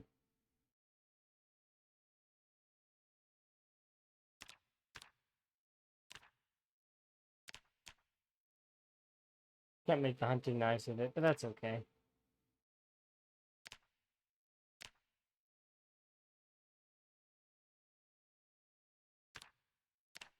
At least we can make these.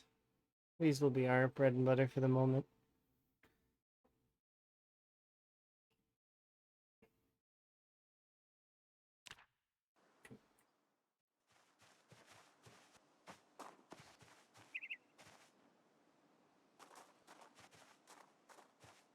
We don't need coke coal for that.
Hello. I'm sorting things. Not the most riveting, but you know, it is kind of needed in order to have things work the way you want them.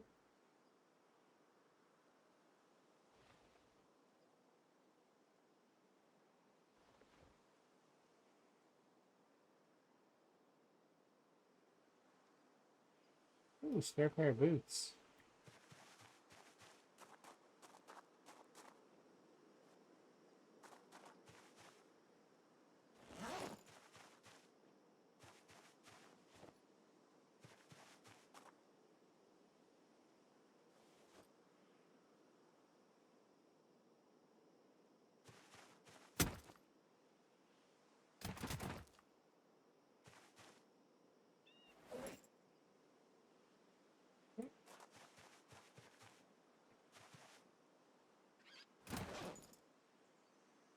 This is a tool.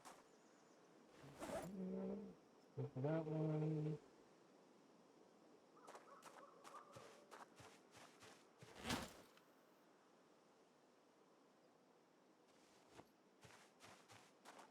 Yeah, hello. Please sing music. You're right.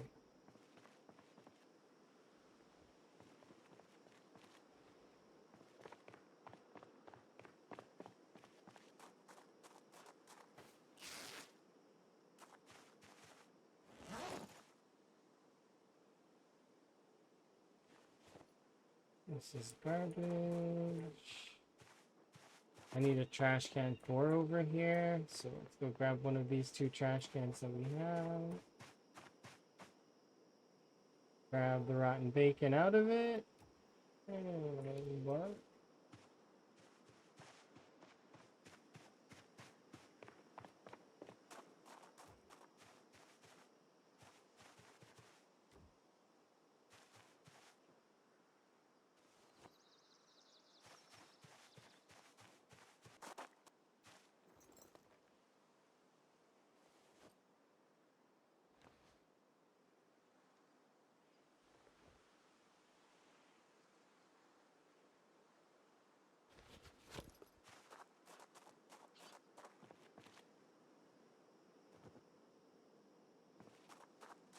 Maybe it's gotta go the other way around, right? I don't know actually. This one has more capacity than it does. You can go in there.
I'm sad that these don't actually work.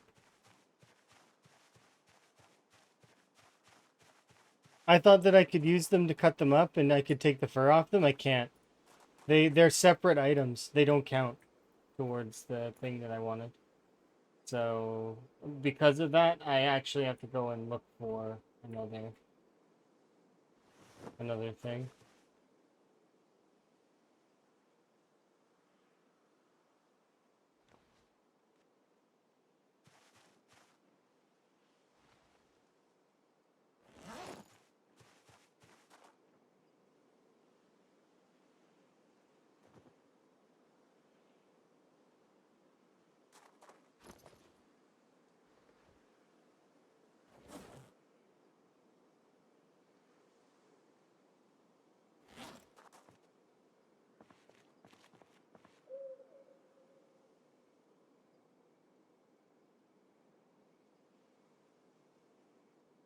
And this one is just a it's I don't know what to do with these at the moment, so I'm just gonna put them in here.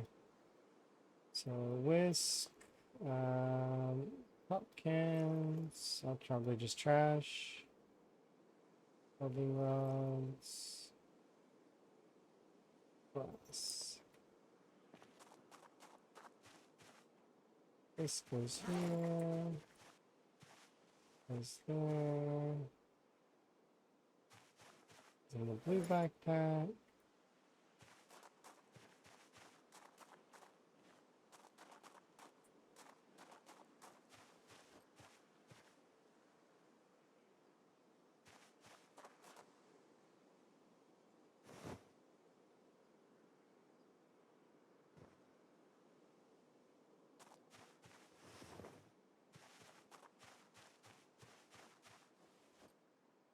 I shouldn't trash these dice as much as I don't like them because they don't actually work. I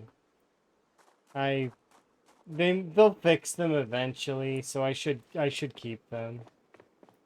Plus, they are kind of cool aesthetically. I like their model. I like a lot about them. I'm just, I suppose, frustrated that it doesn't work.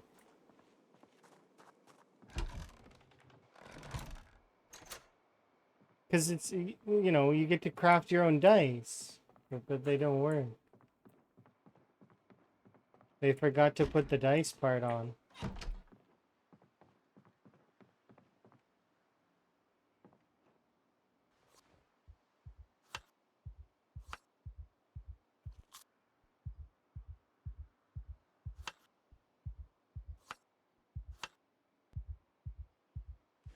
Yeah, these will probably be gross by tomorrow, but, you know, it is what it is.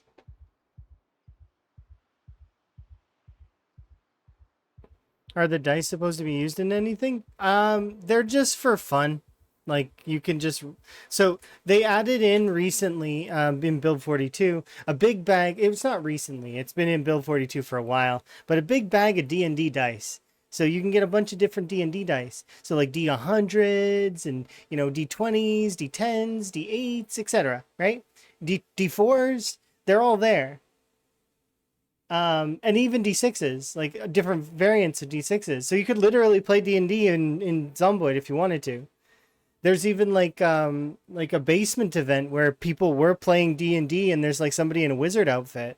It's really cool. I like that. That said though, they just recently added in these wooden dice that you can carve yourself, which is cool, but they don't work. I made a batch of them. I was like, yeah, I got my own dice because I still haven't found a D&D dice on Higgins specifically yet. I like to find a D&D dice though on usually with him, but we haven't been lucky enough to find any at the moment. So I was like, at least I can carve my own, and well, disappointment. It's okay. They'll fix it eventually. I'm not worried about it so much.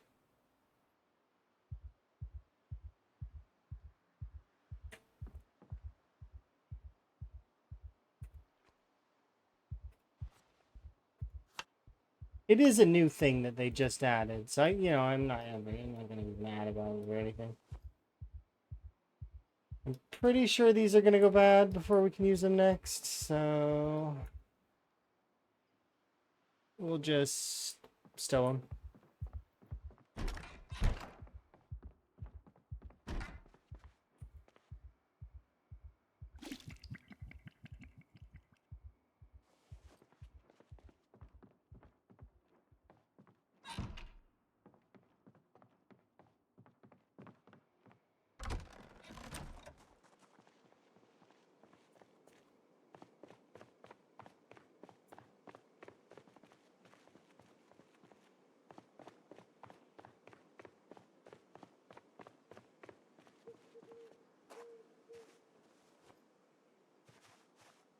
Okay.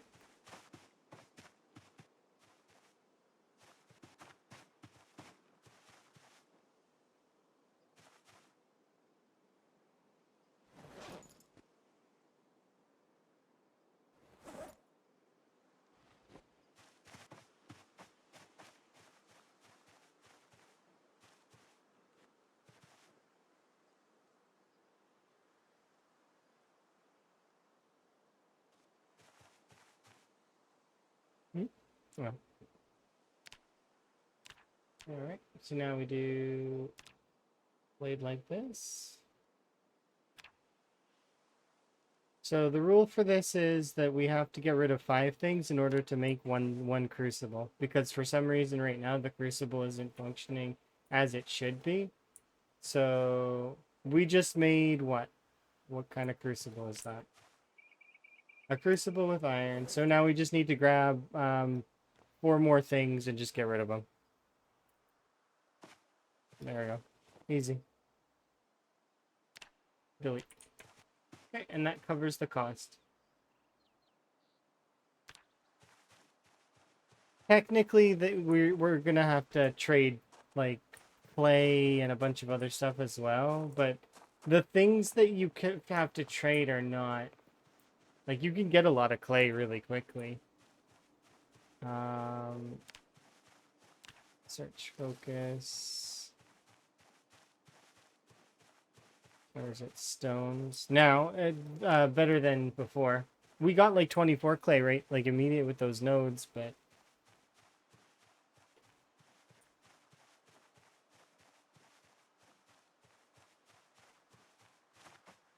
how many items are left at the moment?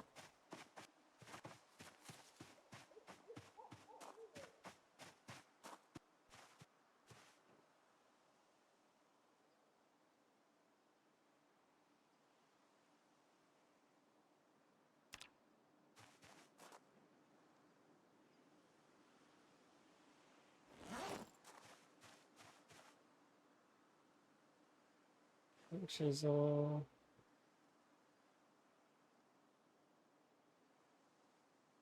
Butter knife doesn't count.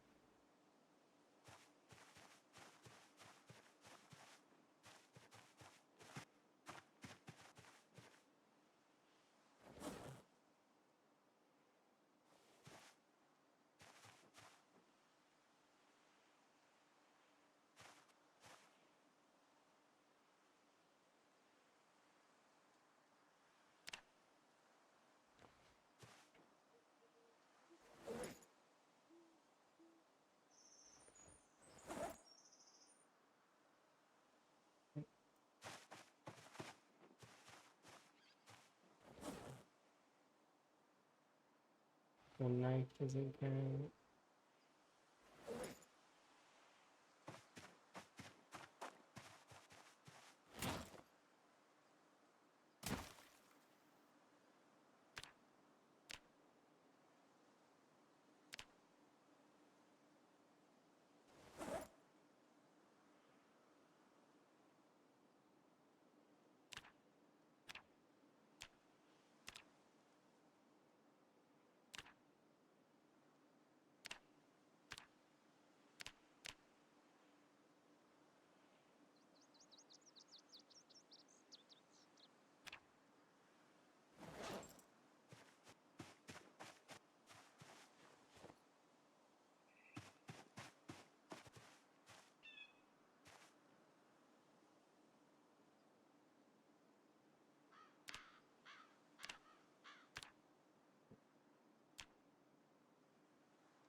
I think I need a hammer is the issue. Like a regular stone hammer. I have a regular stone hammer at the moment. Not that we can't get one.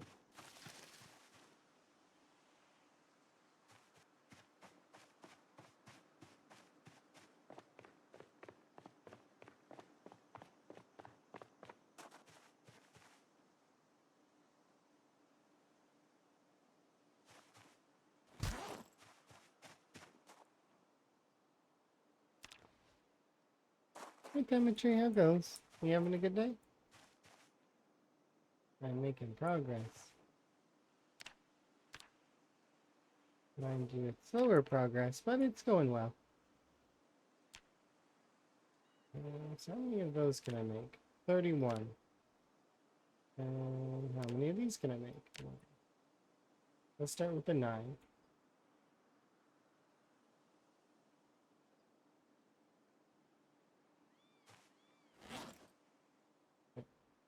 And then I don't think we need 30. I think we'll do 10 for now.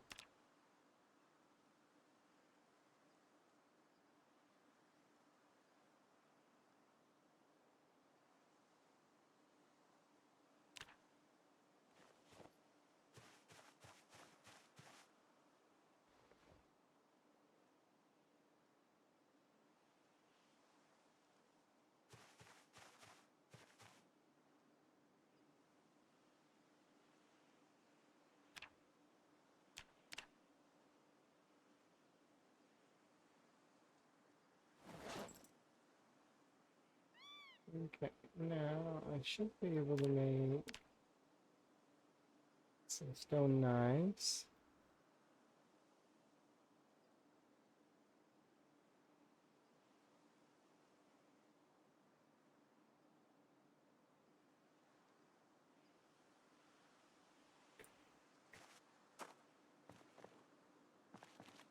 Okay, so the weapons bag is here.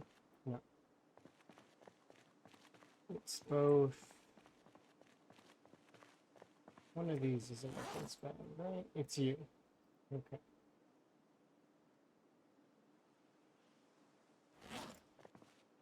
And then also you.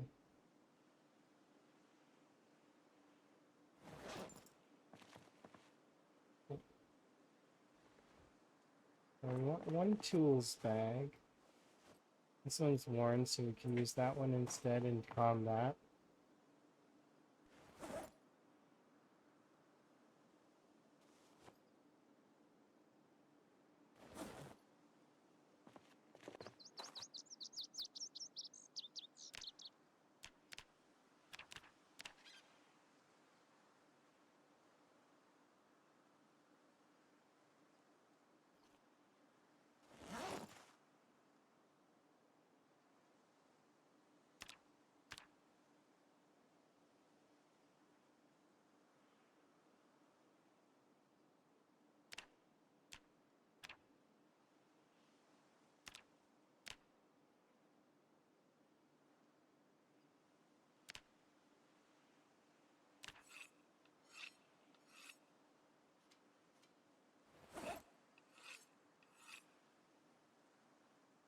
Oh,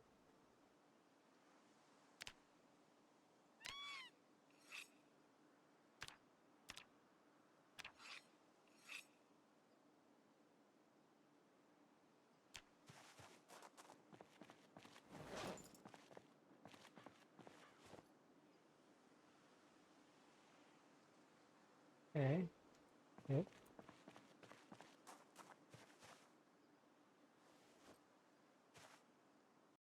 Okay, so the next thing I need is I need to be able to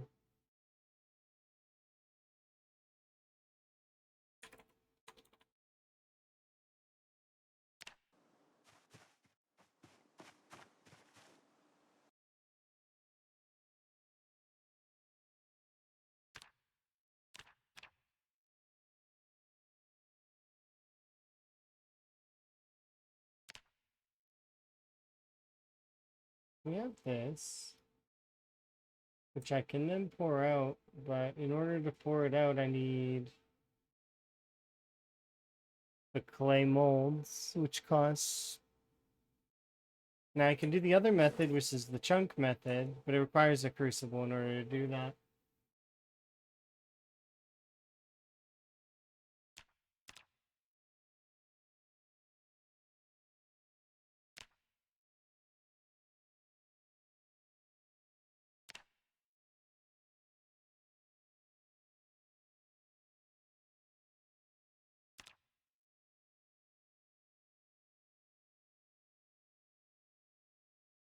Hmm. So I would need another crucible. Which is there clay over here? I need to search for what? Stones, I think? Which kind of forest is this? Birch forest.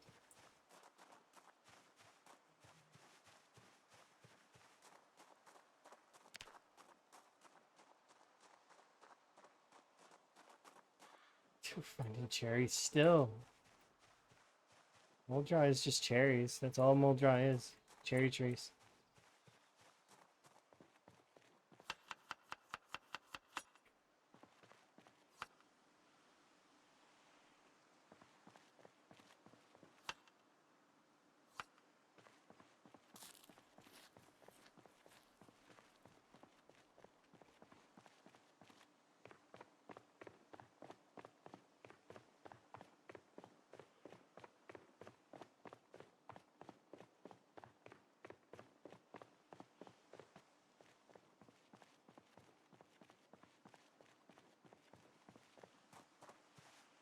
I haven't decided if I actually want these yet, so...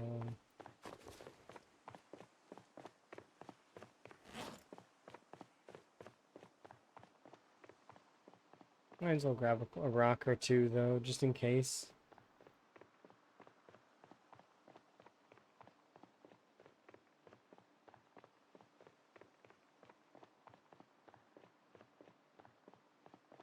Hasn't been much luck in that regard, though.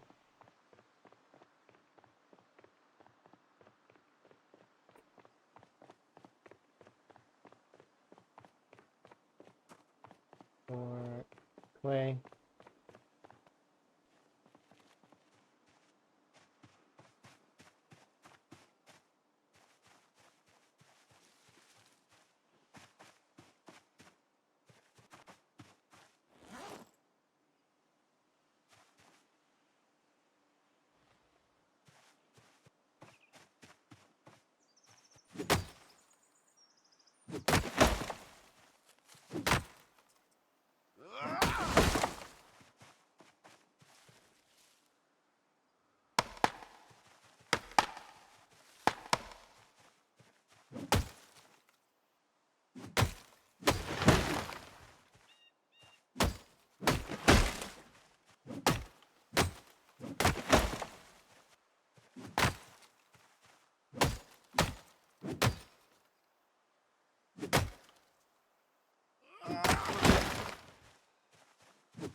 It's a lot to do that.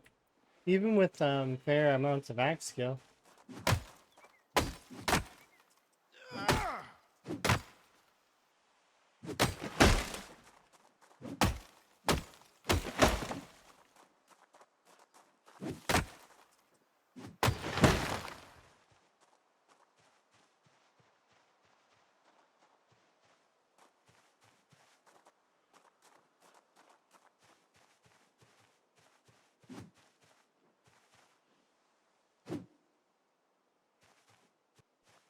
Oh, it's in the weirdest of spots. I thought this was a part of the other tree. It's not. It's like up here. Oh, and it's small.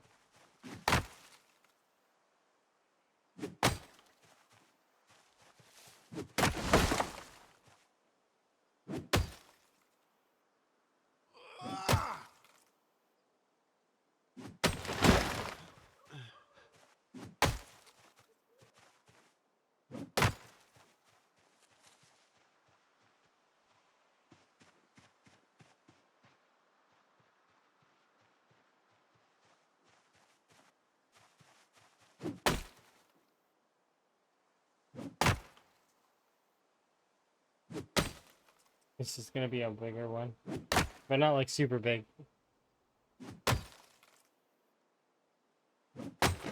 The reason why I'm not using the time controls at the moment is because I don't want the zombies to rush me at the moment.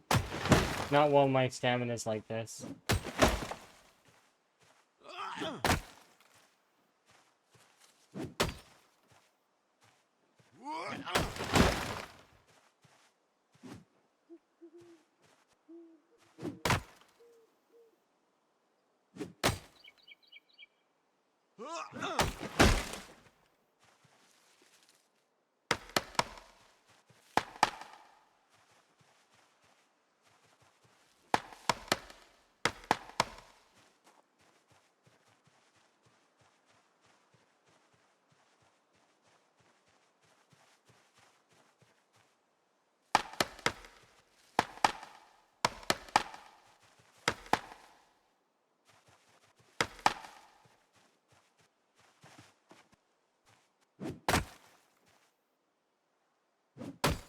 And 3.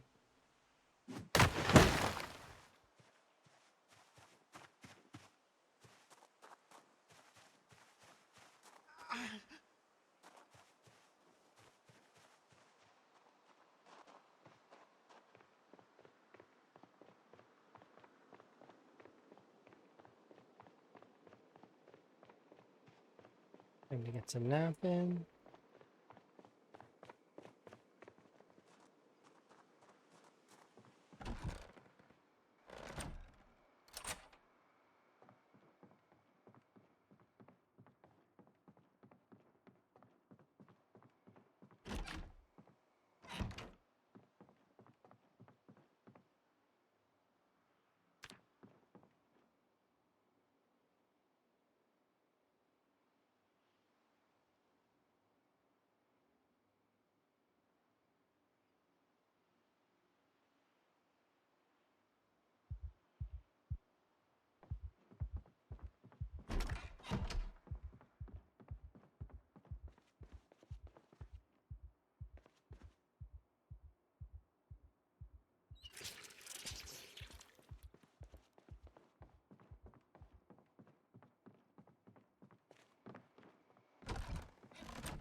Go check this farm and see if we can't maybe get 1 or 2 clay out of it.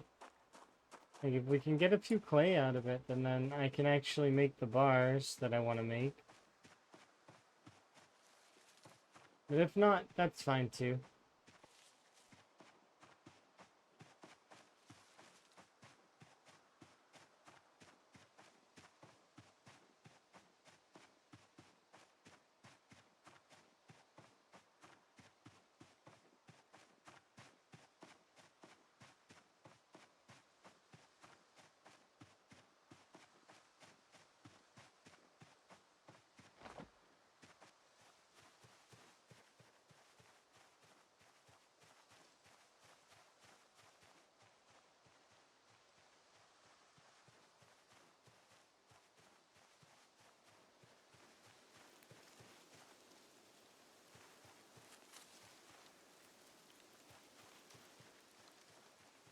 No luck so far.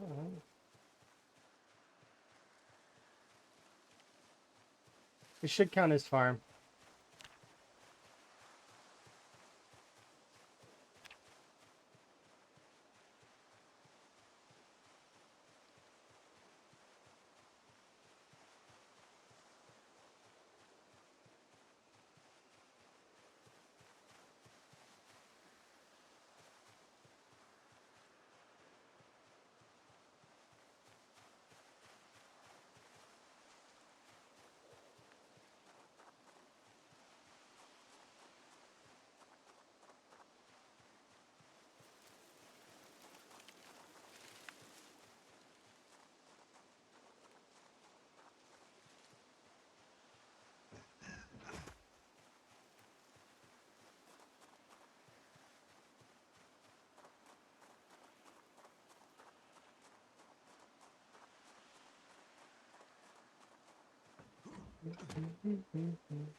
The amount of eggs. We're focused into stones at the moment. I guess eggs kind of look like rocks.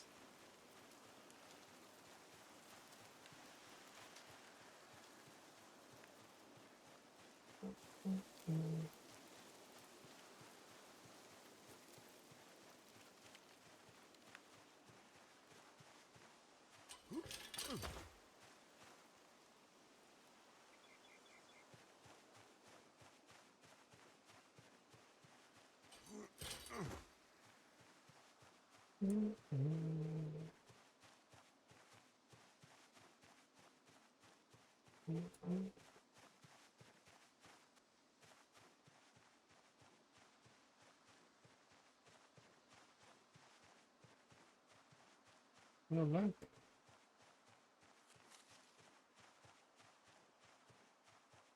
I think it's temperature related.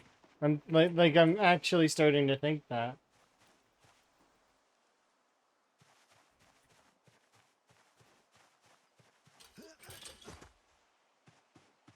Which would make some sense in terms of, clay, you really wouldn't find it in cold weather. It makes sense, but still I'm not keen.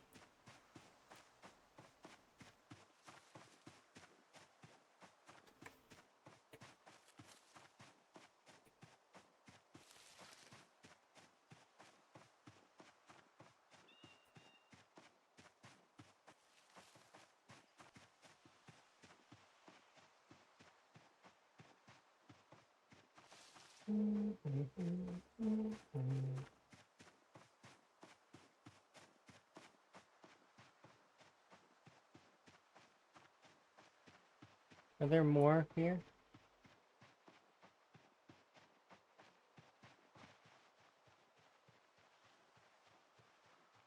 No.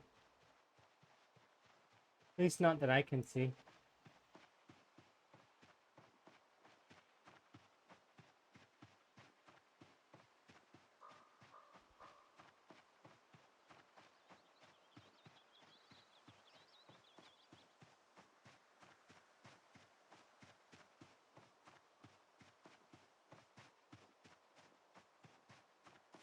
Yeah, 13,000.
Oh, actually.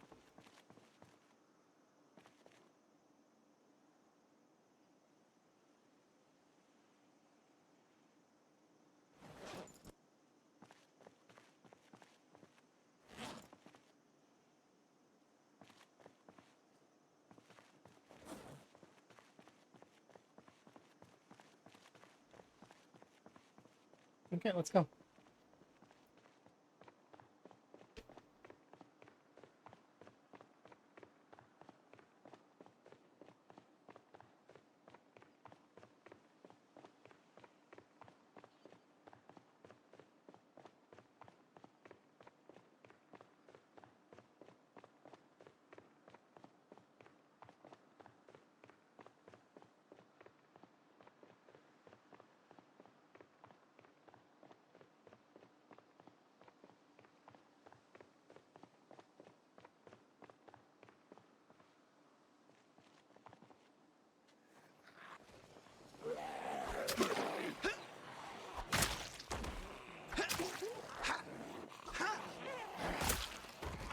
Hmm?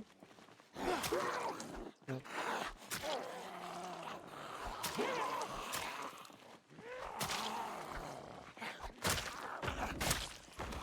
I'm misjudging. I need to be more careful.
I know for sure there's one back here that I gotta go take care of. It's banging on the this.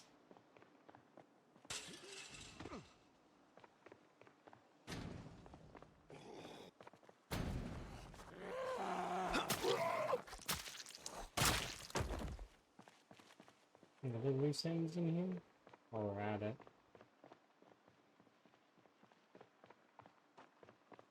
There was one in there at one point, but I think they got out.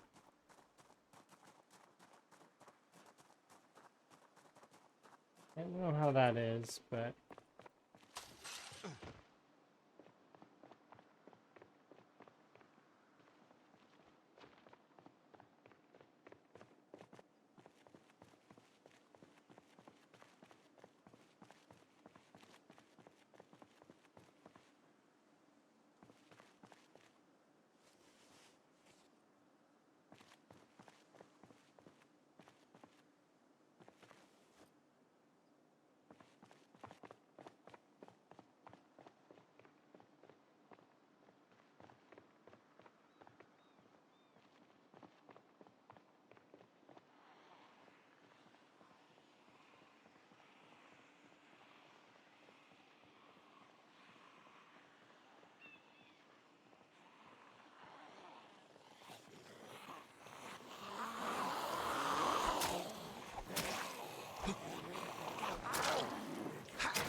Ooh, green.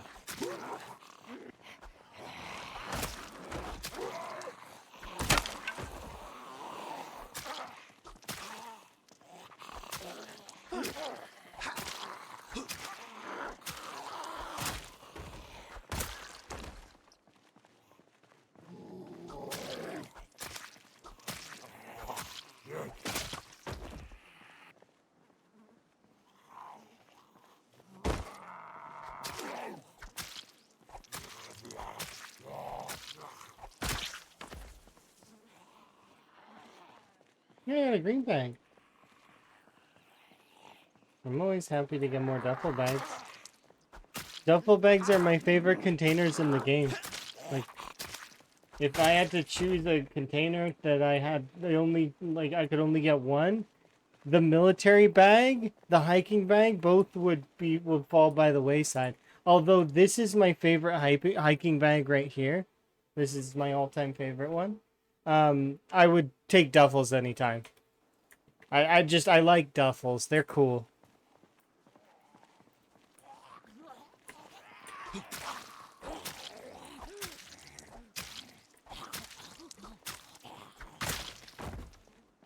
$100.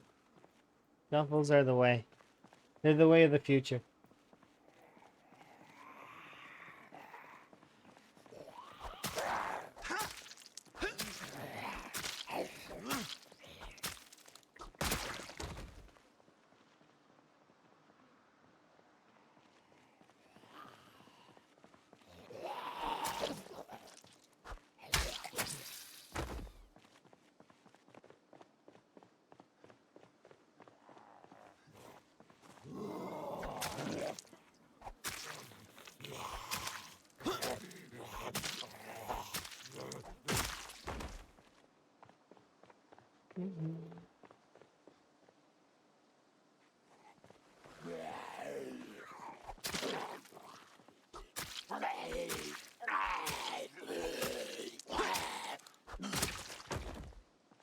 Just trying to get a little bit of recoup in. They won't let me. They keep trickling in one at a time.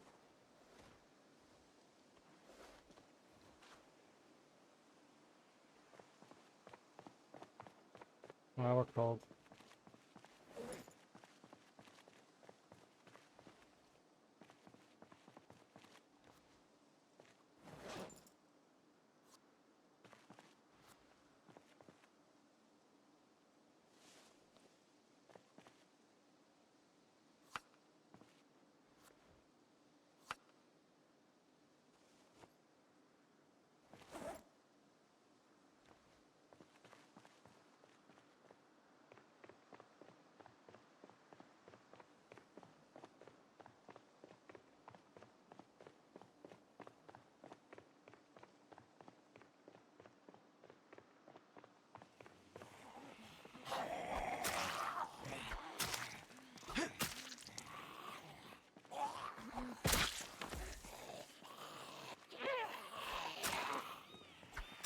Come on, body heat. Pick up a little. There we go.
This one, about, and put you on the belt. How many left? I don't know. Some, but not enough that I need to really worry about it. I just need to. Oh, it was you.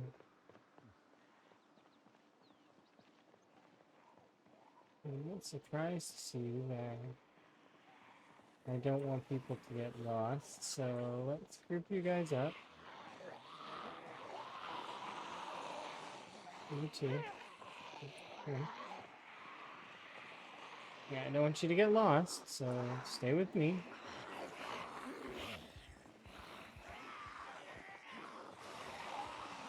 Okay, now we're gonna come back this way, okay? There's the U. And a U and a U and a U. Oh, that's why. I was like, why does this group seem so random? It's a survivor group, that's why. Or a hiking group, but it seems like a survivor group. So they got lost in the woods somewhere and they're just getting back now.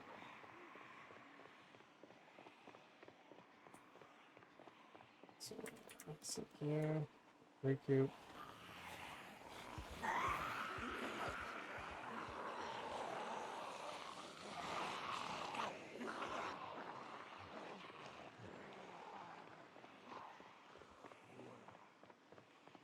Once again, sitting and recouping.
I like that backpack. It's nice.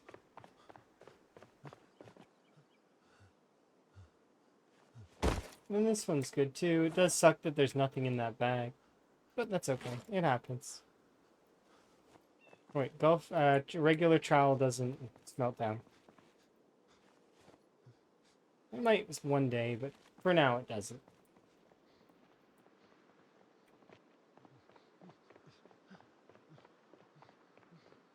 All right, making some good progress.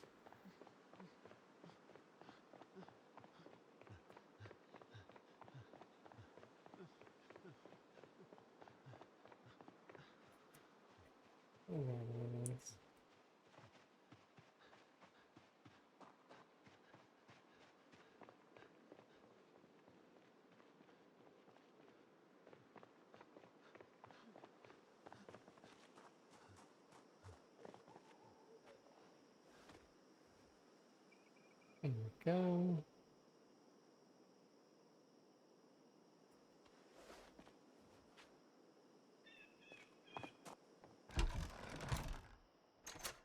Yeah, we'll be able to continue on here in the near future, which is good.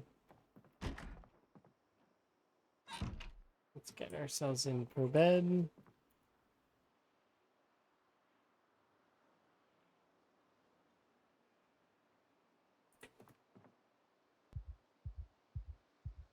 Almost time for sleep. We're tier 3 tired, which is a bit of a surprise.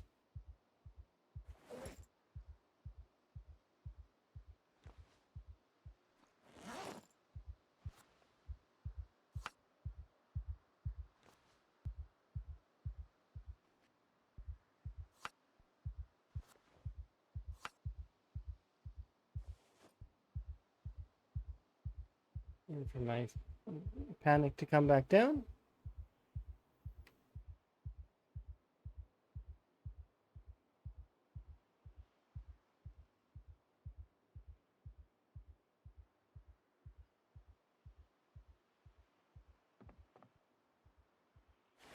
Oops, no.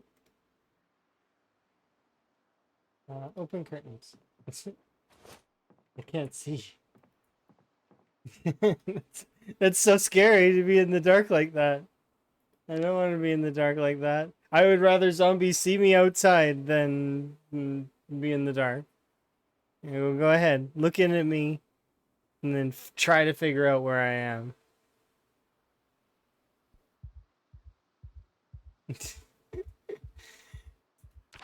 Anyways, as much as I would like to continue, I'm gonna stop there for the time being. We did make a little bit of progress. Not much, but like I mean, we managed to set up our crafting stations. We managed to end winter. We're now in spring. Things will get a lot easier here in the near future. We'll set up a little bit of better food. Maybe we'll get some rabbits in this location so it's a little bit more sustainable. As well as I'm planning to go and siege down the 3 lakes that are to the west of Moldra eventually, but we're not quite there yet. But just I'm gonna get a little bit of rest in and we'll raid out. Let's see where we're gonna go hang out. Let's see. Let's have a look who's on. Thank you very much for coming and hanging out with me. Do very much appreciate. If you want to know when I go live, I post it to my socials, which is it Blue Sky like this now? Yeah, and Twitter. But you know. Those are the places I post when I go live, so you guys can come hang out. And Stoof, let us go and hang out with. There's quite a few folks on. Oh, Winter Vikings on. Haven't seen him in a little while. He's playing on a multiplayer server. Twist. Have we done Danny Boy in a while? I don't know if we have. Danny Boy's doing Rat Race, and it seems like it's going well. Let's have a look. Like Danny Boy. It says he's 3 months in, so new run-ish, new-ish run. Yeah, that's right, Danny Boy. Let's see.